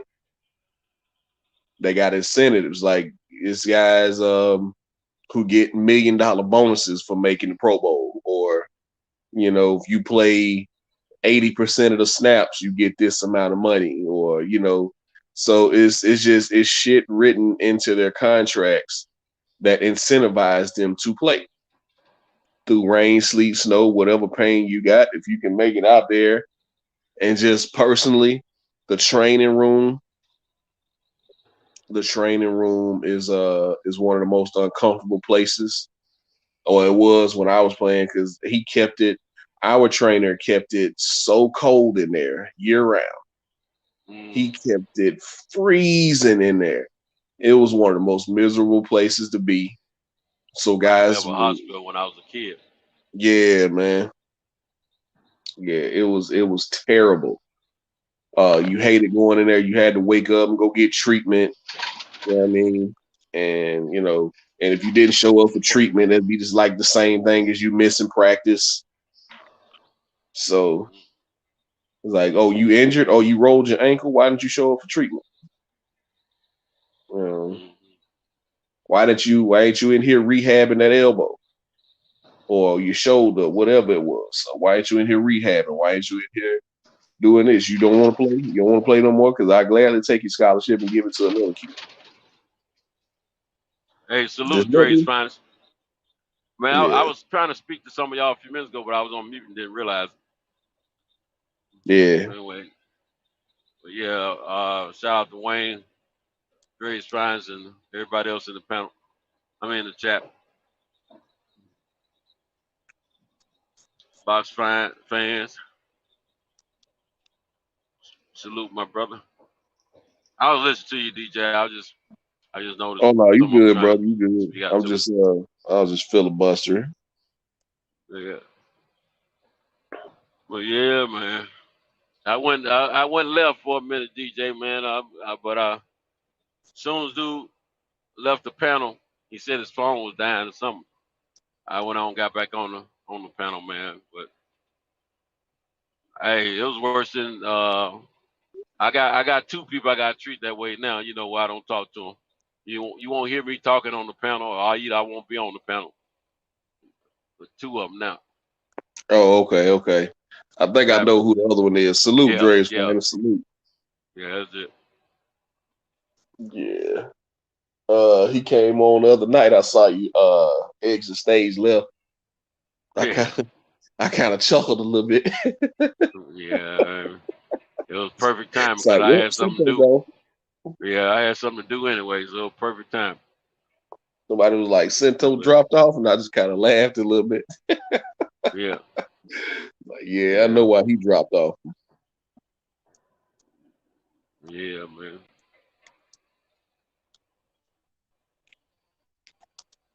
Yeah, man. Sometimes, you know, I just can't be fake and phony for people, man. Once we cross that, once we cross that line, ain't no going back for me no time soon. And see, I know these cats. They come over with the mindset of just poking fun and having fun. That's their way of cutting up and all that kind of stuff. But see, I don't be playing like that, man. I mean, if we joking on each other and playing, that's one thing. But you come over and you just, you know, like this stuff over this internet, man. It's really irritating to me how people do, and I don't like that stuff, man. But shoot, I don't mind showing up. You know, shoot, you can show up for me or I can show up for you. It don't matter. I mean, we don't need to be getting to that point though, because I get on people about it all the time, and I got you know, do the same myself and respect it as well. And that's one thing that upsets me about myself. You know, I let the people. I don't even know that cat. You know, I don't even know him. I don't remember seeing him too much in the chat, but he says he's here all the time. And I can't be letting folks get under my skin like that, man. I'm so mad at myself for allowing that to happen, man. But it is what it is.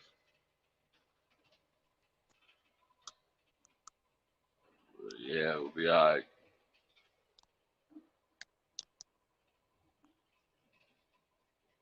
But yeah, man. Other than that, man, I think the show's been decent outside of that. Kind of always is, man. This show, you never know which direction this show is gonna go.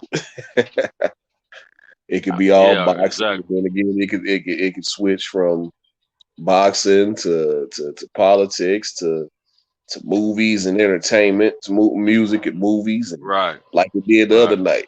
Like we did the other night.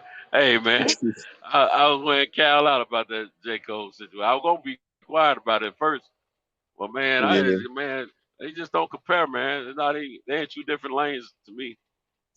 Nah, they not in different lanes. It's just one guy's better than the other. J. Cole is just much better at what he does. He's got more prolific songs to me. And I was telling Cal, I'm just this type of fan of music, no matter what genre of music it is.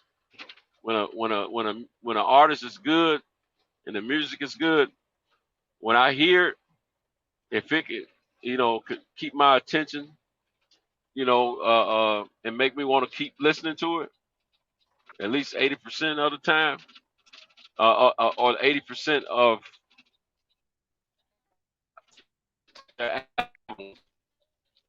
that's a good artist to me, in my opinion. But J. Cole just grabbed me from day one, period. And most everything I've heard him release since then, I've been rocking with him. Because I mean, I'm just really checking him out. Then now Wale, I like Wale. I think he's a great artist. But his That's why I was like, I hate I had to do that to Wale because I like Wale. Yeah, his art form is different from J. Cole's though. Their tempo is different. Their style is different. And I feel like J. Cole is more hip hop than Wale. I feel like Wale is more catch the wave and ride the wave type of guy. You know, as far as the melody, he's more of a melody rapper. which is nothing wrong with that. I mean, it's cool. Biggie was one of the best. You know what I'm saying? But Biggie was hip hop too, though. You know, he can give it to you both ways. But I just didn't see. I mean, poor Cal, he was going through multiple songs trying to find a song that would match up to what we've already heard with J. Cole Mm-hmm. to compete. That's why I was like, yeah, I'm finna make you get them spades out your hand. I'm finna make you get them spades out your hand. See, right? Yeah, I remember saying that. I'm gonna make you play all the Wale Good shit, trying to keep up, but then I'm gonna move on to the next J. Cole album. Mm-hmm. So I Eli like Zachary. What's up, Eli? what's going on, Eli. Join the panel, man. I gotta talk to you about something. I gotta talk to Eli for a second, man. He might not mind this morning because they boys did a number on Washington Sunday. Yeah, that's what I gotta talk to him about, man. I appreciate that. Them boys ready to lay down. Yeah. Yeah, Washington was ready to lay down after a while. I looked up once it got to, what was it? I think it was 14-0. I turned it off. I was like, man, this shit over. Like just right then. Once Dallas scored, and then the next play, Trayvon Diggs got the interception. Yeah. I was like, man, this shit over with, man. Man, it was just Dallas couldn't do anything wrong, and Washington couldn't do anything right, except score a couple touchdowns. It was bad. Bad. Yeah. But yeah, man. Yeah, we winding on down to the playoffs, and I just want to congratulate my guy on them winning the division and whatnot. So, hey, I want to put this out there right quick. If any of you cats know Dominique Chin, Instagram model, she be on Twitter also. She's got an OnlyFans page, which I know. But she's out of Houston, Texas, man. She's fine. She's cute, fine, thick as I know exactly who you're talking about. You know what I'm saying? Yeah. If any of y'all get any nakedness on that cooch, I want to see it. I just don't want to have to pay for it. Or them breasts. Yeah, I've seen, some sheer material over top of the breasts. It's some sheer material over top of the coochie cat. But it ain't really show me what I want to see, you dig? Y'all know I'm a bit of a perv, so, I want to see it. If y'all run across any of those still shots or videos of her revealing it all, inquiry minds want to know. What's going on, Eli? What's going on? Oh, what's up, Eli? Since I would say you put the goddamn APB out. Yes, sir, man. That girl, man, she's fine, man. I've been all over Twitter trying to see, because I know she got her OnlyFans, man, and she started off just revealing a little bit. Now she's revealing a lot more, but she still ain't just uncovered everything completely, on the stuff I've seen. And I know she got that OnlyFans, and I'm thinking she might do it on there. I don't know, but they ain't leaked none of her footage if she's doing it on there. And I'm waiting, man. I'm like, shoot, a little bit at a time. She getting more relaxed. But man, you waiting, and then you gonna be a member. God damn it, man. Let me tell you something. Hey, Sinto said he want to see it. He want to see it. He just don't want to pay for it. Man, look here. My wife can walk up on me and her holding hands, and I won't even be upset about it. Hey, that dude sound like a War Harlem Night. I ain't never coming home. Yeah, I ain't never coming home. Yeah. This Richie. I ain't never coming home no more. Take it easy. I risk it all. God damn. Yeah. I have a tear in my eye. She said, "I like my man Richie." Richie, I think I love you. Oh, Richie cried, didn't he? Yeah. Yeah, cheers out, man. Hey, When look, she when and see, I'm when she Richard told Pryor, right? I'm Richard Pryor. No, keep her away from me. yeah, hey, what about she told Richard she feel more comfortable with him now and she don't have to hold back no more.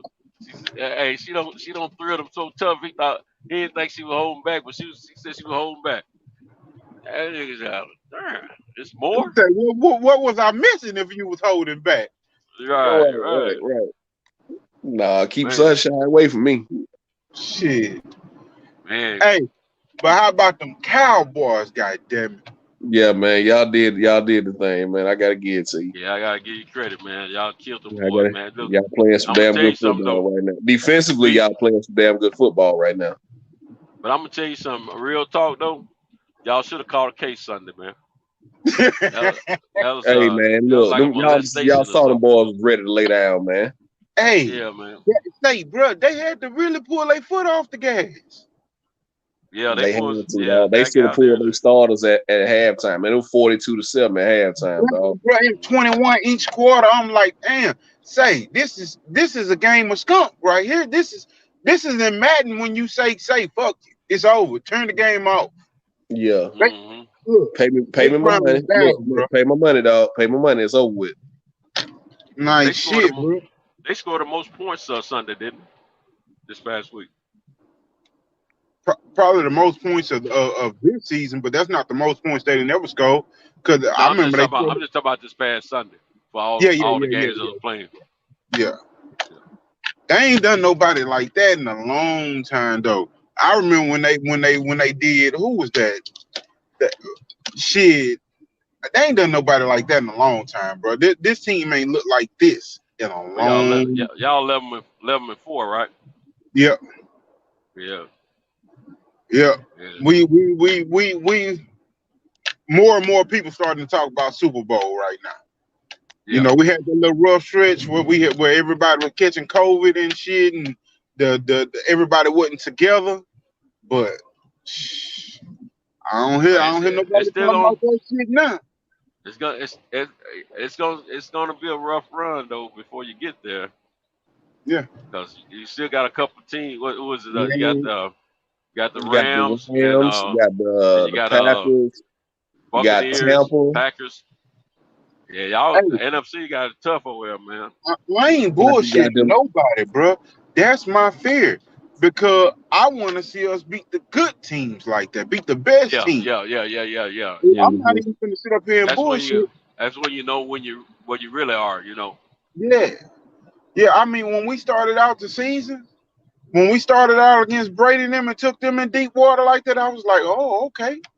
All right, let's see. When we came back and still look good against another good team, I was like, okay. But then we fell off mid-season a little bit. And I attributed that to that whole little run with COVID, where the team wasn't really together. People every week, 4 or 5 players out, the coaches out. Yeah. So now let's see what it is now. You know, I think they was having to manage practices and all that shit and try to manage that situation. But yeah, hopefully now we get past that. But that the playoffs is a different animal. And you got teams that'll let you had no bad game. Yeah. Can't have no bad game. I wish some Titans, man, had been healthy. Was in the receiving core as well as the backfield. Mm-hmm. You know, if Derek hadn't had to go have the surgery, man, and the receiving core, the main two, as AJ Brown and Julio Jones, if they both could have been healthy, man, and had everything clicking like we should have, man, I think we would have had maybe 2 losses so far. Y'all got 5. Y'all got a monster. Yeah, but I can't trust it right now though, because the way they don't lost 2 of them games since Derek been gone, you know, they turn them balls over with them turnovers, man. That was just crazy, man. I'm like, man, why you throwing the ball? If you're not throwing the ball good, stop throwing it.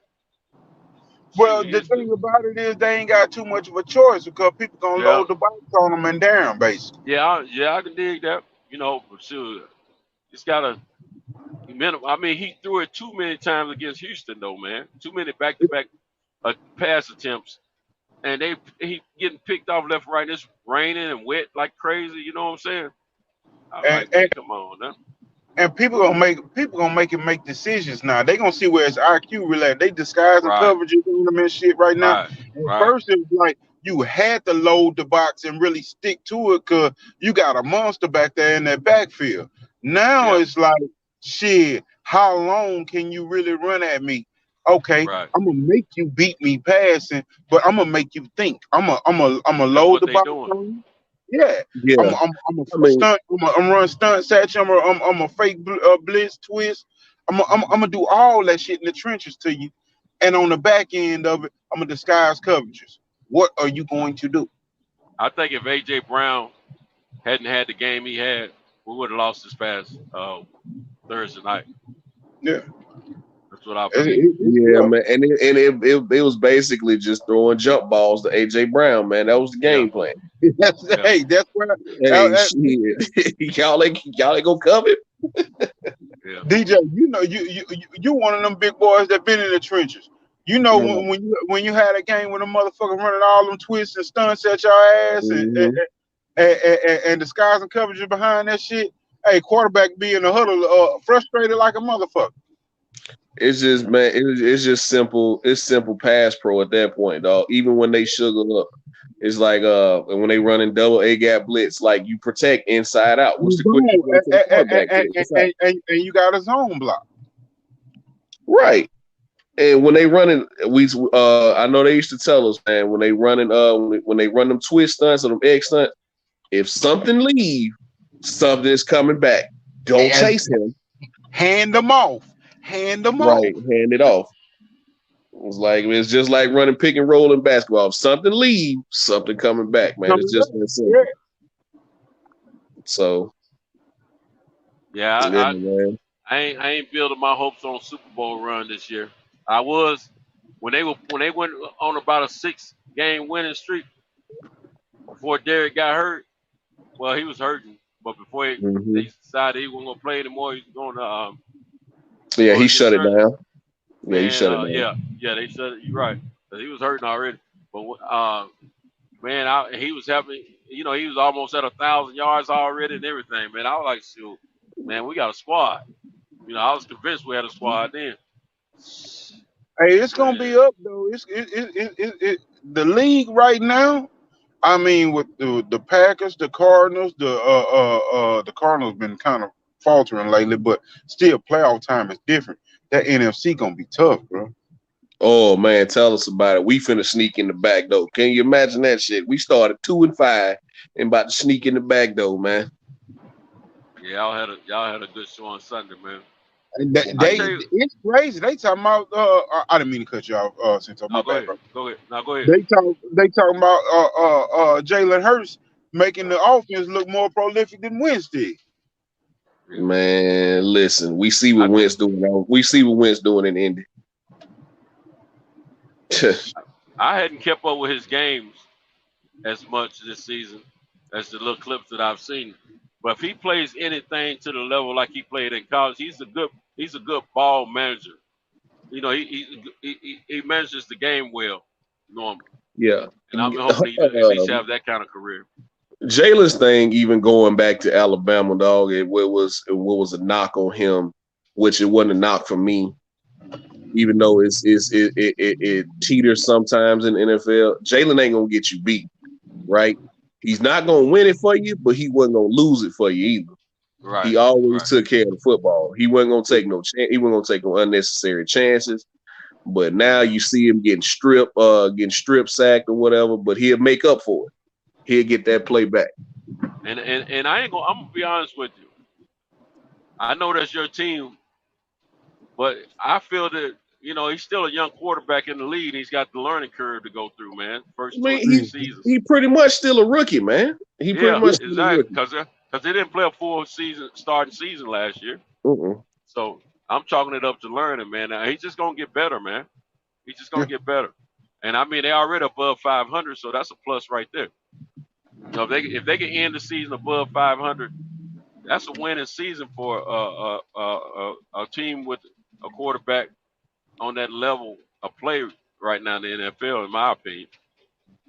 It get a franchise something to look forward to. Exactly. We got 3 first-round picks in the draft. We need to go after linebackers and offensive linemen, or defensive linemen, because I don't think they're gonna keep Fletcher Cox. You know, he's gonna be so much more comfortable next season, man. So I just don't get. You know what I don't get? I don't get why every fucking week Green Bay talking about trading Aaron Rodgers. Because they know they done fucked up when they drafted Jordan Love last year. They traded up to draft Jordan Love, bro. Bro, they talking about trading him and fucking Adams to fucking Denver. I'm like, bro, how you gonna the whole package? Man, they better sit back and let that kid learn on the Rodgers. Exactly. Just let him learn, man. Yeah. Just let him learn. If Aaron want to play one more, give it one more year and let him learn. Because to see him in practice and to say what he's supposed to be versus in the games, man. I mean, but I understand it because they thinking how much longer Aaron Rodgers gonna play. Yeah. But Aaron don't look like he.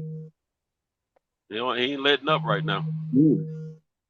See, the game don't slow down so much for Aaron and Brady and all the veteran quarterbacks that's been in there for a while. Game has just slowed down for them, man, on a level that other guys, the other quarterbacks that are early in their career don't see it like that. These guys, you know, they're just comfortable, man.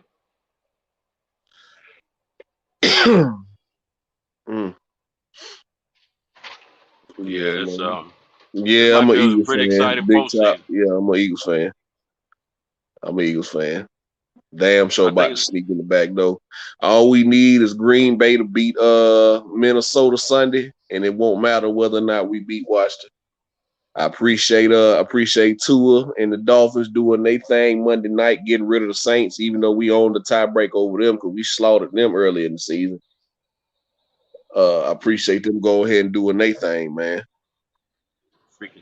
But so with that and a win by Green Bay Sunday, we in the playoffs no matter what. Y'all sneaking in there here, shit. Them we be the gonna sneak in the back, though. ones that hurt everybody, but we'll smash y'all week 2. Hey, we got y'all. We got y'all the last week of the season, and then we might end up playing y'all again that next week. Well, we're gonna have a bye week. Oh, so you talking about getting that number 1 seed? Yeah. Oh, okay. Yeah, we gonna have a bye. Y'all got Arizona Sunday, and y'all got Arizona, and then Green Bay got Minnesota. So y'all got to stay right on Green Bay ass. Yeah. If we jump on Arizona real tough, I'm gonna say, you know what? It is what it is, baby. It's to the bowl, y'all. You know, it is what it is, man. But shit, man, fella, I'm finna get in here and get myself situated here. I had to hop on and talk a little bit of shit, you know, a little bit. Yeah, man, we appreciate you hopping on, bro. Appreciate you hopping on. Good to hear from you, man. As always. Always good, man. Hey, I just looked at Cinto's name. Cinto, you just gotta spell the shit right. Man, Cal was messing with my name earlier, man. He probably screwed up something. Let me see what it says. It's like Dritty. It say Dritty Dick. Dritty Dick. Oh, I didn't even pay no attention to it. Yeah, Cal did it. I'm glad you said I go in there and check it. Yeah, Kyle mad because we had so damn, the nigga can't pick his favorite rapper and he can't spell. Right. He mad. We had a little verse. We had a little versus battle in here the other night. He and Wale got 8 up. So yeah, I mean, I don't know why you tried to put Wale against J. Cole. That shit wasn't even. Man, I was tearing him up about that.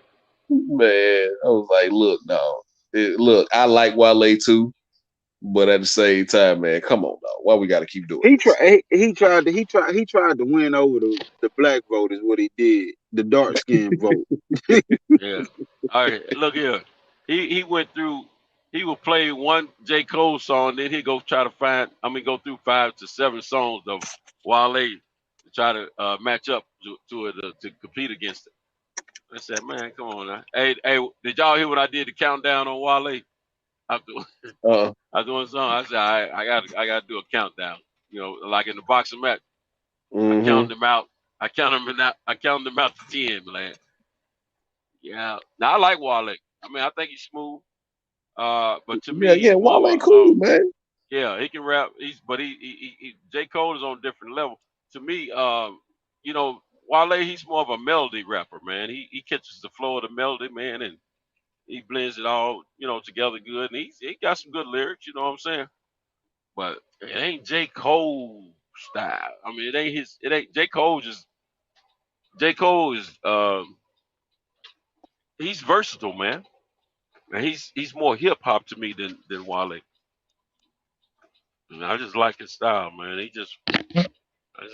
I like J. Cole, man. I'm gonna tell you that first big hit, man. Can't get enough, man. Yeah. Man, when he played that, that's when I did the count. I said, man, we're gonna count Wale out. Shit, he ain't coming back from this knockout. All right, that song right there, hands down, kills everything.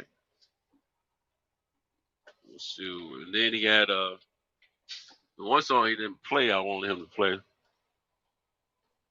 J. Cole do, but I mean, I like Wale, man, but it just ain't. It ain't hit like that. You can go and say it, Cinto. It ain't hit like that. Yeah, no, and I was telling him, I said, if I'm busting the block, I'm gonna want more people to know that I'm listening to J. Cole than I am Wale. I just think I can get the crowd moving more with J. Cole than I can Wale.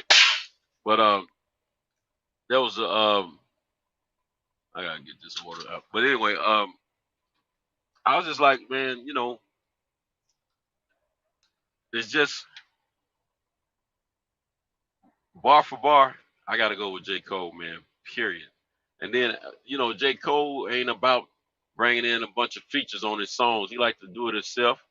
He makes a lot of his own beats. And then 93 Octane was in the chat talking about folks be ghostwriting for J. Cole. I said, fool, please. Man, J. Cole please, is a ghostwriter. He write for a lot of artists, man. Produce a lot, man. Jay, that dude, man. And he got the level, he got respect from a lot of greats that's been at it for a while, man. I ain't saying Wale ain't not a good rapper. I mean, he is. I ain't taking nothing from him. He just can't touch J. Cole. I'm not gonna choose J. Cole over him. I mean, I'm not gonna choose Wale over J. Cole. Period. Morning. All right. All right. Yeah, man. It's 6 o'clock in the morning. Yeah. I'm at my last stop, and then I got about an hour and a half to drive home. Yeah. But yeah, it's man, it was fun though last night. It kept Cal going a little longer than he normally do. I'm about to say, how long did he stay in last night? It wasn't long after you came on that he got out there. But he rode the wave for a minute. I gotta give him a little credit where credit's due. Cause we know how he like to clock in and clock out. He come to the building with the keys and let us in. And as soon as things kind of get loud and he get quiet, he out of there. But I know he gotta work and stuff, I figure. Yeah, that don't mean I'm not gonna mess with you though. No, he got to get that. He got to get all that. No, you finna get this work, bro.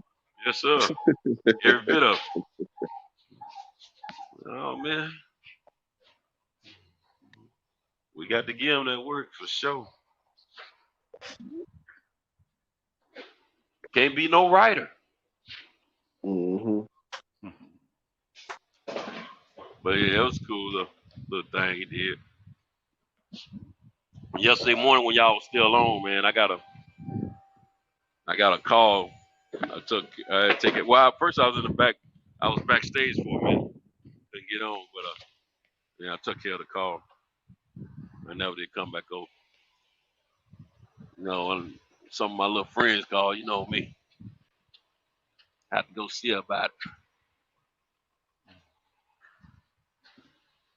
Got some bags or something there. Hey, how you doing, my man?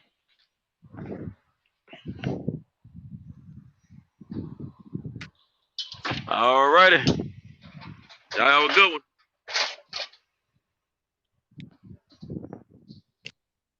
Yeah, it's almost a perfect night. It's the way I like it.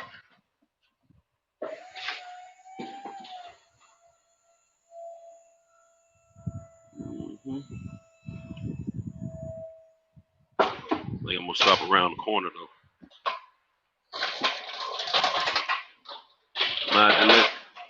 Not to let a little liquid out, you know what I mean? And ride up that highway, be nervous, get up there too far. Don't get that liquid out. Lord, please let me make it home. No, nigga, you should have peed on down the road before you got started.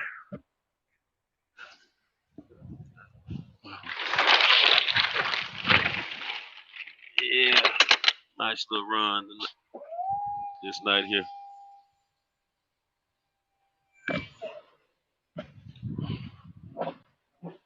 Yeah, man. Yeah, old boy messed me up at the warehouse the other night, man. It cost me $680. But I didn't. I went to take care of my route. Hey, dude left the warehouse an hour and a half early, man. Locked me out. Wouldn't come back and open it. Told me to wait till Sunday. Pissed me off. That was the 23rd. The night of the 23rd, leading to the 24th. So I had an extra night off for the holiday. And not even one that I asked for. Yeah, Big Chop Unbiased Boxing says it's about relatability. If you relate to the raps and the songs, you're gonna think, oh, well, I mean, it's just not even that, man. It's just I'm looking at art form most of the time. If I can't relate, I won't listen to it. Like a lot of these young kids now, I don't listen to them because I'm not a junkie. You feel me? So I can't relate. I guess that to your point, I can relate. Yeah. I'm not on perks. I'm not on, I ain't on pills and shit. I don't sit lean, so I don't understand. Even though I used to listen to UGK back in the day, and they said and he was all about sipping lean. Pimp C was talking about sipping lean. So yeah. But there was also a lot of fly shit that they were talking about in their songs that I couldn't relate to. They talked about a lot of stuff we enjoyed nationwide. Period. Now it was a known fact that a lot of Texas rappers and a lot of certain Southern rappers from certain localities would talk about lean, and that's something I wanted to touch on last night too. Nowadays all these cats talking about perks and Molly and stuff like that. Well, see, back in the day when rappers, that didn't mean that they were innocent, but the rappers, they would talk about drinks and smoking weed. You ain't hear nobody bragging about doing a bunch of cocaine. Yeah, see, now for some reason now it's cool to be a junkie. Yeah, man, I don't get that, bro. I remember you touched on that for a second. I wanted to say something about that, man, but I didn't get a chance to. But man, it's the craziest thing, man. Now, and then when lean came, they were talking about the lean and all that, but man, they don't went from saying Molly's, taking Molly was a crazy thing to, enjoying Molly's and Percocets is all good. I mean, everything is all good. I don't get it. See, Big Chop, this is what I'm saying.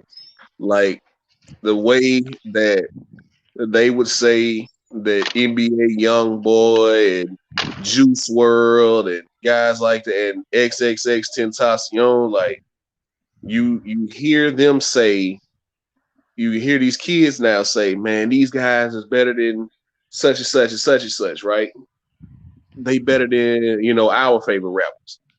Well, it was the same thing when my age group, when we say guys like T.I. or Wayne or Gucci or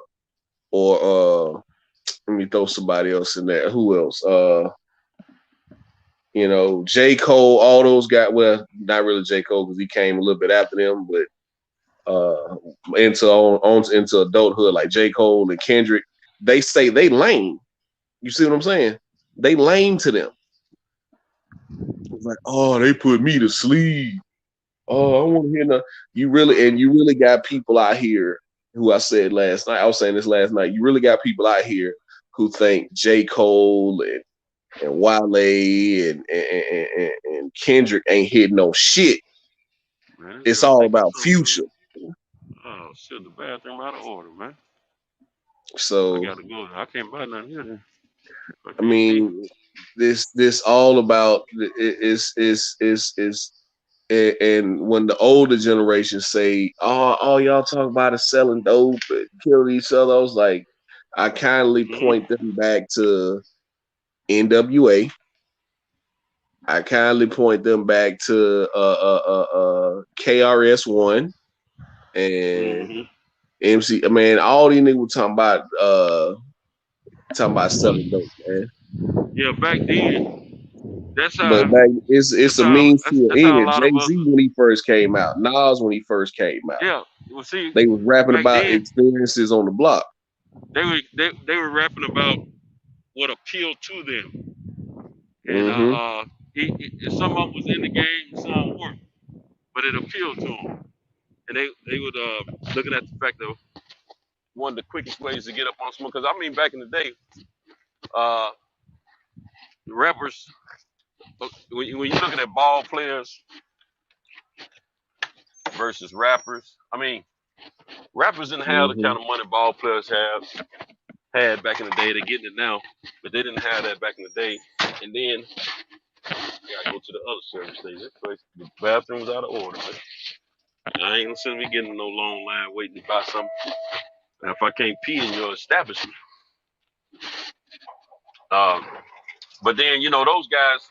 You know, drug dealers, that was the guys that was getting paper for real, and people knew it in the streets. They had belief. I mean, it was crazy. I mean, it's even now to a certain extent, they got a lot of a high level of respect because they would get money. And the way things were back then is, however you get money, they applauded you for it. Right, wrong, or indifferent, how you got it. But it was a turning point for black people in the poor, because people were becoming $100,000 heirs and millionaires through the drug game first. But then someone had sense enough to parlay that over into the rap game. Right. And then in the rap game, they learn more about the business part of music. And so they able to parlay that, and they learn how to get more money. You know, and so as we go ahead. No, I was gonna reply to Big Chop, but go ahead, man. As we as a people in different generations learn or start getting money on different levels opposed to the past, that's the end thing. You know, no one fathom some of these young cats becoming billionaires and these young ladies becoming billionaires in our lifetime. We got more billionaires now than we ever dreamed of having, and they ain't no old people with white hair. You know what I'm saying? Then you got more multi-millionaires than before. And see, well, rappers used to be broke, but trying to portray that lifestyle that they weren't broke. Well, it's almost the opposite now. You got them saying that they got money, and 50% of them do have money. No, it ain't even. It's back in the day. See, Snoop Dogg spoke about that. He was like, you used to then hear rappers talking about money until maybe they second album or maybe they third, fourth song. Mm-hmm. And I was like, well, I think about Biggie rapping about Juicy, how he came up, right? You know, that's the ultimate rags to riches song. But now you got rappers, they first single, you know, they got the Lamborghini, they got the, you know, I was like, hold on, man. they might be faking it, or you got to fake it till you make it. Fake it till you make it. Yeah, you got to check their backstory, see how they come about, or if they got a record deal and got a bonus up front, or what. You know, you got to just check it. You know, but I remember when Biggie was talking. I think Big was on his probably second album, and he was still talking about trying to get a meal, you know, to make $1 million. You know what I'm saying? He was talking about rubbing elbows with Russell Simmons and all that. He just wanted to learn how to make $1 million. And, you know, after his first album, if you didn't really know the game, you thought he had already made $1 million or so, because his album was selling like crazy. He did, man. It was just he was just talking about, I want more money. It's the curse of money. And J. Cole broke that down. Like, you make $1 million, now you want to get 10. You make 10, you make 10, now you want to get 50. You get 50, now you got to get 100. So it's the curse of money. After he did that interview and he was talking about learning from the likes of Russell Simmons and stuff like that, him and Puffy trying to learn from Russell. Mm-hmm. He did earn over $1 million or so. But I mean, before that, he hadn't had that $1 million yet. Because you tell the way he was talking. Because it was like, I want to learn how to make $1 million. I mean, you don't say I want to learn how to make $1 million if you already done made $1 million. You say you want to learn how to make 5, 10, 15, 20, like you said, 100 million or whatever. Okay, it's just like, well, I ain't gonna speak because people take it the wrong way. But once you've been to a certain level, financially, been there, done that, that's your mindset. You're trying to get to the level after that. You know what I'm saying? And the next level after that, and so on and so on. So but yeah, I mean, it just wasn't a lot of millionaires. And I'm gonna tell you something. I was locked up real quick, and then I'll let you have it. There was a brother, same age as I am. He's Jamaican, but he grew up in New York. And he's one of those versatile speaking Jamaicans, you know what I'm saying? Speaking regular, you know, American English, or New York style, or speak Jamaican, whatever.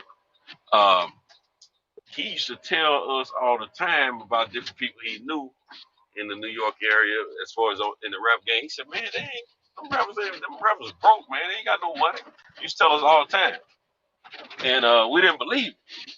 But he said, man, I'm telling you, man, the niggas that got the money out of drug dealers. I'm telling you.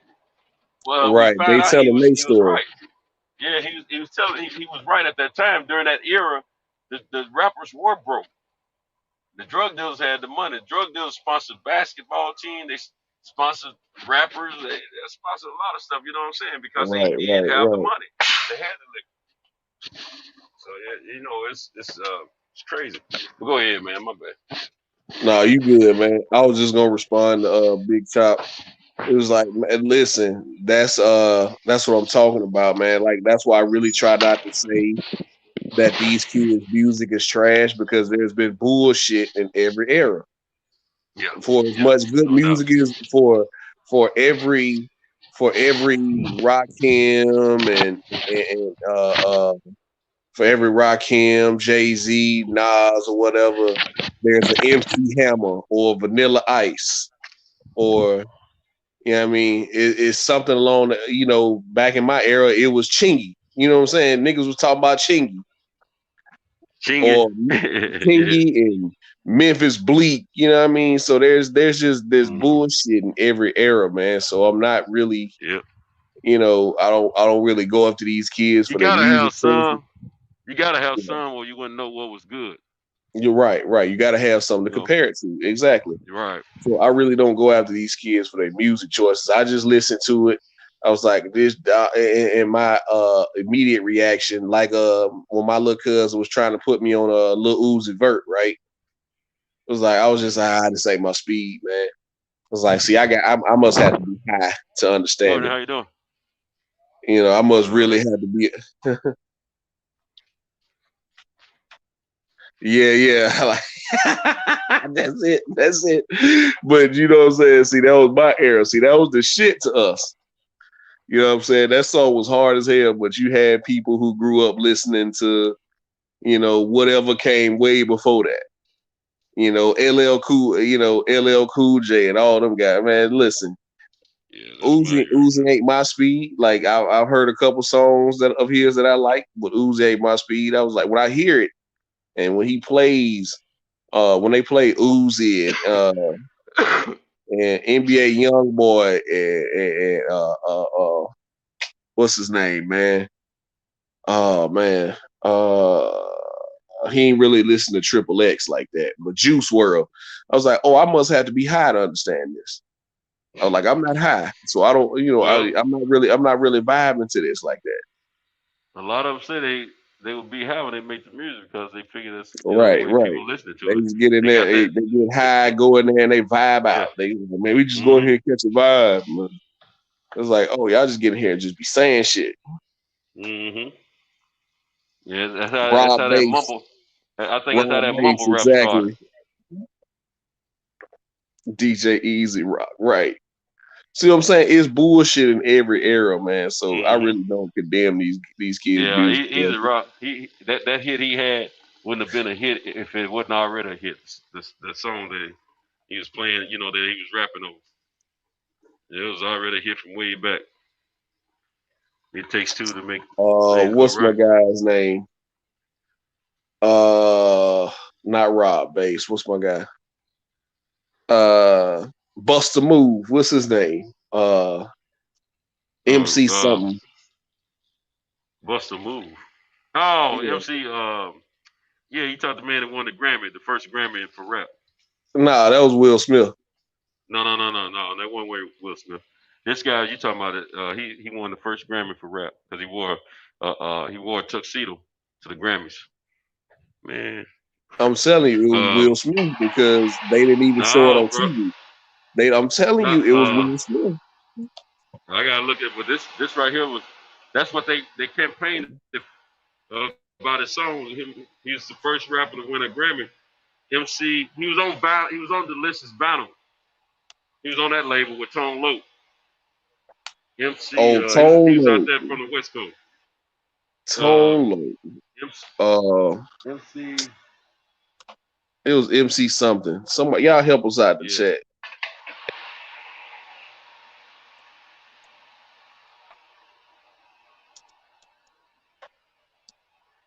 Shoot. There, DJ. You called the name of the song, did you? Yeah. I knew you were talking about. Shoot, MC. It's a simple name too. Nothing major, you know, nothing. Young MC, that's it. Young MC. Young MC. Young MC. Yeah, I knew it was MC something. Yeah. Don't just stand there, bust the move. I was like, come on. Yeah.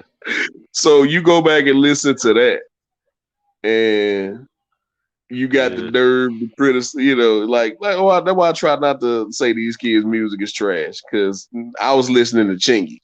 So and then your dad and them was listening to Young MC. That was the coldest shit to them. Sir Mix-a-Lot. Man.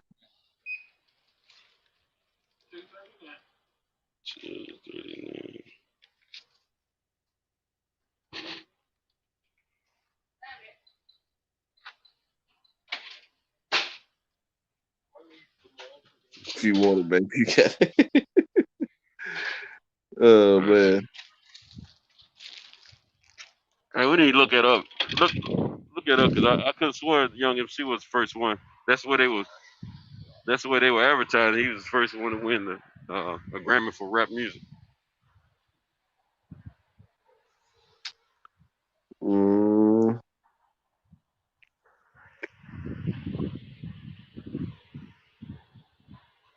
No, not the first. Who got it? Will Smith did get it? No, it's pulling up the first. Said the first female. No, first to win a Grammy Award. The first rapper to win a Grammy. The very first rapper to ever win a Grammy was none other than Philadelphia's own Will Smith on February 22nd at the 31st Grammys. The first ever award was Best Rap Performance. His Best Rap Performance was given to DJ Jazzy Jeff and the Fresh Prince. Okay, man. I stand corrected. Yeah. Warner for parents just don't understand. I remember it because Will Smith was pissed because they weren't even on TV. Yeah, they didn't even put it on TV. Okay. Yeah, they gave him and DJ Jazzy Jeff the award backstage. They didn't even put him on TV. That thing was big. That song was so big, man. That album sold behind that because of it. And the white folks loved it. They loved it. Well, their parents just don't understand. Yeah, and I ain't talking about, little young white kids. They loved it too, but I'm talking about, people my age and older. Loved it. Loved it.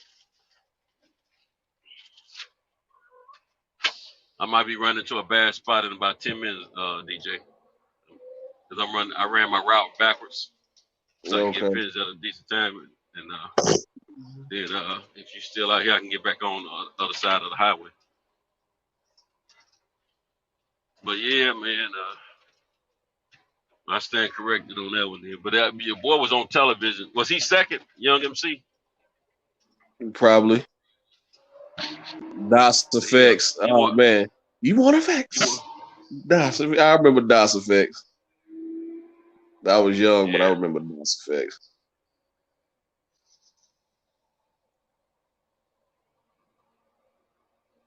Shit, Wayne got all the answers. I'm sitting up here looking at the. I'm sitting here looking at the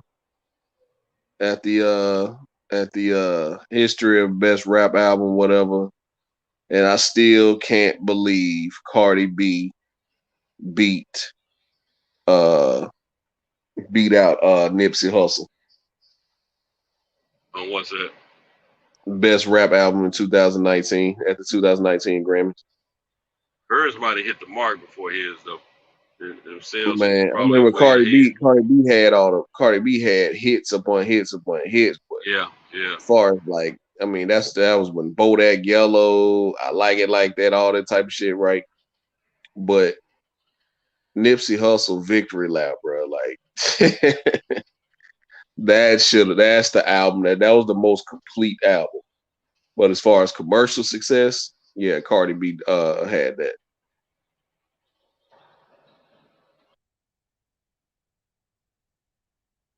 Kendrick Lamar Wanted for Damn. Man, no way in hell, dog.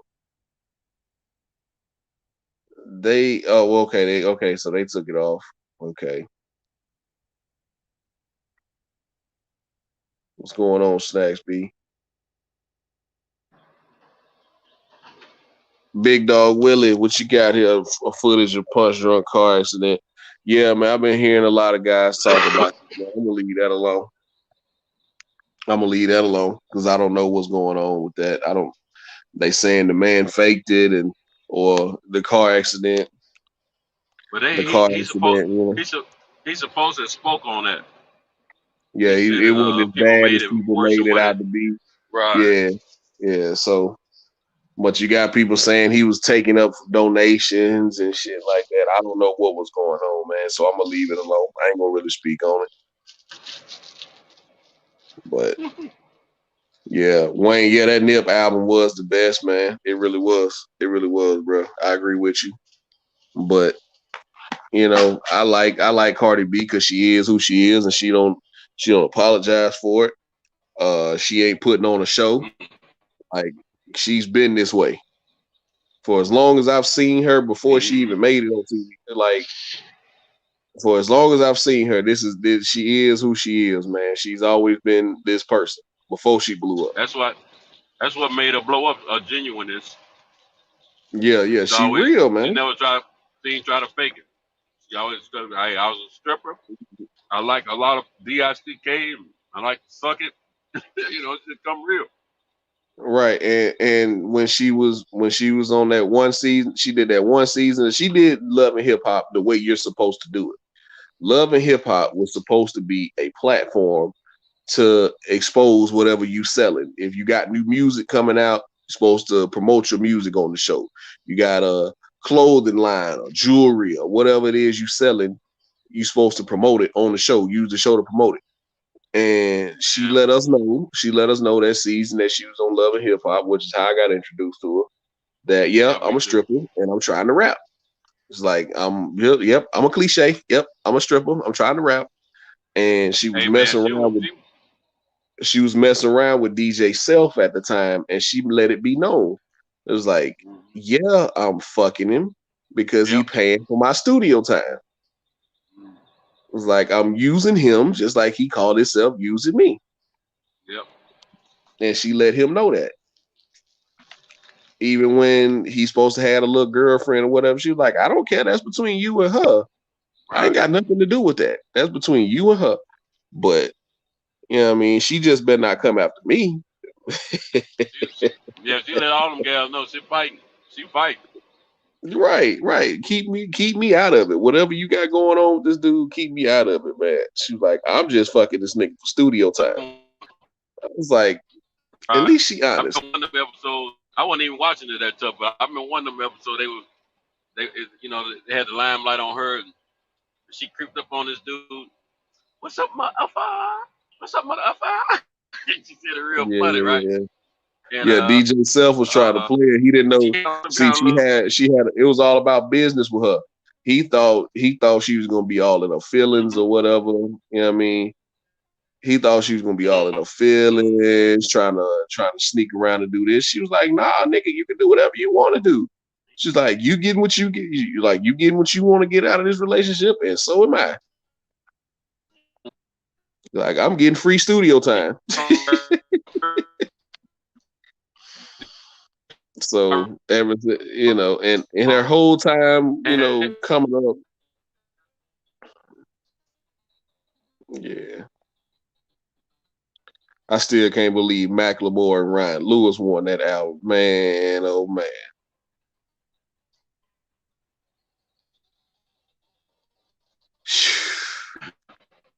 Best rap album. Yeah, I'm looking at. Oh, Kendrick got 2 of them. I don't see how he won for To Pimp a Butterfly. I thought J. Cole deserved to win that one. I thought J. Cole deserved to win that one. Yeah, they had to make up because they hosed him. They hosed him. They hosed him a couple years before that because they were supposed to give it to him for Good Kid, Mad City. But I didn't really like To Pimp a Butterfly like that. But definitely 2014 Forest Hills Drive, J. Cole should have won it that year. That album was fucking amazing. Yeah, now she bigger. DJ Self got to be sick. He got to be sick. He got to be sick. Just thinking about the money he done missed out on if he would have just invested in her and stopped just trying to, if he would have actually invested in her like an artist, like he was supposed to, and stop just trying to, I thought she was one of the sixest. To me, she was one of the sixest little gals I saw on that show, man. Who, Cardi B? Yeah, man. But I know she was already,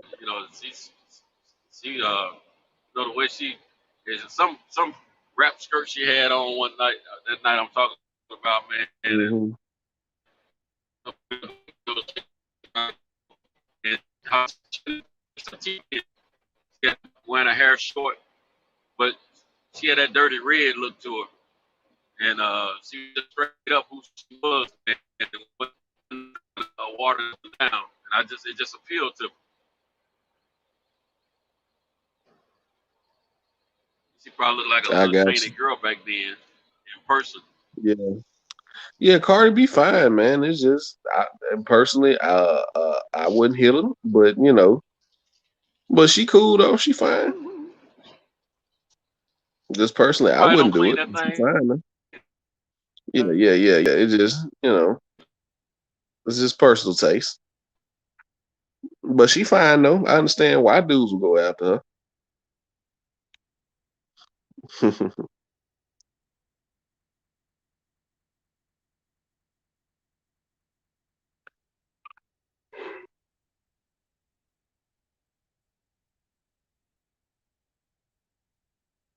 But yeah, Sensos, I guess I'm gonna call it a night, man. I hate I missed all the drama earlier. I don't know if you can hear me. But if you can, Senso, I'm gonna go ahead and call it a night here, man. Thank y'all for staying up with us. Big Chop, Snack B, Wayne, K Sellers dropped in. Thank you, Eli, for stopping in and checking in with us, man. Dre's finest. 817, Dr. Hook, D Rose, Big Texas, Cletus, thank you for stopping through. Yeah, man, we appreciate everybody who coming through, supporting the channel. Make sure you hit the like button, hit the subscribe button. And yeah, man, we appreciate y'all more than y'all will ever know, man. Y'all, the channel is steady growing, steady getting bigger and bigger, and our family is expanding, man. So that being said, man, we hope y'all have a good day, good productive day on y'all way to work. Have a safe trip on the way to work. Have a good day at work, and have a safe trip home, man. And everybody stay safe out here. Yeah. At the roots, he let the beats build, bitch, and we never switch. Even if I'm rich, I'll be broke like I'm Mitch. Niggas talking down, but that's headed in the wrong direction. But I knock that shit out like the boxing section, cause they can't touch what they can't see. All I gotta do is be the same me. All I gotta do is keep it G, always be the same me. Well, I'm solid, boy, they can't change me, no.